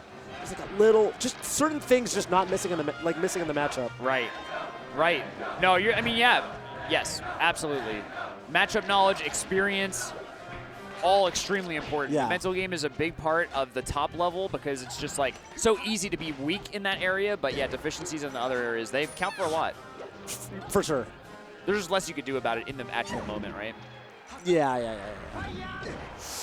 Wow. Going straight towards Armada. Armada's ready for it. Yep. Armada rolls up. Interesting roll. Yeah, right? But, you know, once Peach decides to grab the ledge, I think she's more committed than most characters. She doesn't have this, like, really good, you know. Ledge hop. Yeah, ledge hop back air, for example. She would literally die. Yeah. Ah, oh! Oh, dead TVZ! They're both living! Oh, my God. Oh, weak there, but he goes super far away. No! He dies to a weak neutral. That was so anticlimactic for that DBZ moment. Oh, my goodness. He just threw an air out, and Mango got hit by it. And it didn't even hit him very hard. You didn't get the boom. You got like the whoop. Yeah. Wow. Like how we both did our impressions of what it sounds like to get an air and have it hit soft. Wow, Armada starting out fierce on this Yoshi story match. Yeah. Just comes in with a float in air and just decides to grab right after. Nice DI. I like that DI on the Nair. Missing the angle, though. Yeah, missing the angle. But, you know, if he DIs in, that's Nair. He's still dead. Nair. Uh-oh. That was a really scary. You see that air dodge? Super bad placed air dodge. That was really scary. I mean, the L button is actually, it's so important. You use it to L cancel, you use it to tech, and shield, air dodge is one of those. Yeah, and shield, yes. Yeah, exactly. And air dodge is one of these moves that's so important, but also, like, if you don't mean to do it, yeah, it kind of sucks. It's always bad. Yeah, you see people potentially SDing with disastrous. it a lot. Yeah. Wow. Oh, good grab. Mango. No. What was that? What happened? That's tough, man. That is tough. This is the bad time in the set to be making that kind of mistake. Yes. Correct. Nice. Oh, and he gets the up air. That's pretty good. Only down one stock. Yeah. Yeah. I mean, Armada's not going to make Armada is not going to SD like that, and that counts for him, you know, as a player. So, right. You know, this is kind of Mango's cross to bear. Definitely an inconsistent kind of player. He kind of, I don't know, he takes big risks and sometimes he pays for it. Right. So yeah, he put himself in this situation where he needs to come back, right? Yeah. Oh, wow. Wow, that was so sick. Armada using the Nair to lift up Fox and then an immediate dash attack after. Mango kind of getting tossed around. Yeah. Oh. That back air really does kind of like reinforce the idea that Armada's just a brick wall. Yes. Just visually, like Fox just running into her back air, which is like her kind of just like, I don't know. Yep. She's just blocking. She's just body blocking. Yeah. For sure body. Great weight. He baits out the spot dodge, and Armada. And then tries to tap dance on his head. Oh, USA chant. Kind of half-hearted USA chant, to be honest. Yeah, because it's like people want, you know, they want to believe. They want to believe, but like this is, I don't know, this game. This is not happening in this game. Good roll. I don't know. How many universe timelines do you think there are where Armada blows this game? I feel like really few. It's the 99.97% reality, dude. The 99.7% reality right now, dude. This dude's trying to roll 3 ones. No. Let me roll 3 ones, baby. Oh, there's one. All right. Oh, no. He scouts out the roll. He's like, I'm coming for you, dude.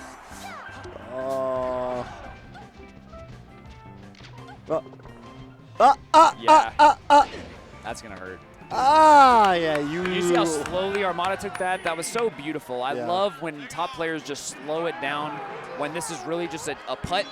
You know, it's like a mini putt. Yeah. Just did that up throw. He saw the DI. And he lines just, up for the shot. so slowly. Yeah, lined it up. Lined Boom. it up. All right, game 3 in Armada with the 2-0 lead in the set. Now, he had this in semis, right? This is not not unwinnable. I mean, we saw Mango bring it back from literally this situation. I don't know how the heck he jumped out of there. That was weird. Okay.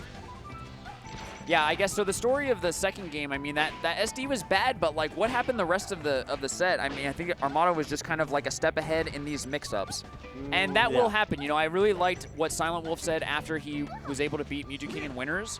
He kind of said, like, you know, even if you get blown out, if you get whooped, it's really you judge your wins based on game wins, not stock count. Right. Because Armada, like, based on one small mistake, will just kill you. And I mean, you know, if he does that 3 times in a game, then you're gonna get 3 stocked. Right. So, you know, you need to patch up your own mistakes, and so yeah. Yeah. Down smash, yep. Again. Good tech in place by Mango, by the way. It's true. That's a situation where Armada is just going to kill you if you can't get off that platform. Right. And tech in place, and he just slid off. Wow, Armada. That forward air was so scary. Yeah. Armada slowing it down. That's so sick that he just waits for the knockdown and then starts the tech chase up. Like, man. Because it just looks like an annoying kind of tactic, like almost like a Shino stall or whatever, but it has a ton of utility. Mango's still living. I don't know oh, he's dead. Amazing DI. Yeah, really good DI. Ooh. Wow, are you both nerds? They're both that nerdy? They're looking at the timer? I don't know. That was so nerdy, dude. How many times? He's been practicing that in his room? Do you think Mango knew? I feel like Mango did not know. You feel like he knew? That angle was nuts. The joke, of course, being that, you know, learning the actual random timings based on the timer is like this super minute thing that only, even among the most dedicated Melee players, only like very particular people do. So for Mango to, I don't know, I feel like it was a Hail Mary recovery because he couldn't really do anything else. How did he live? Up tilt at 120 on story? Oh, wow. Randall, not Mango's friend right now. Yeah, he gets out, though. He's fine. Down throw, up tilt, yeah. But Armada ready for it this time in Tex. Yep. Oh, I like that forward smash by Mango, but Armada with awesome DI on that jab. Yeah. Oh, doesn't quite get the edge guard there. All right. Even game, 2 stocks apiece. Mango's got to make something happen. Yeah, Mango's still fighting from behind. Armada's still getting, you know, he's got the better of neutral right now. Yeah. Okay. Oh, could be a big punish. Yeah. Armada so good at smashing out of that downer, though. Ooh, getting kicked around right now. The Swanton bomb! Yeah, wow. Cool idea. Wow. Like these guys have been favoring Shield so much. Like, I've seen more moments in this set than any other that I recall of them both shielding, right? Like in the rock, paper, scissors, they're picking paper together so many times. Right. And now the crowd comes alive. The same words, but different spirit. USA at full blast. Yeah. Oh, wow. Oh! Oh! Oh, my God. What does he get? Yeah, that should be it. That was just trippy. That was just trippy. Mango's crazy. I don't know how or why he goes for that stuff. My eyes keep gravitating towards Leffen in the crowd because I feel like his expressions are telling a tale. They're just hitting you. Yeah. Right in the sweet spot. And here we are on Ice's neutral stage. Yeah. Oh my God. Yeah, okay, right, yeah. Oh my God. All right. And I'm kind of surprised. The start of this game was just like Mango running at Armada and naring. Like, what? I don't know. No finesse at all. Seems like quite the gamble. Oh, I love soft dash tag. Was that on so purpose? Cool. That yeah. was the sickest thing I've ever seen. Yeah, no. Armada's been doing soft dash tag on purpose for literally over half a decade. Wow.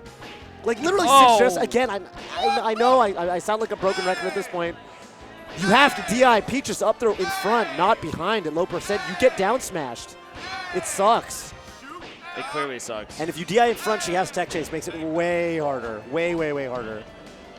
It's kind of counterintuitive because with a lot of up throws, usually DIing behind is the one that's harder to cover.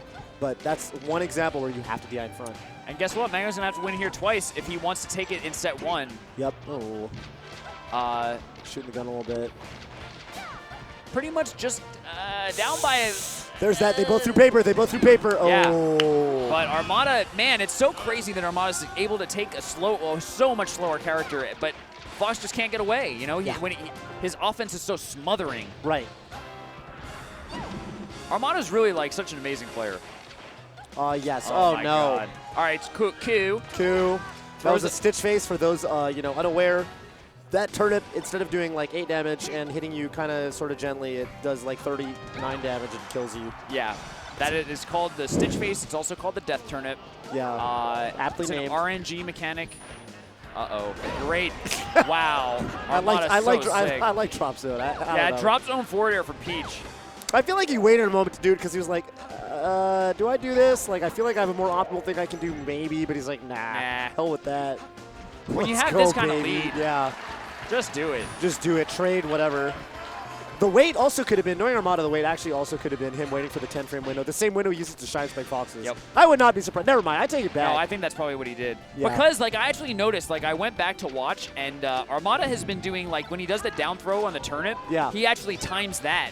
I think that's why he was so good at the Armada shine, because he's been doing it already with Peach. Yeah. With his edge guards with the, he just throws the turnip straight down and then gets him with the nair. Yep.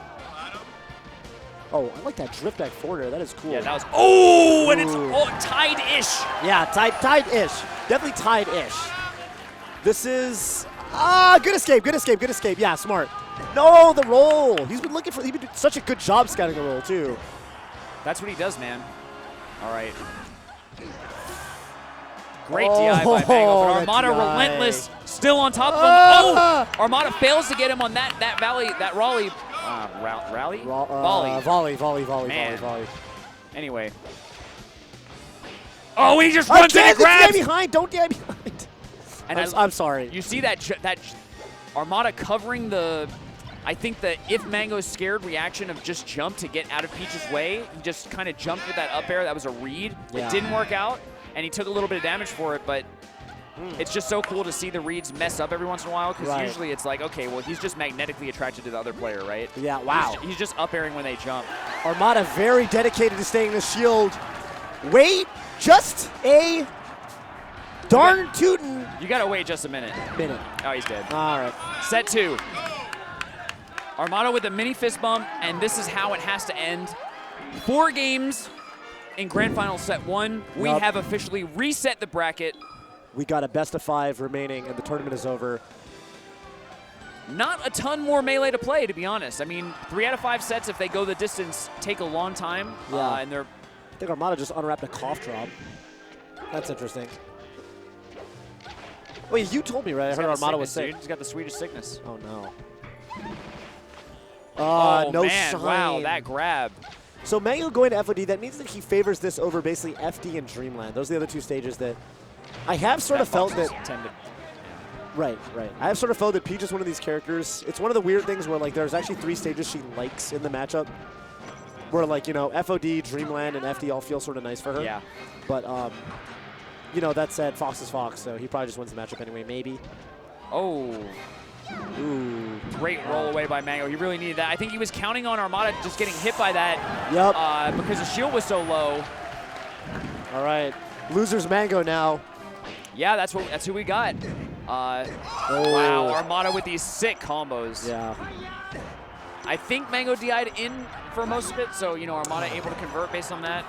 Yeah. Man, bummer there for Mango where he had, like, a pretty good opportunity because Armada, in a rare miscalculated the distance on his recovery. He could have gotten a grab or something, didn't really get anything. Ate a back air. Yeah, but Armada keeps his head in the game, not disheartened by, sometimes when you have that kind of rare drop of something you usually get.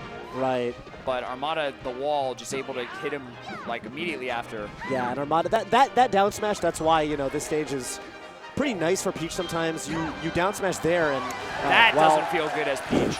All right, I take it back. That's one problem. I mean, yeah, you can hit the ground level with your down smash on the platform. Can you tell me? But I was just going to say, Fox can up smash you if you're standing on there, so it goes both ways. Like, go ahead. Sometimes when Fox gets that hit on that platform, it seems like Peach being elevated just that little bit, it seems like up smash is even stronger. Is there a hitbox like slightly above the ground that Yeah, Phantom down smash? that's stronger than the Do you normal know what I ones. mean? I Doesn't do it know what feel you that mean. way? It Like he does. died at 93. It doesn't seem like his DI was that Yeah, bad. and the Is he height gonna- differential wasn't that big of a deal. Like I think that's like the best Ah! hitbox. You might be right. I think another part of it too is people don't usually expect to get up smash in those situations a So lot the of DI times. is They not don't- as yeah, good? it's yeah. I don't, because I think if it was actually a stronger hitbox, it'd be really noticeable. Like really, really noticeable. Great read by Nice. Armada. He scouted that out from the moment that Mango got hit off stage. Yeah. He's super committed to going high and covering that. Yeah. And now, you know, it does look like Mango is like kind of, he's in a commanding lead, but Armada, one hit off the stage. I mean, if he, Armada's scary. That's basically what I'm trying to say. Oh, yeah. 1 or 2 hits and, you know, he's right back in this. Oh, no, but not like that. Wow. Not if you're going to get hit by Wow. up smash. I mean, that was, he got KO'd every single stock at around 80. Yeah, lots of really like juicy % up smashers. I mean, really every single stock. It felt, so, you know, we saw Mewtwo King Armada, right? Where Armada's living to 150, 200, 250 on Dreamland every stock. And then this is the other side of the spectrum where you've got Mango taking him out at just the right % every time. And that's what that match looks like.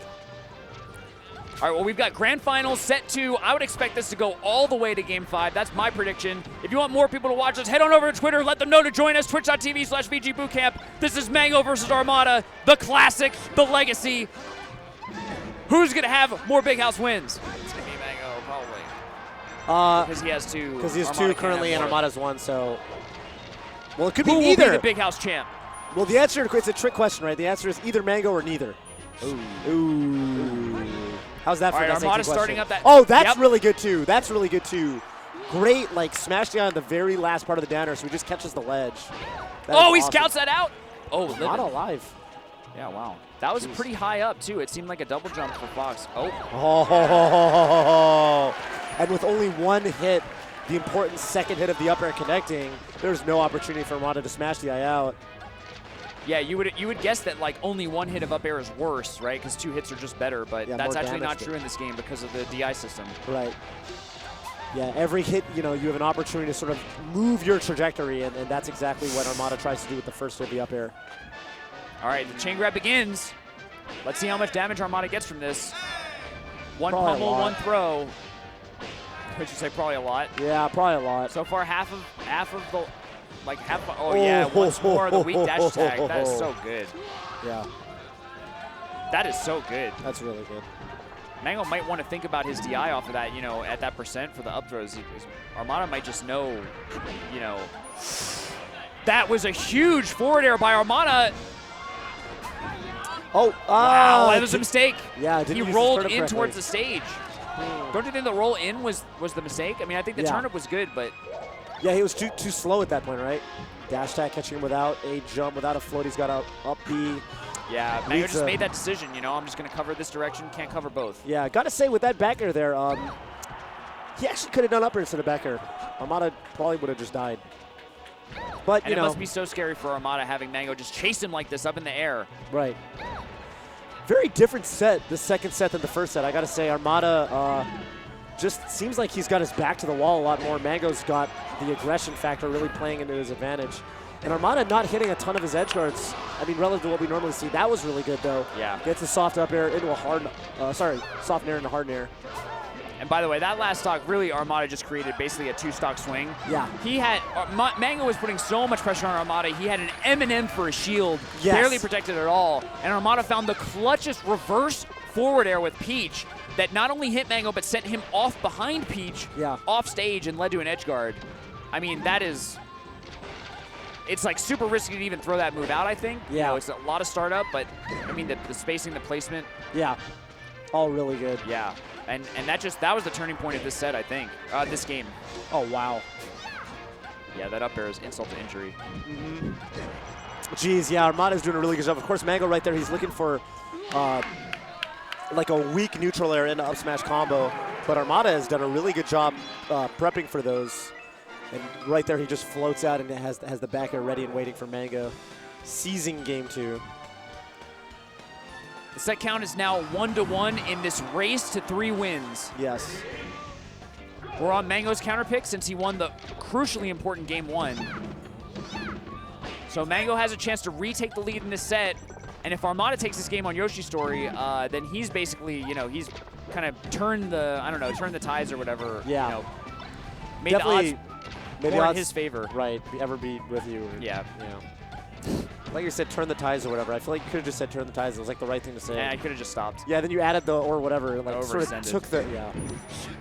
It happens. Yeah, well, I don't know. It's hard. Oh, no! The Armada's favorite combo. Straight up, that is Armada's favorite combo. Really? Has he said that? Yeah. Forward throw to whatever? Forward throw. To Shy Guy? Is that how he uses that stitch? What he just is throws going it up? on right now?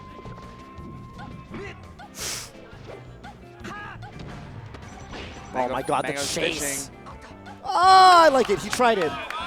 Yeah, that's. Oh, Living. okay. Because of how low it was. Yeah, he's extra low. We talked about how the platform puts you extra high when you get the up smashes on the platform. That was extra low. And there, Armada with the up his shield. It's been interesting paying attention to like the moments where Mango sets up pressure on Armada's shield, and then what Armada does in reaction, and then how Mango sort of tries to read one step ahead, and when he's successful and when he's not. Right there, he was definitely not. Yeah, I think right there he was looking for a shield drop. Right there he was. Right there he was quite successful. Is that hard to tech? Like, come on, why'd that work twice? I don't know. Like, he didn't really. I mean, yeah, I don't know. I guess it's kind of like DIing Puff's up throw rest. Maybe, yeah. Just the throw animation on down throw is just pretty long. Like, he throws you down and shoots you with the gun like 3 times. Shield grab by Armada. This is going to be big damage. Armada's just on the chase, and that turnip was so clutch. Setting up for this edge guard, and now Armada pulling ahead. 3 stocks to 1. Oh, Mango makes it back. He then air dodges. Oh, he didn't have the faith. No, that happened. Game 1, too. It was like he had that exact moment. He rolls up, Armada rolls up, Mango makes it back, and then he like comes to punish. It's like, why? You have to know Peach is going to roll there. Okay. Armada poised to be up in the second set as well. USA. Let's see what answer Mango has, if anything. Oh, Shy Guy does not help there. Nope. The opposite of the effect that it had when Peach did her forward throw. Yeah, I'll tell you that. Oh, nice. Empty land. I like that. Yeah. Yeah, that empty land maybe baiting Armada to do something, and the shine just hit there. And now Armada with an incredibly slow character. I can't overstate this enough. Like, just looking like he covers everything. But wait a minute. The firepower of Fox. Yeah.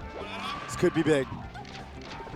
Could be real. Oh, and again, Armada ready for the soft nair up smash setup. Oh, that up air was so good. I feel like Mango might, there's like other. Oh, and that's. That was an up smash. Failed confirm. Ah, lots of missed opportunities. That down smash whiff should be a. He's a nerd. But it's not enough. It's not enough. Not enough for Mango. Randall did come to help. Wow. Armada up 2 games to 1. Will he take the Big House 6 and have back-to-back Big House titles? Or will Mango claw this back as he has so many times in the past? Game 4, set 2.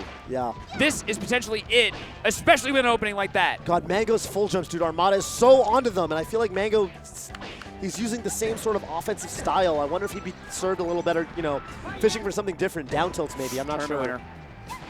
Okay. Oh, that was cool. Yeah, all the way in through the turnip. Oh, he lifted his shield. I don't know what he was looking for, lifting it up, but Armada goes for the down smash, and that's kind of a high-low mix-up. Right. Armada so ready. Yeah, that nair in, just not awesome there. I mean, I feel like it's such an easy down smash for Armada, especially when he's already committed to being on the ground because he's already done 1 down smash. All right, what we got? Wow, wave land back. Classic example of Armada taking a hit, wave landing back, to more generally Armada taking a hit and it not mattering for him because it's just not meaningful enough. And all these little hits of Armada are adding up so quickly.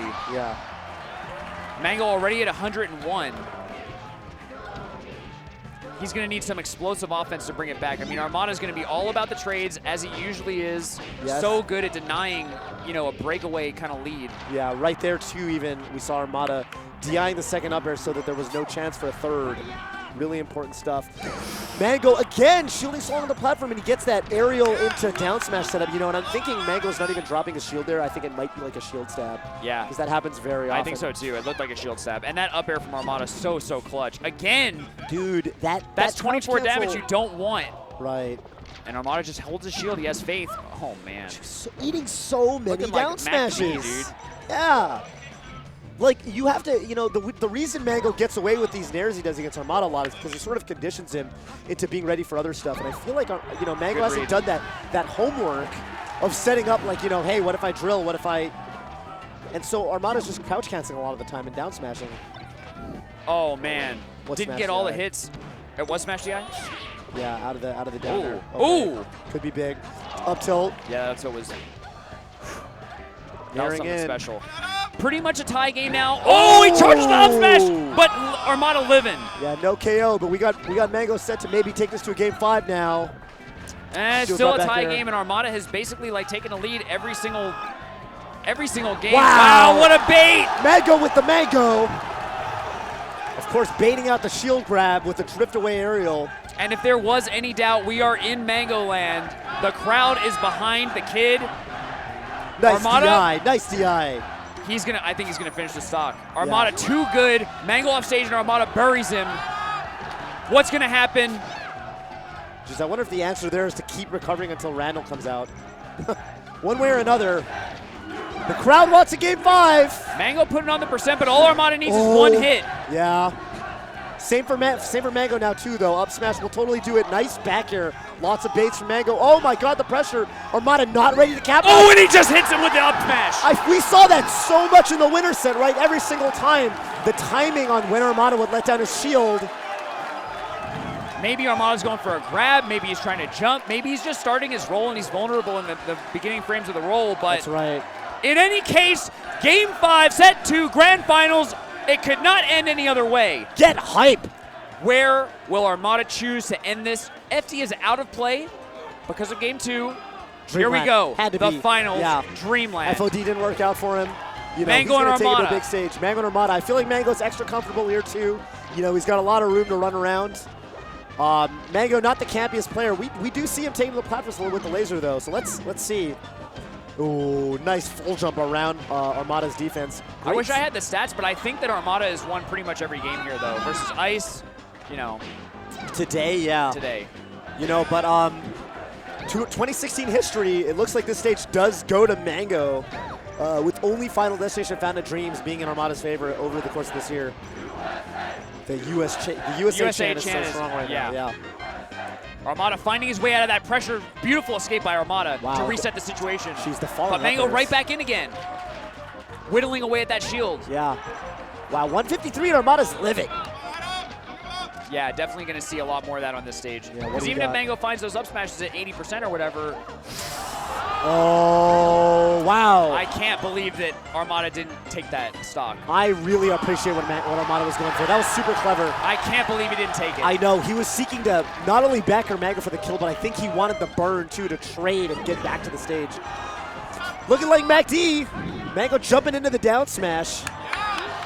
Got to put some respect on his name. Yeah, and of course Armada is just ready for the DI on that back air. He's just ready to finish it off with that nair. Yeah. Tied once again, 3 stocks apiece. Oh, Mango finding the first move. Pushes Peach far enough away to miss the first down smash, but gets hit by the second. Whoa, vulgar chant coming out. Yeah, wow. I didn't know they felt that way. Do the people really feel this way? Yeah. Armada trying to find his way in. Wow, he finds his way in with the roll. I don't think he meant to do that. Yeah. I actually think, yeah, Mango lasered him, which put a little bit of shield start on him, so he like pressed right and he got a roll. That was really unfortunate for him. Armada recovery not looking as clean as I'm used to. Jeez, yeah. He kind of had a weak air dodge, and now you know he's using his. Oh yeah, there it is. That's what That's what I'm. is. That's that good stuff. Hi, Adam. That's that good stuff right there. 100 emoji, 100 emoji. Fire, fire, fire. Oh, but he finds Armada trying to get away off of the side of the stage, and Mango with one of the first like clean stock leads in a minute. He clawed his way back in Game 4. He kind of got wrecked Game 3. Game 2 was on FD. It was a blowout. Yep. Oh, the dash grab around Armada's back air. Mango looking real comfortable right now. Armada's Armada. got to slow down, dude. And tell me how many times this match have you counted Mango naring into Armada and getting crouch cancel down smash? None. This match. This match, none. As opposed to last match. As opposed to last match, where it was like 8 every times. stock. So well. Now there's one. Right. Sorry. Speak of the devil. Yeah. Knock on wood. Both players electing to slow it down just a little bit. Yep. Armada Wow. aware of the gravity of the situation. You saw him DI full away and then just air dodge for good measure to get out of there. Yep. And because of those evasive maneuvers, Armada's able to keep his stock and then take one of Mango's. Ooh, he's got Mango in the corner. But Armada again stuck in his shield and he goes for a crazy down smash. Yeah. Oh no, Mango turns back to the ground and says, let's go. Mango feeling the momentum, feeling the energy of the crowd. Feeling probably potentially the reaching of Armada. But Armada finishes his wish with that up air. Yes. That's such a huge, it's a can opener for Armada. It is. Mango forcefully getting back though, not taking too much damage. There's the trade, Nair for Nair. Gets him off stage, back air Nair. Mango off stage with over 100. Tries to find him all the way What a up there, drift doesn't get back. him. What a drift back, and Mango returns to neutral with that crazy forward air. A grab. This could be big. Oh, and both players kind of slowing down. Yeah. Weird landing on the top platform there. That was so strange. Oh, and he almost up air forward tilt. What is that? Back air to grab. Yeah, he wanted the up tilt for sure. Up tilt to up air possibly. Mango with a huge lead now. This is going to be last stock. Now we feel the tension of Armada. No, but wait a minute. He gets him off the He up just air. comes down from the platform and gets a grab on the top. Big House 6. Going to Mango.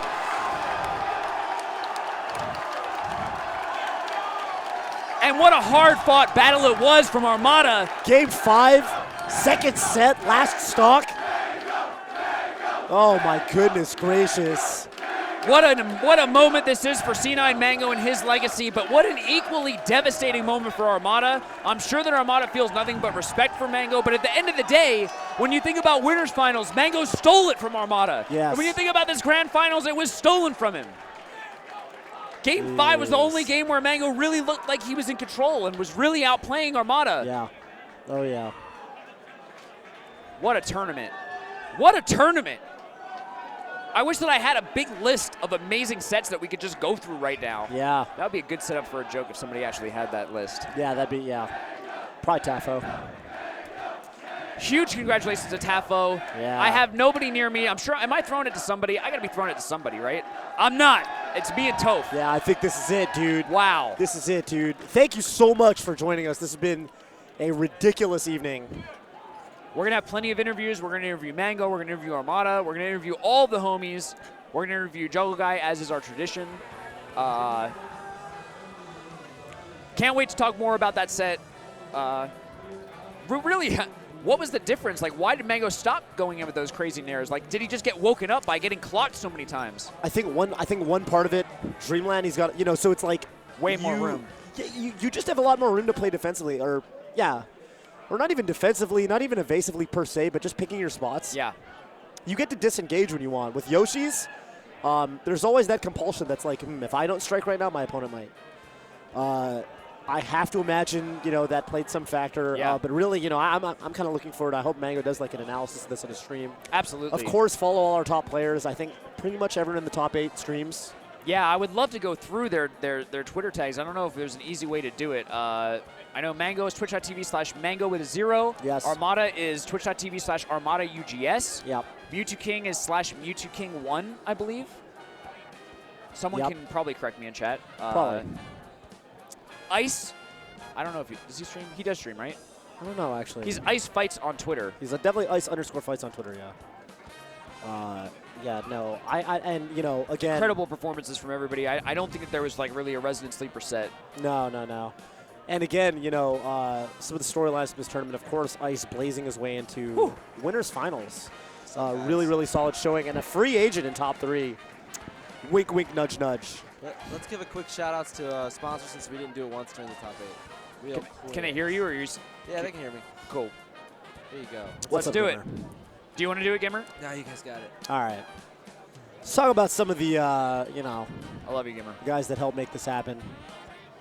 Really, the Arnold to my Helga. Yep. Support Gamers Outreach, guys. Did you put the slides up? They're just looking at me. Yeah, they're looking to us. Oh, you're right. I suck.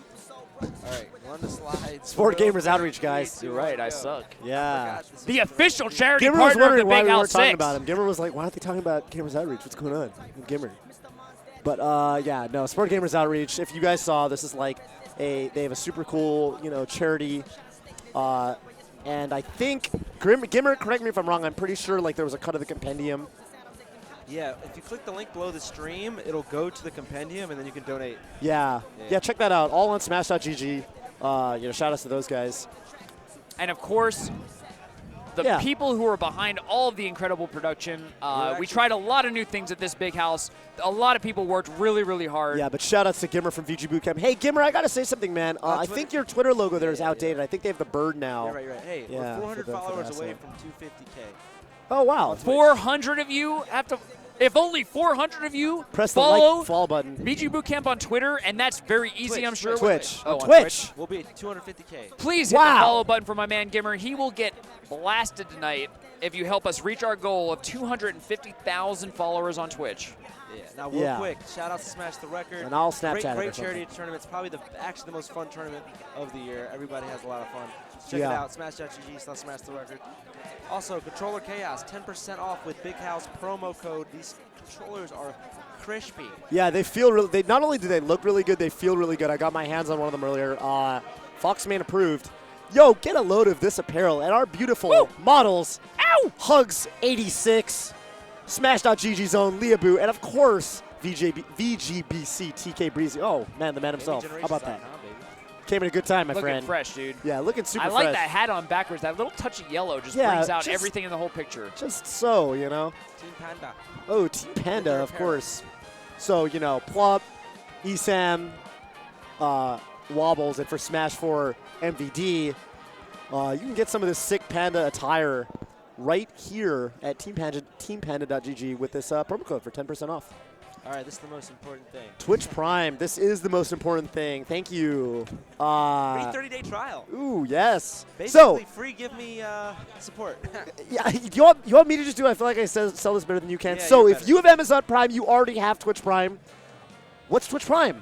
Question mark, you may ask. Well, you get all of the benefits of Turbo and then some. You get all of the benefits of being able to use Turbo emotes. No slow mode or whatever. No, I don't know if that's the thing. No ads, sorry.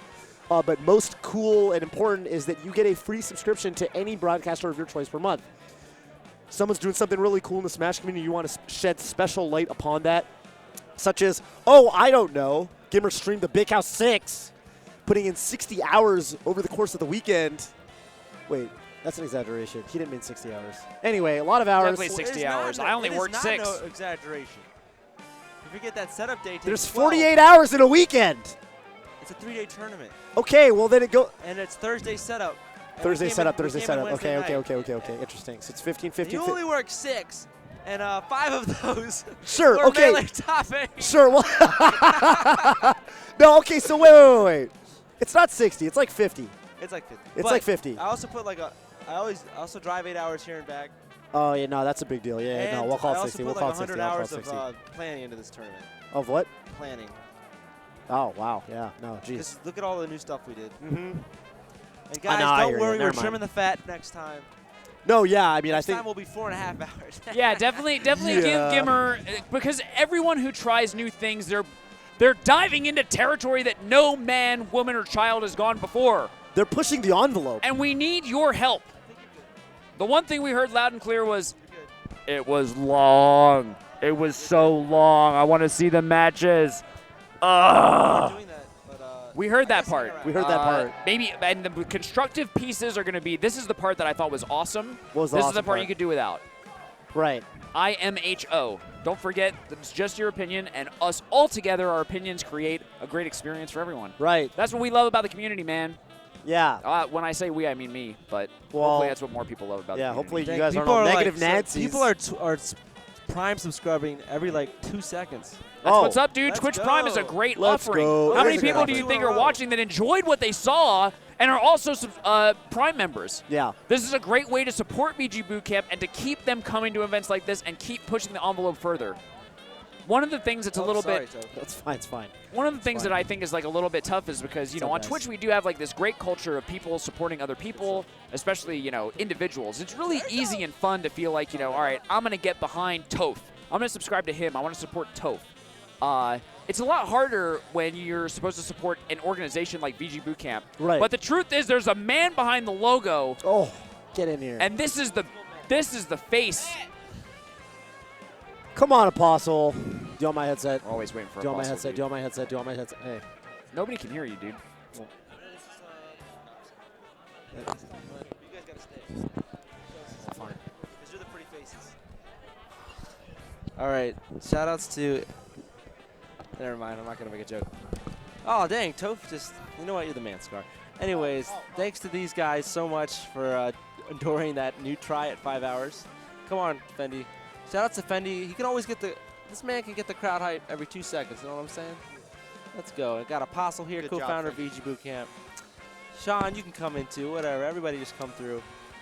Good job, Scar. I know I don't tell you that enough, but you did good. Vince behind the... You did good. Vince worked 50 hours too, guys. Technical director for the weekend. While I worked sound and replays. Vince probably doesn't want to be on the camera, but if he wants to... no, he doesn't. No, he doesn't. All right. He's a little hermit sometimes. Do we want to bring in... Do we just shout out people? Sean? Yeah, we got to give quick shout-outs. Sean, come on. This is our... This is our team manager. He did good. Team manager, sponsors, helps get the sponsors and stuff. You want an intern? Come on, intern. Intern Remzi, man. What's our intern? This is our high school intern. Let me just tell you this. All this is possible because of these guys and this staff that we have. All right? Yo, We couldn't do where's all Bud? this without them. And they're just great. All right, you Is can get out of John here now. Oh, whatever. Anyways, guys, thanks. Come to the commentator area. Get a shout out. Our oldest brother came, over? helped us tremendously. That's Vince. 100 fires. Is that what that means? Yeah, Calvin. Yes, that's what it means, Cal. Anyways, let's get some interviews going. So let's give these guys a little back rubbage. They need to. Mine's they had better. a tough 6 hours. Mine's better. Tough 6 hours for the. Oh, Oh no. what just happened? Oh, there we're we go. back. We're All right, back. here's our oldest brother, we didn't John. want to give away our massage secrets, so we had to cut that real quick. Stream couldn't see it. All right, bend down. Let him see. I know he looks just like me, but let's go. Lofton Bros taking over the world. Scar's not asking me to stop because I know he's got knots. He's got knots, huh? JDL4, his PSN. Should I not give that out? I probably shouldn't give that out. It's all right. I know it feels good, Toby. All right, let's get these Just interviews on the embrace way. it. We've got enough face time. Also, quick shout out to Marco. He was the guy on the Oh yeah, Steadicam. Steadicam rig. Shh, that don't I let know him know where he's from. I know you They're guys all were gonna enjoying steal him it. from us. Yeah, he was great. He was great. All right, let's give these guys their headsets back. You guys did. Oh wait, VGBootCamp 2, Media XP. They did a great job too, guys. And Oh, that felt Unrivaled really tournaments. good. Unrivaled tournaments. Unrivaled tournaments, Great yes. job, Robin. course. Whole staff. Yes. All right, that's enough I shots. love you, Gimmer. You guys are the greatest. You spoil us, Gimmer. You're too good. Oh, man. Oh, hey. Not sure I was ready for all that love. Yeah, that was quite. All right, well, I have to use the bathroom really bad. Make it happen, dude. And I'll hold it down. They usually have me do the interviews. Got me do them. Do you want to? I think I was gonna go do I work, enjoy but it's your 12:36. No, I'm down. I mean, I really enjoy interviewing. Dude, no one interviews Beauty King like you do. No one interviews Beauty King like you do. He's the man, dude. He's the man. All right, I'm good. It's all you, baby. Toph, I love you, dude. Yeah, congratulations again on this. Thank you so much. This is super cool, and you totally deserved. For the people who don't know, you know, we talk about me on tap with this, me on tap with that. It's the man behind it all. This is the founder right here, baby. Yeah, well, I think it's all on the backs of people who actually do the hard work. Everything we do is better together. The man, the myth, the legend. We meet again. Hello. Fox MVG Mewtwo King. What's up, man? How are you feeling? So-so. So-so. It could have gone better, could have gone worse. What specifically could have gone better, could have gone Well, worse? I labbed against Ices last night. I was focused on fighting Ices. Yeah. Because I knew I had wobbles immediately, and I was like, well, that's ridiculous. And then So I ended up grinding that for like 3 hours. Shouts to Dizkid Boogie for helping me. Thanks, Dizkid. Thanks, Dizkid. And I ended up winning that set. And then I went to play Smash 4. And How'd that go? I didn't watch that. No, I lost to the same person twice. I got double eliminated by Captain Zach. Captain Zach? Yeah, a good Bayonetta player. Captain Zach. Do you think he was inspired by Captain Jack? I don't know. Did you ever play and then Captain Jack? Yeah, I played him in Sheik Dittos in Did you actually whoop him? 2006. But back when I was trying to learn Sheik, Yeah. because I thought the character was broken. Yeah. So I picked him up just to Sheik Ditto people, and I was beating him most of the Sheik Dittos. But he was actually beating my Marvin Fox. But it was like the second year. 2006 is a long time Yeah, that's ago. a real time ago. Yeah. That's the only time. That was on your come up. That was Yeah. on your grind. I have a lot of memories from them because every tourney it stood out so much, and you're a lot younger, so like it all impacts you instead of. And you have a smaller number of tournaments, right? Every Yeah. individual tournament is like just less of an impact, like you're saying. The percentage of my life it was at that point Yep. was like not much. Yep. So it was like what, my 20th tournament or something. It's like Yeah. a major. Yeah. I lost my train of thought. Okay, so I You got lost back Smash 4 right the in the same guy, melee. Captain Zach. And I had no warm up, so and Silent Wolf beat me, and then I was like, crap. He played pretty good though, no, right? Yeah, no, he did. It's just. I just wish that you could have had your stuff on point, right? Yeah, basically. Yeah. And then I was like, okay, I'm just gonna play against the computer over and over, and then I just played against the computer and just then went through a lot of people and just. Yeah. Yes, you did. And then went on tilt against Armada. You did go on tilt, and he played so annoying. If I just play the same as friendlies, I know I can do this if I just play the same as friendlies and not like, God, I'm so annoyed. Yeah. I just need to like not think negatively. That's my bad habit. I think that you seem way more composed this tournament than I've ever seen you before. Well, I'm not really. Like, I have like weird philosophies about the game. Like, I know Peach has like limited options, but I get like.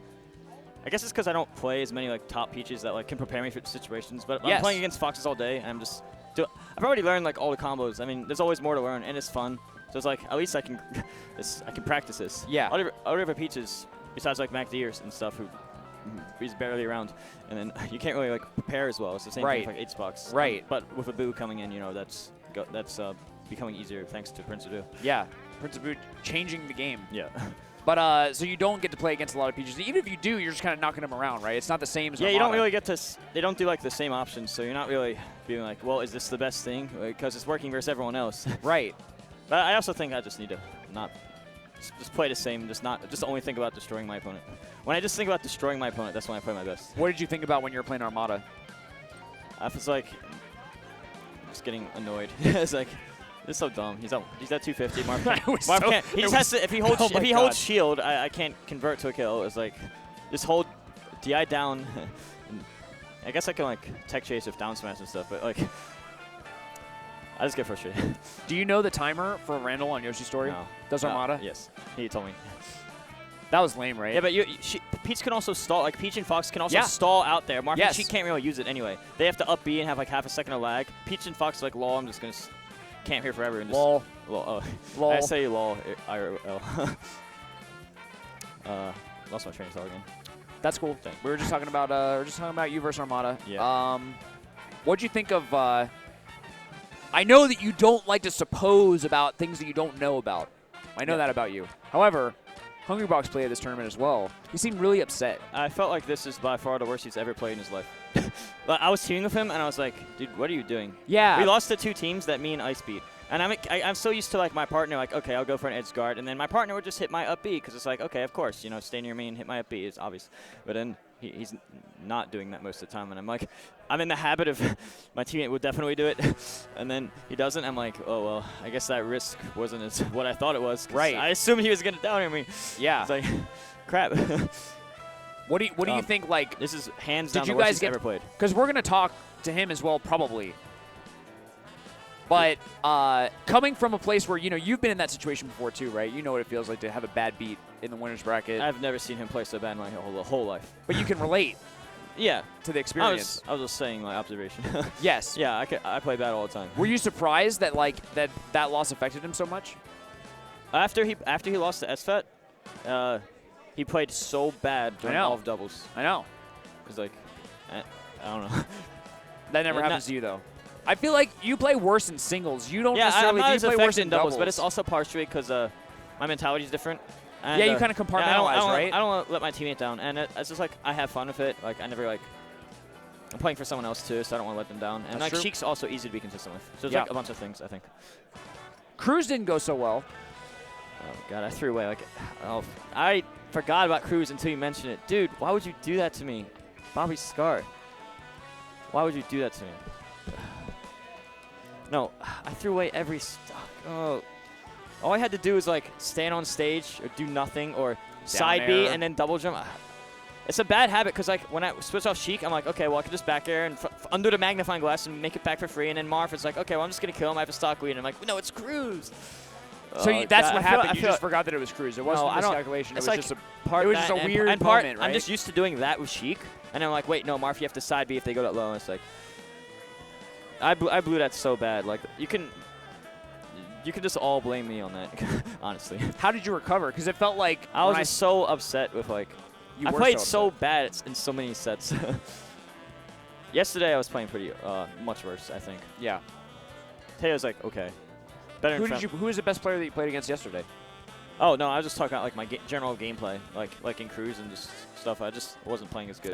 Cruz was 2 days ago, Jason. Oh, crazy, right? Oh, my schedule's all whack. What a world. I keep going to bed at like 5 a.m. and then waking up at like 9. Nice. Yeah. I guess you don't feel too bad about Cruz though, right? What did the winner No, I get? do. No, I made us lose. You do feel bad about it? Yeah, I made us lose. Oh, I'm sorry to bring it up. Like absolutely me. I feel like that did nothing good for you. No, it's whatever. Cool. What else did I want to ask you about? How's the rest of your life going? How's your stream going? It's good. I saw you sent me a Facebook message that you should have sent to D1. I was surprised I got as much support as I did. I guess I don't have that high of an opinion of myself, so like when I got as much support as I did, I was like, people like me. You remember the conversation we had like a year ago or 2 years ago?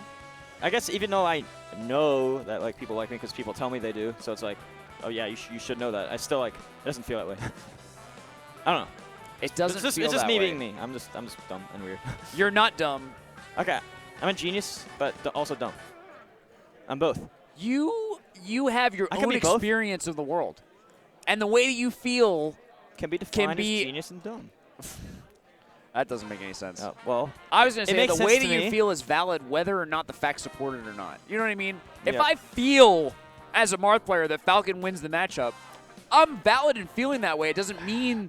Dude, I've always debated. I still don't know who wins. I still think it's Falcon, but even. it might be even. I think it's even. It's even. I think it's even. It's even. It's Falcon's like super it's so lame. it's so even. I think. Falcon's super annoying. Yeah, I know. I just started playing Marth. Did you know I that? play with Wizzy recently. And, well, me and Wizzy are streaming all the time now. He comes over like every day, so we're He just, goes on your... What stream can I watch you and Wizzy on? Oh, there's two of them. Twitch.tv/MewTwoKing, which I'm using now. Yay! Finally. Awesome. Are you seeing Please more? support. Are you seeing more support on MewTwoKing than on MVG League? Yeah, but I'm gonna use both. Did anybody tell you that might happen? What? Did anybody tell you that maybe streaming on MewTwoKing would be better? Also, I was also only streaming Smash 4 for like a year because I was like, oh no, maybe I can hurt my hands. But it's like, now I'm just like, you know what? Everyone wants it. Screw it. If I give them the melee, like, Jason. It's illogical. Like if I'm getting a lot of support, like why not log in a ton of hours? Yeah. It's like, oh, if I have this many like supporters, subscribers, whatever, it's like, of course I should stream this much or this much. And it's like, but if I'm not getting supporters, like it doesn't make sense. Yes. It has to like make some kind of sense, you know. Yes. I want to maybe get into net play. I've been hearing that it's good. Like I think you would really like it. yeah, You I'm considering personally. just 'Cause net you play. can play all I'm your considering just streaming characters. net play with everyone because that's a way that people can like actually play me. And I That heard would be super fun. Before I was like, okay, net play. Well, look at every other Smash game online. It's like so laggy. It's like, okay, well that sucks. But then melee net play I heard is like 1 frame. It's like not that bad. Yeah, you might just not want to play your mains. But you can feel it out. You'll feel it out. I think people would want. I'll just use whoever. I mean, I like Smash, so like. Yeah. I could just use You whoever. literally can play every character, right? Like, I mean, what's your worst character? I don't know, like probably Yoshi or Ices or something. Like Yoshi's someone that so because annoying, dude. I hate playing Yoshi. You can't jump out of shield. That's actually why. It's so annoying. It's like, okay, now I can narrow to shield or grab, and it's like, or wave dash, and it's like, oh, No, I can't. can't do I just anything. have to break out I have my to egg. I have to parry or rip. Yeah.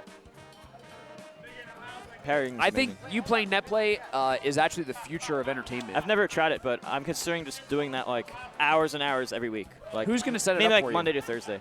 Plup. he lives Nice. Plup and Wizzy live nearby, so I'm gonna try Wow. it. Wizzy comes over all the time. I'm gonna try to get Plup over all the time. So like I'm gonna try to get the guys over like as much as possible. 'Cause That's awesome. It's fun. It's fun like playing good people. Yeah. And with net play, I can play everyone else too. So it's like, might as well try it. Some people say that Wizzy's style mirrors yours, and that you guys are very, very similar. It's very players. like. What do you think? He's very logical. Like he tries to do like what he thinks like efficient and smart. What do you think? He is, and I've actually been teaching him some things. Like this is like less than a year ago, but he reacts in tech chases. But even even people with like quick reactions, they're still gonna mess up sometimes. Yep. Because some animations like look similar. So if you're expecting something, you react to it fast and naturally. And he's born with like a fast reaction. But you got fast reactions. There's also more. Like let's say Falcon down throws you at the edge, right? You can just aerial them, and then if they take a place, you just aerial that spot. Right. And then do a dash grab back or stomp. You can follow up even either after stomp back or dash grab back to option select the jump back. So you can just do 2 aerials, like down throw, turn around, back air the tech in place. If it hits, knee, and otherwise re-grab them. Basically just die. Like, actually, even Sheik will die from that, right? Like if you down throw her at what, like 20, and it's at the ledge, and you get the back air, and then it connects into knee, she's pretty much just dead. Yeah. No, I was just giving like one example. Like, yeah, I know. there's a lot. I'm agreeing with that. There's example. a lot people can optimize. I'm agreeing with your example. Like as good as I am, I think I'm not good, and I think I could be like all I see is like optimal. Yeah, all I see is like you can be this good, and I'm only doing this like on average. Like I do this at peak, but then I'm doing this on average, so it's like. So I view myself as not good. I just One view thing that I everything noticed though, unoptimal. Wait a minute. Though, I always come up with new ideas. Because human beings kind of break all that. Where the ideal robot is over here, right? But something that Silent Wolf did to you a bunch of times is he would do something really dumb, and it would work. Because you shouldn't do that. And then I noticed you he doing does dumb good things. I was just He selectively does dumb things. You do dumb. Okay, here's the situation. Let me tell you. I wasn't playing my best, but you're making decisions. Let me tell you the situation. No, sometimes my movement comes out. What I'm trying to explain. Sometimes my movement comes out sloppy, and like I'm pressing the wrong button. Like sometimes I full hop down air when I'm trying to wave dash down tilt, and that's because like I'm switching between Sheik, Marth, and Peach. It's right? very hard. And you know all 3 of them have different jump squats. Yeah. So if you're used to like the time, if you've been doing Peach for an hour or Sheik, then that's 1 frame more or 1 frame less. There's like a 2-frame difference between Sheik and Peach. Jump squats throws alone. off everything, right? Wave yes. dash. I know. So like I can be doing dumb things just because I haven't warmed up enough of one let me character. tell you the The character's situation just so I'm talking different. Let me tell you the situation I'm talking about. Yeah. Say, so for example, you forward throw Silent Wolf at like 5. Yeah, Fox falls over if you forward throw him at 7. No, 0 to 6. Say you forward throw him at 0. You never forward throw fall him over. at 0, right? You were expecting him to like, do what good Foxes do. They roll, they spot dodge, they jump away. He ran at you and hit you. No, that's not. That's just countering the current meta. No, but yes, exactly. You counter the current meta. I wouldn't actually call that stupid. It's just uncommon. It is uncommon, but it's actually technically dumb because it's super punishable if we didn't have a meta. Right? If we didn't have a meta at all, it's dumb. Yeah. But we do. So you get it, but you put we it do into have a meta though. You put it into a system. You call the meta that. Okay, that's how you're. Is Wizzy logical like that? That's my real question. Yeah, he's very logical. That's his strength. But does he get the meta? I don't know. I feel like that's his only I don't know. weakness. I just know that his strength and weakness is his intelligence. Yes. And his. And I think that you get the meta a little bit more than him, and if you can teach him the meta. Yeah. I feel like he has a lot of potential. And how to counter the meta, more importantly. He definitely has a lot of potential. Yeah. Actually, in friendlies, I actually do better against him with my Fox. My Sheik gets bopped in friendlies a lot, but I think my Sheik's just... I don't want to play the way I'm supposed to in friendlies. Yeah. So my Sheik isn't as good. Yeah. And then sometimes my Marth and Fox are better because I don't care, and then sometimes that's better. Yeah, sometimes my Fox does better on him. I think Fox is like actually broken now, but the thing is, I'm glad he's in the game because he's the most fun character to fight. So it's good that he's the best character. Because you have a lot of fun beating up on Fox. Yeah. Yeah. And I love watching you beat up on Fox. I don't think Marth wins. I think Marth loses like 55-45. Yes. Which is absolutely winnable, obviously. Toph would yell at you if you said that, by the way. Why? Toph thinks that Marth is so good and broken he is. versus Fox. No. Well, I mean... I don't think so either. I mean, considering that Fox doesn't actually lose to anyone else, besides like maybe Falco and like Marth on FD and stuff, then I guess he's broken in that aspect, but he's not actually better than Fox, so he's not broken when you look at it that way. Yeah. Just having all these recovery, like Shine Stall, wall jump, illusion cancel, up being at all different heights, kill confirms at like 90, Shine spikes at 0. You have to like a good character. Think about everything. It's a good character. Yeah. But I have the most fun with Marth. I love you. We all love your Marth. Yeah. For what it's worth. Last thing that I wanted to talk to you about. Yep. I've noticed that you're a memer. Yeah. Tell me about that. How did you discover memes? I feel like this is. Well, 2009. How'd you become a memer? Well, it all started in 2009. At that, it was like tipped off 4 or something. I don't know. It was like the first time Hbucks beat me. It was like, it was 2009. It's super long ago. And it was like a photo. We were just taking pictures, and I was like sad. So like, I think DJ Nintendo. Well, I was gonna have a picture of Amber, right? Yes, I remember this and picture. DJ That became a DJ meme. Nintendo was like, kiss him, and I was like, I wasn't expecting it. So, but then she did. I was like, whoa. Yes. And then I was like, I could probably make this funny by making like the anime surprised expression. So I was like, I actually did it on purpose because I thought it was cute. Like I didn't expect the picture to blow up on the internet. Of course. And then people are accusing me of lying, saying, "No, you didn't do it on purpose. Stop trying to take care." No, I actually did do it on purpose. I believe you because I wouldn't lie. I don't really care. Because It's Twitter not like has shown us. I have nothing to gain or lose by telling the truth. But you like being funny. Twitter has shown us Yeah, that you I like being funny. But beaming I was just for I thought comedic purposes. I thought it was just one picture that guy was gonna keep, like, or was gonna Facebook like 5 likes. It was like, and then it was like 1 million views. I was like, what? My friend Dax on Reddit was like, oh, cool. I didn't even know what Reddit was in 2009. What's your current favorite meme? I guess like lol MTK is like my is like the one that like describes my the gift that keeps on it giving. describes my personality. It does. Yeah. Perfect. I don't know. I don't have a wake up favorite. How can people follow you and support you? Twitch.tv/MewTwoKing. I'm actually going to stream a lot way. Monday, Tuesday, Wednesday, Thursday nights on average. That's like awesome. I'm basically going to try to do it when I'm not on an airplane and not an attorney. So it's usually going to be like Monday to Friday, like, well, as long as I'm not like on a plane or something. You know. Anywhere else? Twitch.tv/MVG_League. We're going to do tournaments, and I'm also going to be streaming on there. Anywhere else? Those are the big two for Twitch. And make sure to follow MVG and EchoFox GG on Twitter, MVG League on Twitter. Anything else on Twitter? Me, MVG_MewTwoKing.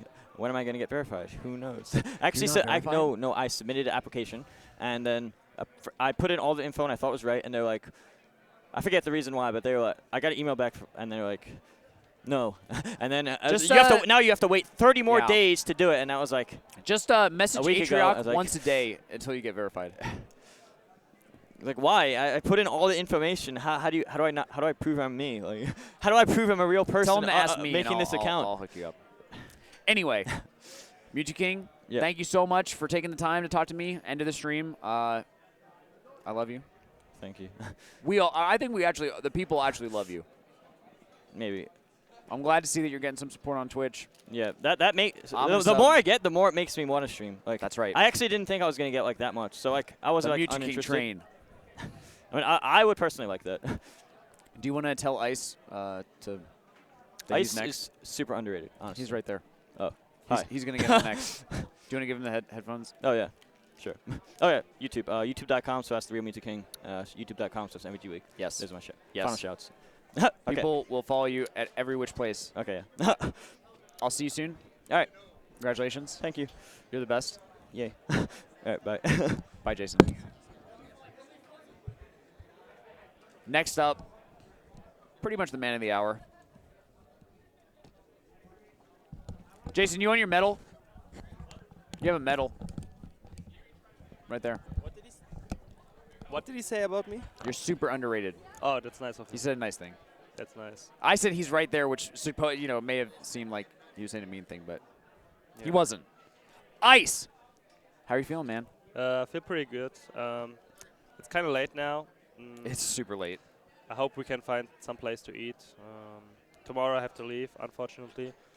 And yeah, it was a great tournament. I liked it a lot. And your performance? Finally, I'm like getting there where I can play without my nerves. Yeah. The work is worth it. Yes. So, yeah, so one of the things that you said after you beat, I forget who it was, I think maybe Silent Wolf, you pointed out that you're working on like nerves because, I mean, we all know how much skill you have and like, most of the time you can look at a lot of your losses and it's like, if Ice was playing his best, like the set wouldn't have gone this way. Yeah. But to me, I would imagine that it's very, very difficult for you to work on that because, I mean, in Germany, how many people are like putting you in that high stress situation? Not really, but I mean, there are a lot of good people in Germany that I could train with, but I would need to travel kind of far, and it's not really worth it. But I will find a way because I've been traveling more recently, and I'll try to take as much from it as possible. So it works out. I just had a bootcamp week with Android, Armada, and That's awesome. Prof Yeah. at Armada's place. It helped me a lot, I think. And what really helped me this tournament was like realizing that the game is always the same. And when I was like playing on the big stage against SFAT, for me it was just friendlies basically. Because if I make it more than it is, then I will pressure myself for no reason. Your play will definitely change. Yeah. But versus SFAT. So Toph and I were having a really good time watching your player cam and watching your facial reactions as you were playing SFAT. Yeah. You want to talk a little bit about like how you felt during that 10 minutes, 9 minutes, 8 minutes, however long that set was? So what I tried to do, in a lot of times back then, I tried to force myself playing good, and then I look kind of extreme, like I look kind of forced, like I look like I'm pressuring myself and I want to like perform good. But this time I tried to basically look kind of high or something like that, you know, like I tried to look relaxed, you know.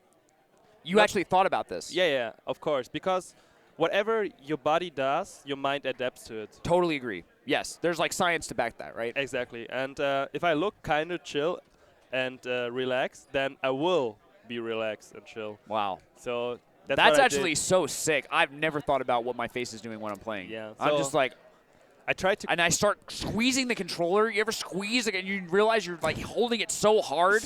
Yeah. So I just I paid attention to my, I think it's called eyelids. Like Yeah. I try to have them a certain way where it's not completely closed or completely opened. Yeah. So the sweet spot basically. The sweet spot. And it helped me to the like eyelid sweet spot to basically focus on the TV basically. That is awesome. So it helped a lot, yeah.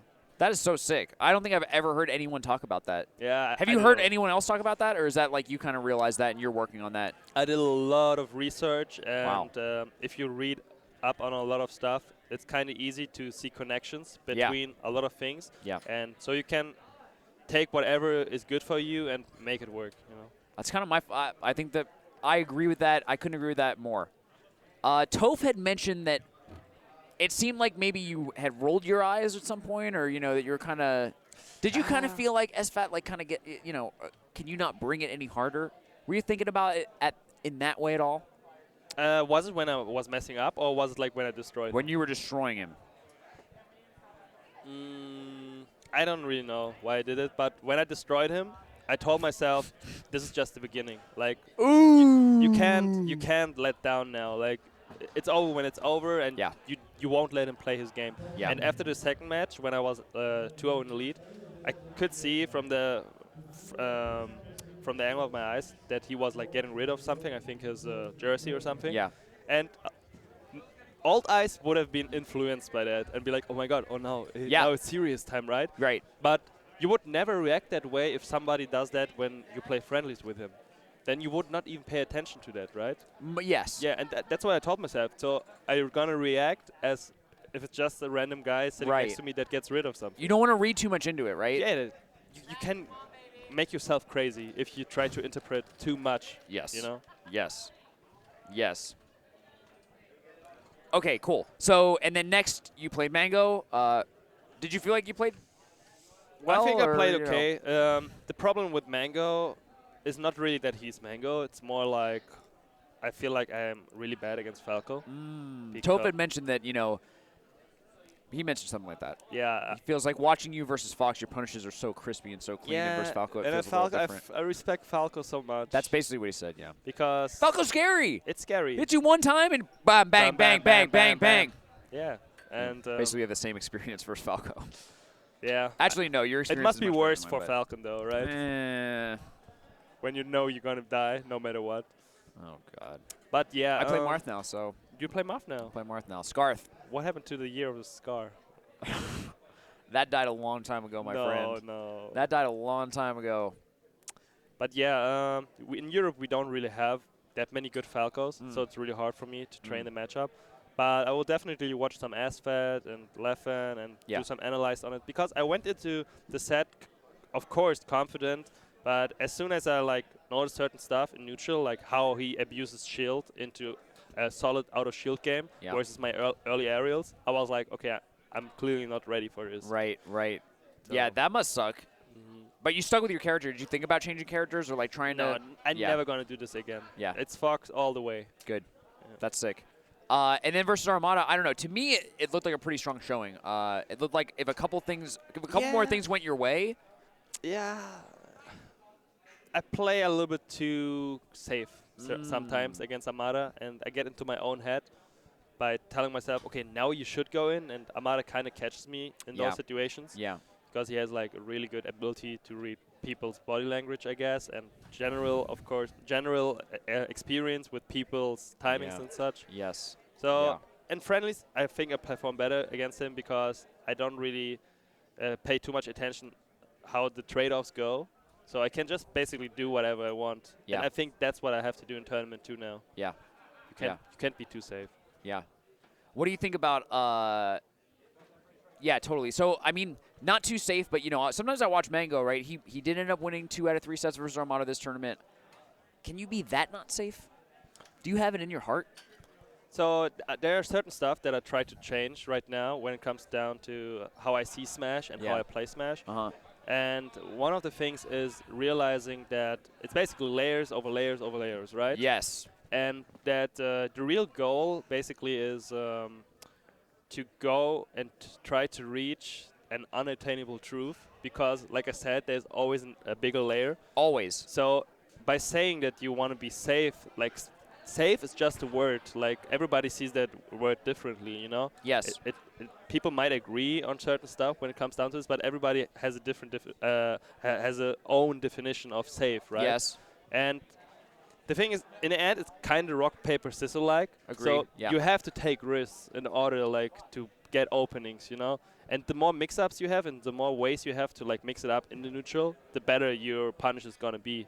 Because that's how you get your punishes in the first place. Yes. Yes. There's definitely...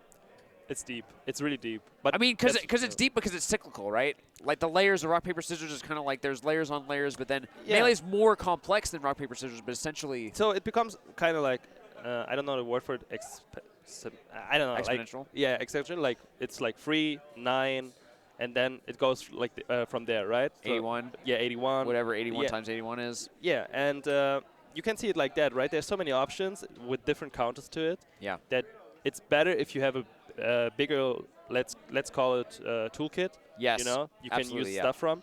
And I think that's why players like Armada and Mango, they always can be so unpredictable and make you second guess yourself because they have so many mix-ups on mix-ups, you know? Yeah, whenever I see Armada and Mango play, it does look like just like mix-up after mix-up. Mix-up like after mix-up. It seems like they steal stuff from each other. Yeah, totally, yes. The way totally they abuse agree. shield in the mix in the neutral game. Yeah. It's really cool. Cool. And you also, so you saw SFAT versus Hungrybox. Like I was saying, we were saying something like, you know, he's practiced a bunch. Like this is like his new strategy. It's like different than other people play. It did look like a different set. Were you watching that set, SFAT versus Hungrybox? SFAT played amazing with Hungrybox. I'm probably going to watch that set over and over again because this is what I was asking. That's, I think, how you should play the matchup. Yeah. Leffen is also really good at playing like the 50-50, not too defensive, not too aggressive, you know. But SFAT really showed that it's possible to like be safe and apply pressure at the same time over and over again. Cool. Yeah. Cool. Yeah, because I was wondering if this is like the beginning of this deep, dark era for Hungrybox and for Puff mains where there's this blueprint now, you know, that kind of, it looks so annoying. It looks so annoying for Hungrybox. It looks and I've really never felt that way watching him because he looked superior in the past, right? That's why. He looks so scary. Every time he gets a little bit closer to Fox, it's just like, he's going to die, he's going to die, he's going to die. But this time it was like, oh my God. I think it's time for Hungrybox to take more risks because he's clearly one of the most patient players in the world. Yeah. But he can't expect his patience to carry him anymore. So I think he has to take more risks, even if he has a lead, basically. Yeah. Because the lead can vanish in like boom, boom, 2 hits. Honestly, yes, it does. Yeah. We saw that. Cool. Anything else you want to talk about? Where can we follow you? Where can we support you? Anything on your mind? You can follow me at ice_fights. And yeah, from here I will try to work even harder and it's definitely a big confidence boost for me, seeing that I'm capable of doing it. Yeah. And I'm looking forward to the next time I'm going to play against top players. That's awesome. And yeah, right now I'm looking forward to relax a little bit. That's great. Yeah, I don't want to keep you too much longer. Hopefully you can get food. Maybe at TGI Fridays. Fingers crossed. Thank you so much for your time. Yeah, congratulations. thank you for the interview. Opened a lot of eyes, turned a lot of heads this weekend. Yeah, and don't give up on the Falcon. I'm not going to give up. Oh, okay. I can tell you why. It's probably not that interesting. TLDR, when I play Falcon versus people in tournament, if they start beating me, even if say somebody takes the first stock in a best of 3, immediately in my mind I'm like, this person sucks. If my tech skill was what it used to be, 1 year ago, 2 years ago, I would be destroying them. I know everything they're gonna do. They're being so dumb. They're playing like an idiot. And I'm just so negative because I feel this entitlement, I think, right? Because I used to be so much better than I am. You have to be the young grasshopper, Scar, or... With Marth, I lost my first round in bracket. I haven't lost my first set at a tournament in I don't know how many years. And the whole set, I was just thinking, like, how can I beat this player? How can I do better? Like, what can I learn? But maybe your problem is that you always try to think of the best times you ever played Falcon, and you use that as your standard, even though... It is my standard. Yeah, but... If I hit you with a knee, I should hit you with the second knee. And if I miss my turnaround, I get mad. And then if Falco hits me with up tilt, forward smash, and I die, and he has a free edge... Zangoose? Oh, my God. Don't even say his name. Oh, my God. The coolest person with the lamest friggin' playstyle I've ever seen in my life. He's really nice. I played He's against so cool. him too. Yeah. He's such a great person. Yeah, but anyway, Never wanna play him thanks for the again. interview, man. And Thank you so much. See you soon, I hope. Yes, me too. Congratulations, dude. Thank you, man.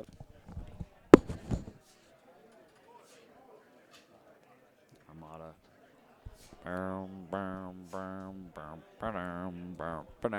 Adam Lindgren. What's up, man? What's up?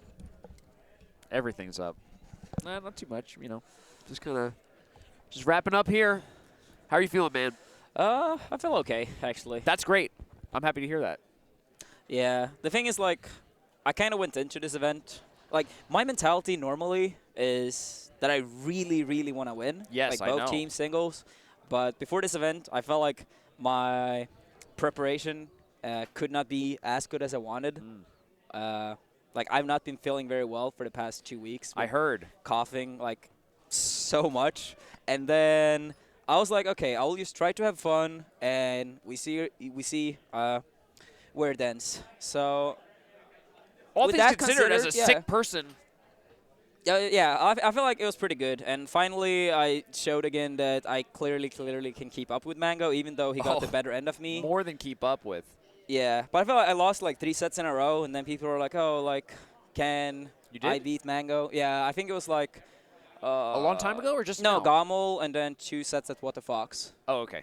So at least now I'm back, on the scoreboard. That's a little bit. Yeah. And then the 2 sets I lost was like game 5. So Yes. it's still like, all right. And then in teams, Andrew and I took second. We lost 3-2 twice. But it's still a they were solid close performance. Sets. Very Yeah. close sets, yeah. I saw Android's Scar Jump forward air. Oh my God. I think that was the play of the tournament. He actually hit both of them. That was sick. Yeah. That was sick. I can't Forward aired believe West that. Balls and Plub out of the tournament. Yeah. It was crazy. Because that said, I felt like when we were down 2-0, Andrew actually asked me if I was going to go Fox. And I was like, no, if we're going to win this, we should stick to this team. Yeah.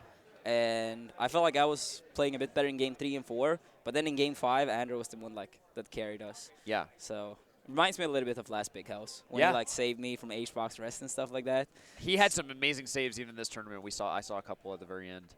PewPewU tweeted out that, hopefully this is the beginning of a beautiful rivalry. Now we have 2 teams who are sponsored, the Alliance team and the CLG team. Whoever thought this would happen. Are you excited to do you feel like this rivalry will continue? Feel like...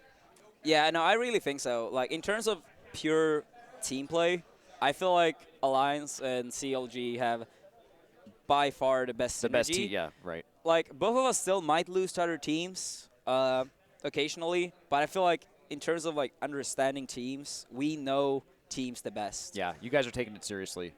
As opposed to just 2 good players, playing teams together. Yeah.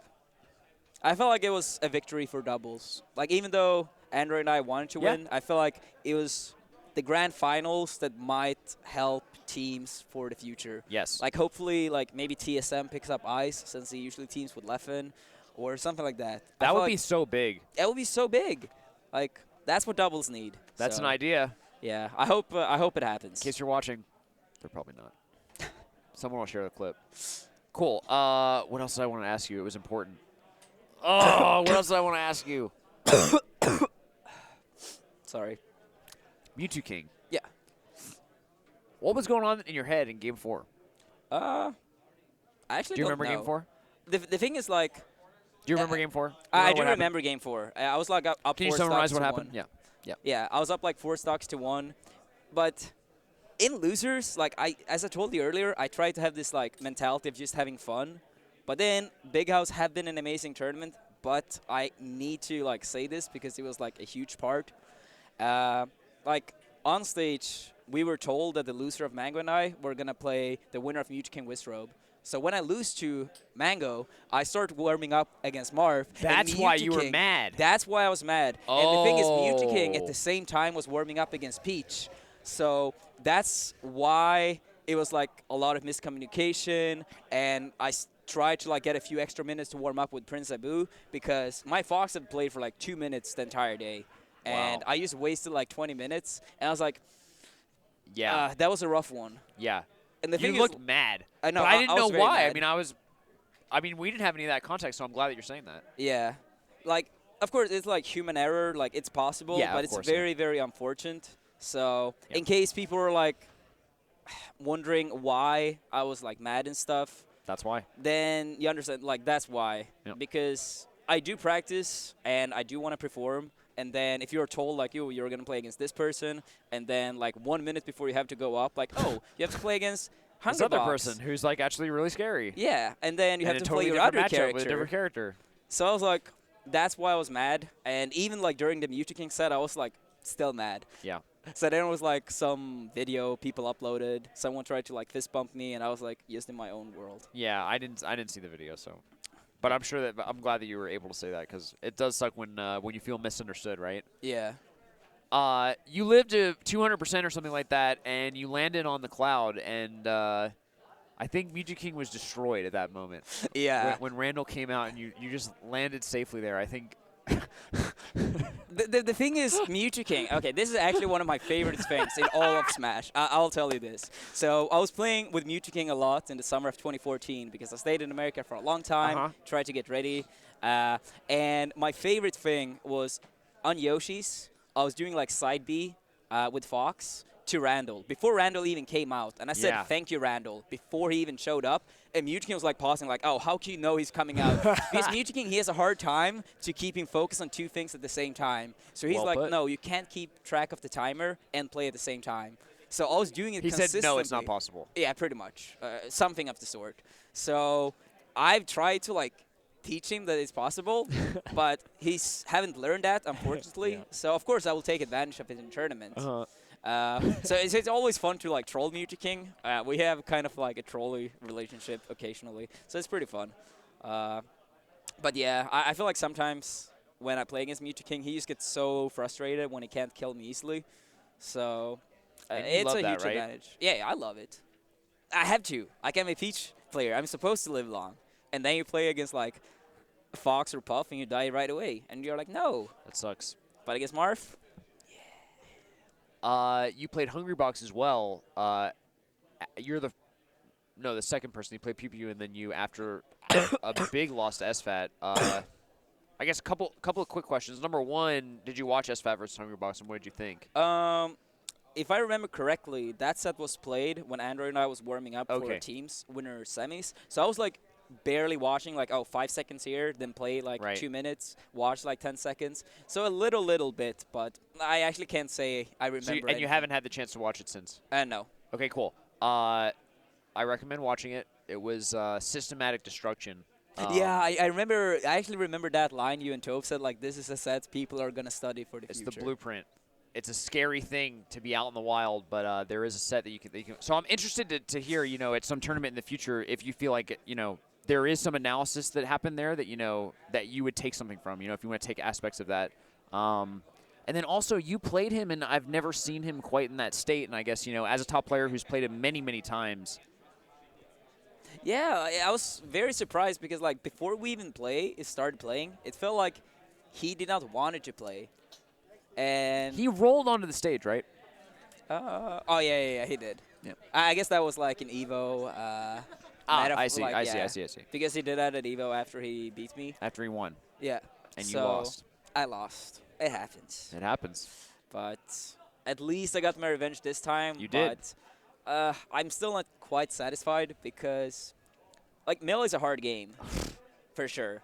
But I don't think I've ever seen HBox play that far away from his potential. If we compare, like, to the time. Totally. Like, it was just so weird. But then in game 3 and 4, I felt like the competitive spirit, it started like, okay, I have to do something. Yeah. Like, you woke him up, right? He was like, all right, well, I guess I should play. Yeah. Okay.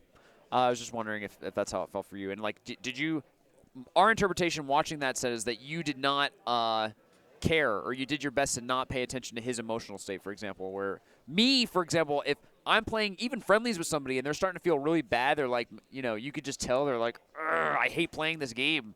You know, I'll start to kind of take my foot off the gas. Like, you know, all right.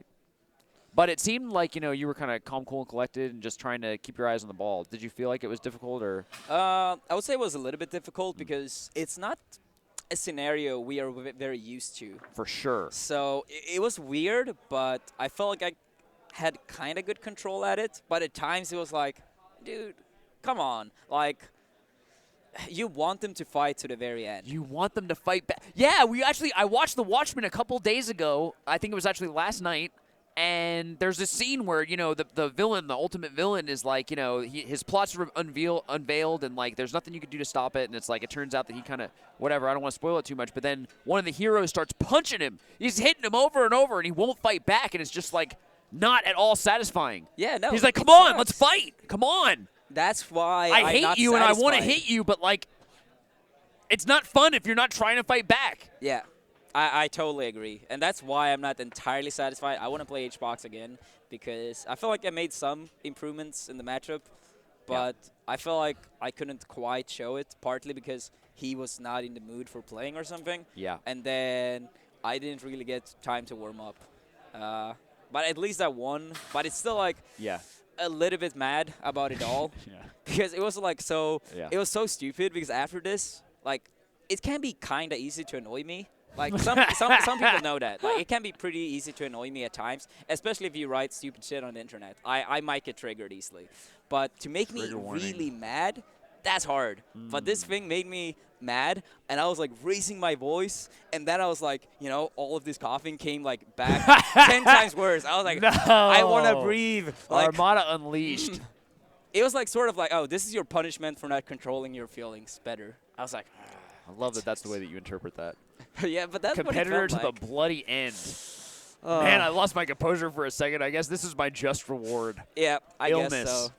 But it like then after like all of that, it's slowed down a little bit, so it was better. Yeah. It was fun to be back in America, and now it's gonna be a lot of tournaments. Yep. Like. This is what Melee's become, man. Yeah. No off season. Yeah. So I don't want to keep you too long. If you have any thoughts about Mango or Ice, you know, totally happy to hear them. If you just want to go to the how people can support you and follow you, we can do that too. Yeah, like, of course, I want to talk about Ice a little bit. Like, Ice played amazing. Yeah, he played amazing. Ice played amazing. He played so many. He, like, 3-stocked me at low percent one of the games. That was fantastic. But, like, I feel like Ice and, to a certain degree, SFAT in the past, like, they've had issues with, like, believing in their own ability for different kind of reasons. And I actually talked to, like, both of them, like, you guys are good enough to beat every single player in the world. Yes. Like, no one is clearly better than you. Yes. Like, you guys both have your weaknesses in, like, some matchups or, like, some flaws in your play, but everyone has that. But Yes. you can beat every single player. So I'm happy that both of them have started to, like, show it. So it's very, very fun. And hopefully Ice finds a sponsor after this. Yeah. I'll Fingers be crossed, surprised. man. He's been around for a long time. He's had some really, really great placings. I mean, and I think this is just such a huge event that, like, hopefully we've attracted the right eyeballs. Yeah. Yeah, I think so for sure. Yeah. And then Mango, like, it was quite a while ago since we played the Grand Finals. I think Genesis? Yeah, I think Genesis was the last time. Kind of similar to this time. Yeah, but this time I came from losers, took the first set, but then couldn't. Oh yeah, this time I took the first set, couldn't clutch it out, and then the opposite at Genesis. Yeah. So it's like, all right, I'll go back, watch the matches, and you'll come back try to stronger, come man. Back stronger. Like every other time. Your guys' rivalry, like I hope that you guys enjoy it at the same level that we do. Like, I don't know. I'm sure that I speak for almost every Melee fan when I say thank you so much for, you know, taking us on this wild journey with you. Yeah, it's been a pleasure from my part as well. It's been a lot of fun. Yeah. And I hope you guys enjoyed it as well. You guys are the best. Where can we follow you? How can we support you? So on Twitch, you can follow me on twitch.tv/ArmadaGGS. I stream like 5 days a week maybe when I'm at home. I will try to get like more different stuff on stream and all of that. And to all the people that support me there, a huge thanks. It makes my life easier. Being on the road as a Smasher is not always the easiest. So I really appreciate all the support. And then Armada GGS at Twitter. So I guess that's the two main places to follow me. Awesome. Well, thank you so much, Armada. I hope that I didn't let you down on commentary. I hope that I'm holding it together and keeping my bias to myself. I have my flaws as well. We're working on it. Yeah. Hopefully every tournament it gets better. Feel free to message me on Facebook and say, Scar, look at this timestamp. Just watch it and think about how it feels to not be a Mango fan at this timestamp. And I will listen to it, and I'll feel terrible. And that's what's going to help me change. I'll take that advice to heart. Like, if I see something, I'll like to point it out. Yeah. The thing is, I feel like sometimes, and this is the thing. It's hard, dude. When I want things to get better, sometimes I point it out. Like, oh, this is bad. But the thing is, like, in some areas, like, when I do this, I also try to, like, help the community. But you can't be active in every single field. You can't. No, you have to pick your battles. Absolutely. Yeah. Like, in Europe, I was like, oh, European TOs need to step up. So I was like, oh, I was, you know, a part of the staff hosting Beast and stuff like that. Yeah. Like, oh, Europe needs more big events. So I helped bring DreamHack to Europe. Commentating, that's probably never going to be my thing. I don't think I would be very good at it. And then the language and stuff as well. So, yeah, like, sometimes I might go a little bit too far. But at heart, I mean well.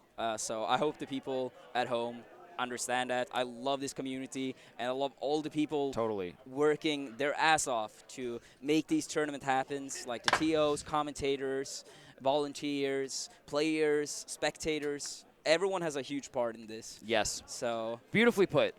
And we love you too. Thank you, dude. Just pound it, dude. I'm scared of you. You're scared of me? Oh, I'm scared of you in the game and in the germ world. Outside of germs, I'm not scared of you at all. I think that you're the best person. Thank you so much for spending some time with us after a long tournament. Yeah, long tournament. It's going to be good to go back home tomorrow. Yeah. But I will be back for Canada Cup, so. Awesome. I will not see you there, but I'm sure that I'll see you before too long. I hope so. Thanks again, Armada. Take care, guys. Follow this man. Peace. Peace, dude.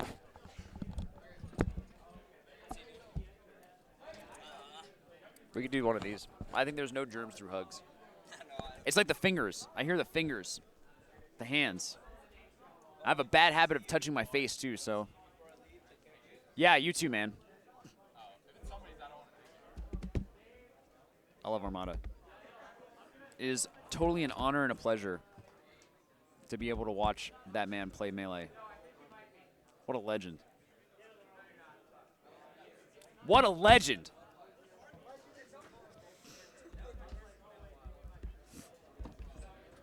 So now I'm here pretty much by myself. Chilling. Oh, no, I won't. I was going to open up Twitch chat. I decided against that. Don't do it. I made the right decision. I will check out Twitter. Twitter's cool. The first tweet that I see is Trump threatens to imprison Clinton if elected. Oh, my. Nice. I feel like we need that kind of headlines in Smash. Like Blur threatens to put Tafo in jail if, you know, whatever.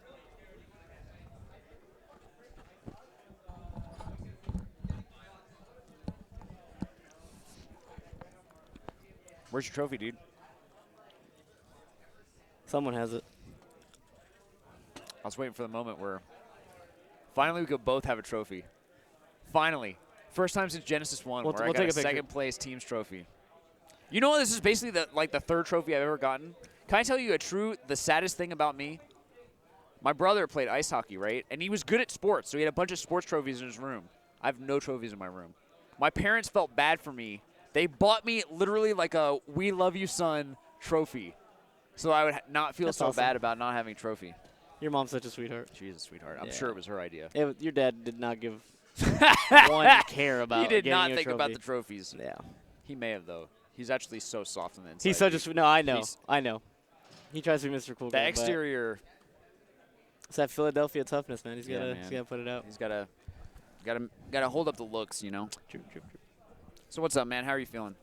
I'm so exhausted. I don't know. I'm done, man. Blur just showed up with the pizza. With a pizza, dude. That's actually dangerous right now. I'm about to go rabbit on him. About to go savage. Have you seen that new Disney movie? What's it called? Zootopia? I love About to go Zootopia. savage right now on Blur. You ever seen a savage human being? How's commentary? It was good, man. I feel like it's been a long time since we've sat together quite like this. It's been a while. I apologize to Armada for any bias that I may have had. I guess I never need to apologize to you. I appreciate that. How do you feel like you played, man? Tell me about the big house. You didn't enter teams, and you were very happy about it. It's just too much energy, too much melee, and then it's like when I wasn't doing teams, I got to relax in my room. Yep. Sleep in a little longer. It's just better. I'm only gonna enter teams if they plan to finish it all in one day. If it takes 2 days, I'm not gonna enter just because it's too much with, meeting all the homies, hanging out, teams, singles, I love teams. It's I don't hate teams at all. I just don't like the way it's ran. Yeah. So I'd rather just not juice out playing teams. You bailed on commentary with me. I'm glad I took the juiciest 4-hour nap. I knew that you were sleeping. I'm glad that you used it wisely. No, I napped. I felt so good. Because there's an alternate timeline, an alternate history where you're like, oh yeah, I was just, No, but I was knocked out. I was being a dummy. I was doing something that I didn't really need to do. What do I do? I'm gonna sub give away this Band-Aid. That's a good idea. It's legendary. I'm sub number 1, dude. That's got to count for something. True. Got to count for something. How many months? I got 28 months. 28, 29. You're getting there. How do you feel like you played? Honestly, I feel pretty good. Yeah, you played great, man. I had, oh my God, I might have cried. I keep saying I might have. If I would have lost that grand finals, I might have cried. I would just Really? Yeah. Why? Because it's like. You were this close to losing. I blew it so hard. You did blow it so hard. You played terribly. I made it literally as difficult as I could. Yes, you did. And like the only thing that kept me going in my head is like, if you play it right, you can win every match. You can win 100 matches in a row if you play it right. That's like the only thing I was like, just play it right. Play it right and you won't lose. Like he's going to have to super outplay you. And if he does, you shake hands. But make him earn it. Stop giving him freebies. Yes, yeah. We noticed that between like Game 4 and Game 5 in Grand Finals, Game 4 you literally nared in front of him and he down smashed you like every stock. Every single stock. I have like you gave him free damage every stock. I love when I make Armada a noob. I love when he just goes back to the basics. We were saying that's looking like MacD right now. Something about it that like makes me happy on the inside. It's like, as good as you are, you can easily power shield down smash. You can easily do all these sick things, but you're gonna noob it up. And something about that makes me happy on the inside. I don't know what it is. You're getting down smash, but you're happy about it. I'm kind of happy. It's like, that's right, Adam. Turn into a noob for a sec. I know you can do better, but you're just gonna noob it up. It gives me some sort of joy.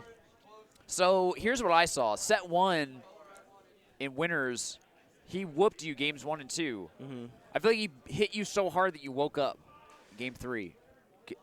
Does that resonate with you, or do you feel like it was a different from your side of things? No, I just told myself like, I don't want to do losers, dude. I'm so done with losers. It's so, as drained as I am now. If I did a losers run, might not won. I'd be even feeling way more exhausted. Yes. But my mentality was just so good all throughout the day. Like honestly, like my mentality carried me really hard today. And what about Nintendude? How did you do versus Nintendude? I was playing really sloppy, but I SD'd a bunch, lost the game, but I won 3-1. I'll take a 3-1. Who was after Nintendude? I think it was Moon. Was it Ice?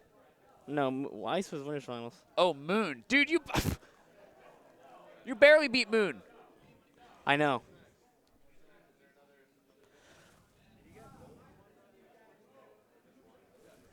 What do you think about that? It worked out. I feel like I have I feel like I rest my case, Your Honor. No further questions. I know everything I need to know about you right now, Mango. I know everything I need to know about you. It worked out. All right, well, then you tell me what you want to talk about. I'm just tell happy. tell the people more. Yes, tell me how happy you feel. You know, I've had some dark times, and you know, I've been wanting to win. I pretty much consider this like a super national. Yes. We're just missing, you know, the Kevster and man. Well, Leffen. I don't know. We're not gonna get into that, but no need. Not yet. I feel like this is pretty much, you know, I think it was the 4th biggest of all time. I'm the wrong person to ask. So I literally have no idea. So no, I'm just happy. I finally got another trophy to add to the case. It's pretty nice too. So I'm just happy. I know it doesn't look like it, but I'm pretty. It does happy. look like it. It looks like you're tired and happy. What are you doing tonight? Are you going to bed? I spent zero time with you all weekend. We gotta drink a little, eat some pizza, and go from there. All right, cool. That'll be the plan. I'm probably going to have to interview Juggle Guy. Please don't go too far, because last Big House we didn't hang out at all. You just left. Well, because last Big House sucked. I got wrecked. What's the best Big House ever? I still think 4 is the best. 4 was magical. 4 is crazy. And I like 4 is crazy. 4 was like top 3 all-time tournaments, I think. It was so good. I think this one was pretty good too. 4 was the best tournament for a Mango fan of all time, I think. You beat Mango. You beat Hacks with Falcon. That was cool. You played Joey in that intense, insane set. That and Zenith.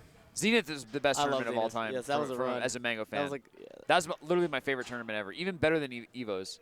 Whoa, wait. For me. All right. I love you, dude.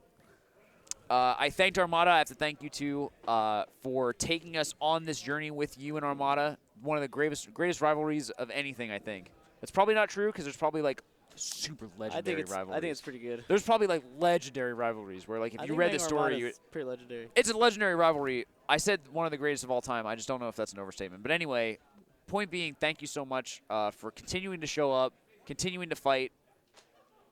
I've asked everybody else about Hungrybox. I really wish that I could have asked him how he was doing. I don't think he would want to answer. Oh, yeah, you think so? Poor 40 for your boy. Did you Did you watch him versus SFAT? No, but I heard it looked miserable. Yeah. I heard yeah, all right. It's a rough matchup, man. He made it look real bad. SFAT made Hungrybox look pretty what helpless. Zach? He was like on a baby run and then just nothing happened. Ice whooped him, dude. He got Ice destroyed him. Yeah. I was actually worried about you because, you know, you picked Falco versus Ice, but if you went Fox, I mean, he just played so crispy versus... Ice is one of his worst matchups is Falco. So that's what he told me. Gotta play the You just hit him where it hurt. You just put the pressure on that. Can you beat my Falco? Can you beat him? I destroyed Ice. I played just so... I watched. I told myself I'm just going to play basic and safe and don't approach dumb, and I didn't, and it worked out. It was cool. It was cool. I got banned from saying that word, by the way. I said it too many times during commentary. All right, Mango. Where can the people follow you and support you? On my Twitch, so it's twitch.tv/mango. With a 0. I'll see you guys soon. Shouts Cloud9. I heard we made it into Worlds, too. So it's a good day for C9. Pretty happy about that. Yeah, I'm so out of it, man. But it was, I think this is one for the books. And one for the books. I love it. What time is it? It's 1:30. Oh, God. It's pretty late. Flight's at like 11. Ooh, mine's at noon. Cool. You're banned. I broke it a couple times. I'm out of here. I need to. Congratulations. One more for the trophy case, as you said. We needed one. We needed a we big needed one, win. man. We needed a win. Congrats, man. I'll hang out with you in a little bit. Somebody needs to get me a pizza before I kill I think Ben's getting another annoying. human. Ben's getting annoying or he's getting Peace. No, I think he's getting the pizza. Could go either way with Ben. As is our tradition, the final discussion before we kill the stream. The man behind it all. Can I go? Juggle Guy. First and foremost, thank you so much for thinking of me. I do remember Apex. I was pretty annoyed. Not because I didn't get an award, because you know that I'm not in it for the award. Mm-hmm. Just the way that the way that the events unfolded, Just right? the presence of the award. And the fact that I was supposed to do an analyst desk with Tafo and Wife, and Wife didn't show up. Tafo got called away from the analyst desk to get an award. D1 came in to back Tafo up and then got called up to do an award. Right. I'm sitting there on the analyst desk, like, holding it down by myself the whole time. And just I'm just chilling like, back there. ugh. Stranded on an island at the commentary. But That's the worst. Joe Guy, you always got my back, dude. The Big House 6, congratulations. I told you, we agreed that I would congratulate you after midnight today. We have arrived at that point. Major congratulations. Thank you. How are you feeling about everything? Can't ask for anything more, dude. Nope. You guys nailed it. You guys nailed it. You nailed the landing, the prep. Yeah, a lot of tournaments don't really try a whole lot of new things these days. So we were like, we're going to do it this year. We're going to do 3 ballrooms. It's kind of scattered, right? We didn't know what the reception would be to that. Like Wii U and Melee were as independent as... I didn't even know people were playing Wii U. Right, you could have came to this tournament and not known that the other game existed. It's not necessarily a bad thing. I mean, I didn't notice. It's like productive segregation of the rooms, the top 8s, the games. I guess so long as all the attendees are happy, then it's good. And we had the 24/7 friendlies room. Yeah. That was polarizing just because we ran that ladder. Yeah. Shut down a lot of the friendly setups during the day, but Yeah. it was open 24/7, so if you had that craving at like 5 a.m., you could go. I think that's good. And then all that production stuff with the top 8. It was really sick.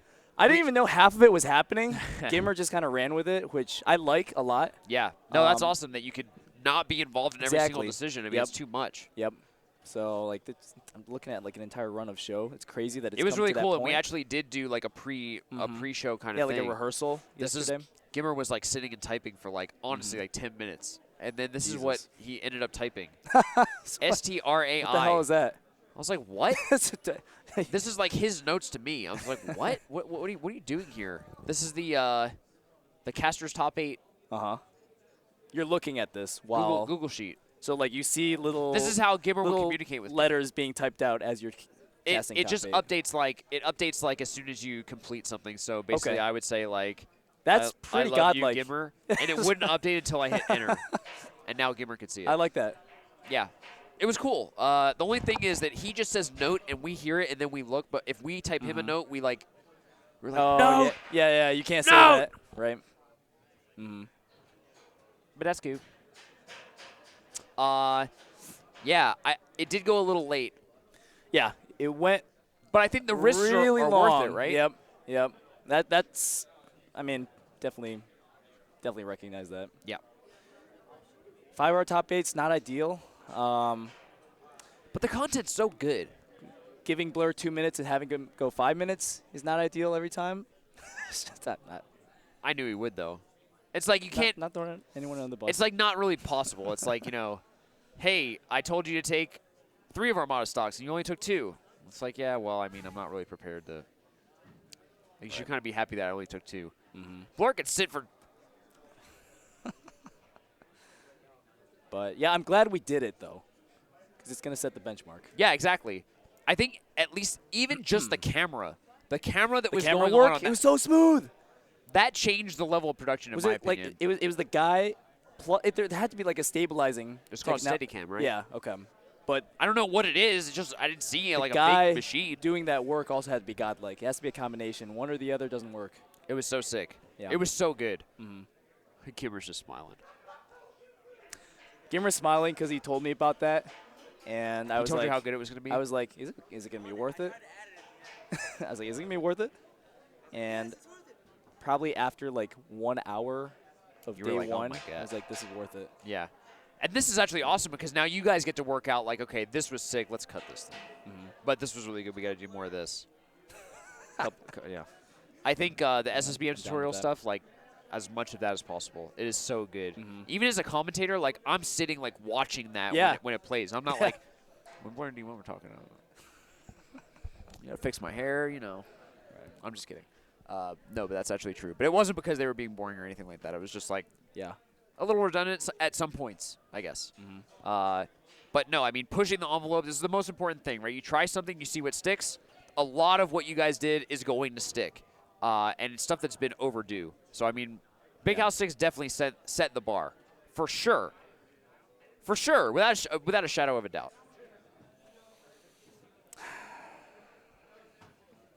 This is an accomplishment. This is a victory on multiple fronts. Meom, dude. I like calling it Meom now because of Connor. Oh, why do you like it Meom? It just feels so Illuminati. It feels so. It feels like we're back room, moving the chess pieces. Oh, we're going to have Hungrybox lose to SFAT. The Meom plan is coming together. Was Leffen part of the plan? Leffen will play his secondaries and incite a war on Twitter. It was on Sunday, and I thought to myself, this is the last possible moment in which Leffen could possibly, come out of left field and attend. Yeah. And the Smash Gods. They aligned. Or you, or a combination, some script writer somewhere. They answered me. About. Don't know anything about it. People keep bringing it up. I don't know why. So I guess that wraps it up, Rob. Yeah. It's been an amazing weekend. 3 days of nonstop action. What a ride it was. So many awesome sets, like, honestly, sets for the books. Big upsets, big wins, new names, new players that we get to watch, and, breakout performances for a lot of people where it's really long overdue. You know why Mango won? Why? It's because all the Mango Slayers got sent to losers. Axe, Plup, West Balls. Axe was out of there early. That's part of the script, dude. He ran into Nintendo, though. Exterminate the Slayers. Nintendo. Oh, yeah, that's true. He was hitting him with the sticks, dude. Mm-hmm. But he made his way out of that one. But, yeah, you're right. And Mango Armada, it was a couple weird sets, I thought. Yep. They look so like, oh my God, Armada's destroying him. Oh my God, Mango is not. Sometimes you can't tell if they're playing sloppy or if they're just respecting each other too much. Yeah. Like when they both kind of shield, and it's just like, what are they doing? Yeah, it's just like there's a mix-up every time that on Fox a level hits Peach. Of mind games that I don't comprehend. But I comprehend the fact that I don't comprehend it. It's kind of like this meta thing. But I also don't think that Falcon really has a ton of those situations. Fox Peach, like the matchup is just. Yeah. And I think a lot of people were favoring Shield this weekend for whatever reason. Like, way more than usual did I see two players just holding Shield. Yeah. It was weird. But that was the big house. The tournament of shields. Q, I got nothing left to say. Thanks, dude. I got nothing left to say, gamer. I'm taking my headset on. No. Interview yourself, dude. Oh, my God. I'm out of here, dude. I love you, Rob. You're honestly, Thanks so you're a much. legend. Thank you so much for your service. Thank you, dude. Ramsey, you got one more. Big House is an institution in Smash. I have a question. I have a question. All right, so at events like this is the technology, by the way. You put it's a little bit more professional. Production values and all. At events like this, I get about 4 hours of sleep every night. Whenever I wake up in the morning, see those wrinkles under my eyes? I see them. See how thick it is? It's that, but it's twice. And then I look in the mirror later in the day, and it's once again. It's only one. Could someone explain the science behind that to me? Why when I wake up are there two puffs under my eyes? Is there liquid in my eyes that drains every Is morning? there a joke coming, Gimmer? No, I'm honestly baffled. So you're telling me that you need me to sit in this chair for 3 extra minutes to ask me why there are bags under your eyes when you're sleepy? Oh, the chat's supposed to tell me on Twitter, because there's got to be some neuroscientist, still optometrist in there. Optologist? I said optologist. Optometrist. Nailed it. Anyways, shout out to Scar. You know why I made you do this interview, right? No. You're getting closer to the 60. What's the 60? The 60. What's the 60? Puts us on an even playing field. Oh, the number of hours that 6 I've to worked. 60, The yeah, numbers of yeah, hours. yeah, Because yeah. you need to be here. I can leave, which means that I'm done working. But once I leave, you're going to be here. Like all I'm night. just leaving you behind, and you're just Yeah. going to continue I to don't work. want you to leave. And you want me to feel what it's like to be here Yes. to the extent that Gimmer is here and that Gimmer shows up. You're a champ, though. You were like, let's get those interviews going. I thought after that 5 hours, I thought you'd be like, It was all right. thought you It's would've- actually really nice to have the breaks of cutting away and doing those. Like, I don't know. Most top 8s, it's like literally me and Toph the whole time. Like, the gameplay ends, they cut to us, and we need to fill the time. And your brain is just on the whole time. but you got a little break this time. Yeah, it was. And it was Blur gave you at least an hour per set. maybe a little too long. I was like, Blur, please. We got a middle. We'll find the middle ground. But I think this formula, I don't know if I would do the analyst that much. I think maybe we've learned that. Like, maybe there's a way that we can do it when it really makes sense. Maybe every other set or like. Yeah, well, one thing I was doing was at Shine and SmashCon, we just had the caster do it. Yeah. But I put all the replays together at the end of a set and just go through them. And then they would just talk about it. Yeah. If we can figure out a way to get that process to the analyst desk without Blur talking for 20 minutes. I mean, I think that you could even do like the top 8 and then like a halftime sort of thing that's like actually Ooh. 10 or 15 minutes. That's a good and you idea. can actually talk about the whole thing and set up the rest of it, like the top 4 kind of thing. Maybe that's a better. But I think cutting the analysts every single time, it's like. Yeah, we ain't League. And League does that after with only like 3 matches. We did it with 10. I cut off a lot, though. I started trimming the fat live, but yeah. I didn't want to do too much. You did the best that Because you D1 could. and Blur, you can't screw them after they work that hard to Yeah, of do course. it. I mean, so like people on Reddit were like, just cut all of it. And I No, was no, like, no, no, no, no. "Ah, This was a you great can't do shot it." on goal, right? You Yeah, don't yeah. hit every shot, but like we learned a lot from this. Yeah. This Day 1 and 2 were perfect because I didn't have to try the really hard new stuff. No, it was Interviews awesome. on the floor. We got they love that. I was blown away. I think that almost I don't know. I was blown away, and I think that like it's a process to get to like what we're trying to do. You know, we know that there's a better tournament that we can produce, and it's going to take us time to figure out exactly what that is. We're not going to get it on our first shot. Oh, plus but if we never change, then you're just going to see the same exact thing over and over, and we don't want that either. So there's going to be bumps along the way, and I think that the majority of your supporters will be patient. And plus, with the budget that we had, I think was beyond because of the budget. I think Twitch Prime is probably pretty good for events. Yeah, it is. But you guys need to re-sub. Because it likes to unsubs, right? Twitch Prime Well, does. I mean, whatever. I mean, it's still awesome, so. Don't pressure anybody. Don't be a salesman. Just let your craft do the selling. Look how It beautiful the did production tonight. is, and just let them know that every time that they support you, it helps you keep doing what you're doing. It's not you guys need to resub. I don't think that's how you really feel. Do you want them to feel bad about using their Twitch Prime token on VGBootCamp if they're not going to resub? Of course you don't. You appreciate every single viewer and their decision to support VGBootCamp at a higher level. If they want to resubscribe, that would be awesome. But if they only use their Twitch Prime token when they see an awesome VGBootCamp event, that would be great too.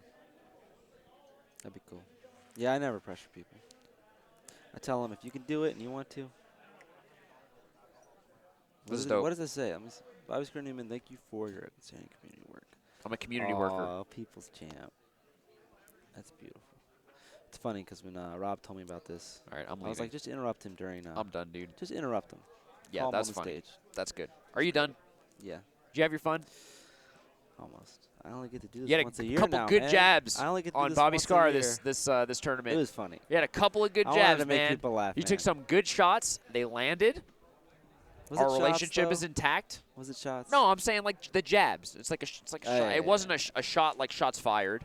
You fired no shots. You just Yeah, gave I've me a been couple pulling my jabs. punches for years. I had to let loose a little bit, but I was still tied up. Right They now. were, of course, delivered with love. Do you want this sandwich? This looks like the worst sandwich. I don't know who delivered this specific thing to a commentator.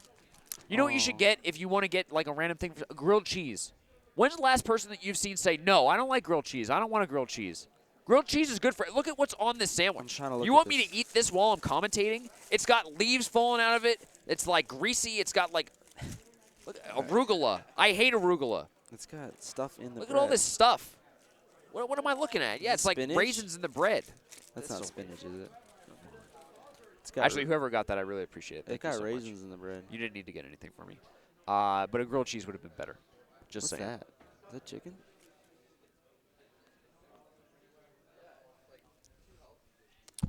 Good work, Gamer. Great tournament. There you go. A little soggy. I'm out. Follow me on Twitter, @BobbyScar. Peace, guys. Oh, we hit 250. Thanks for that, guys. 250K, baby. 250, baby. Let's drink.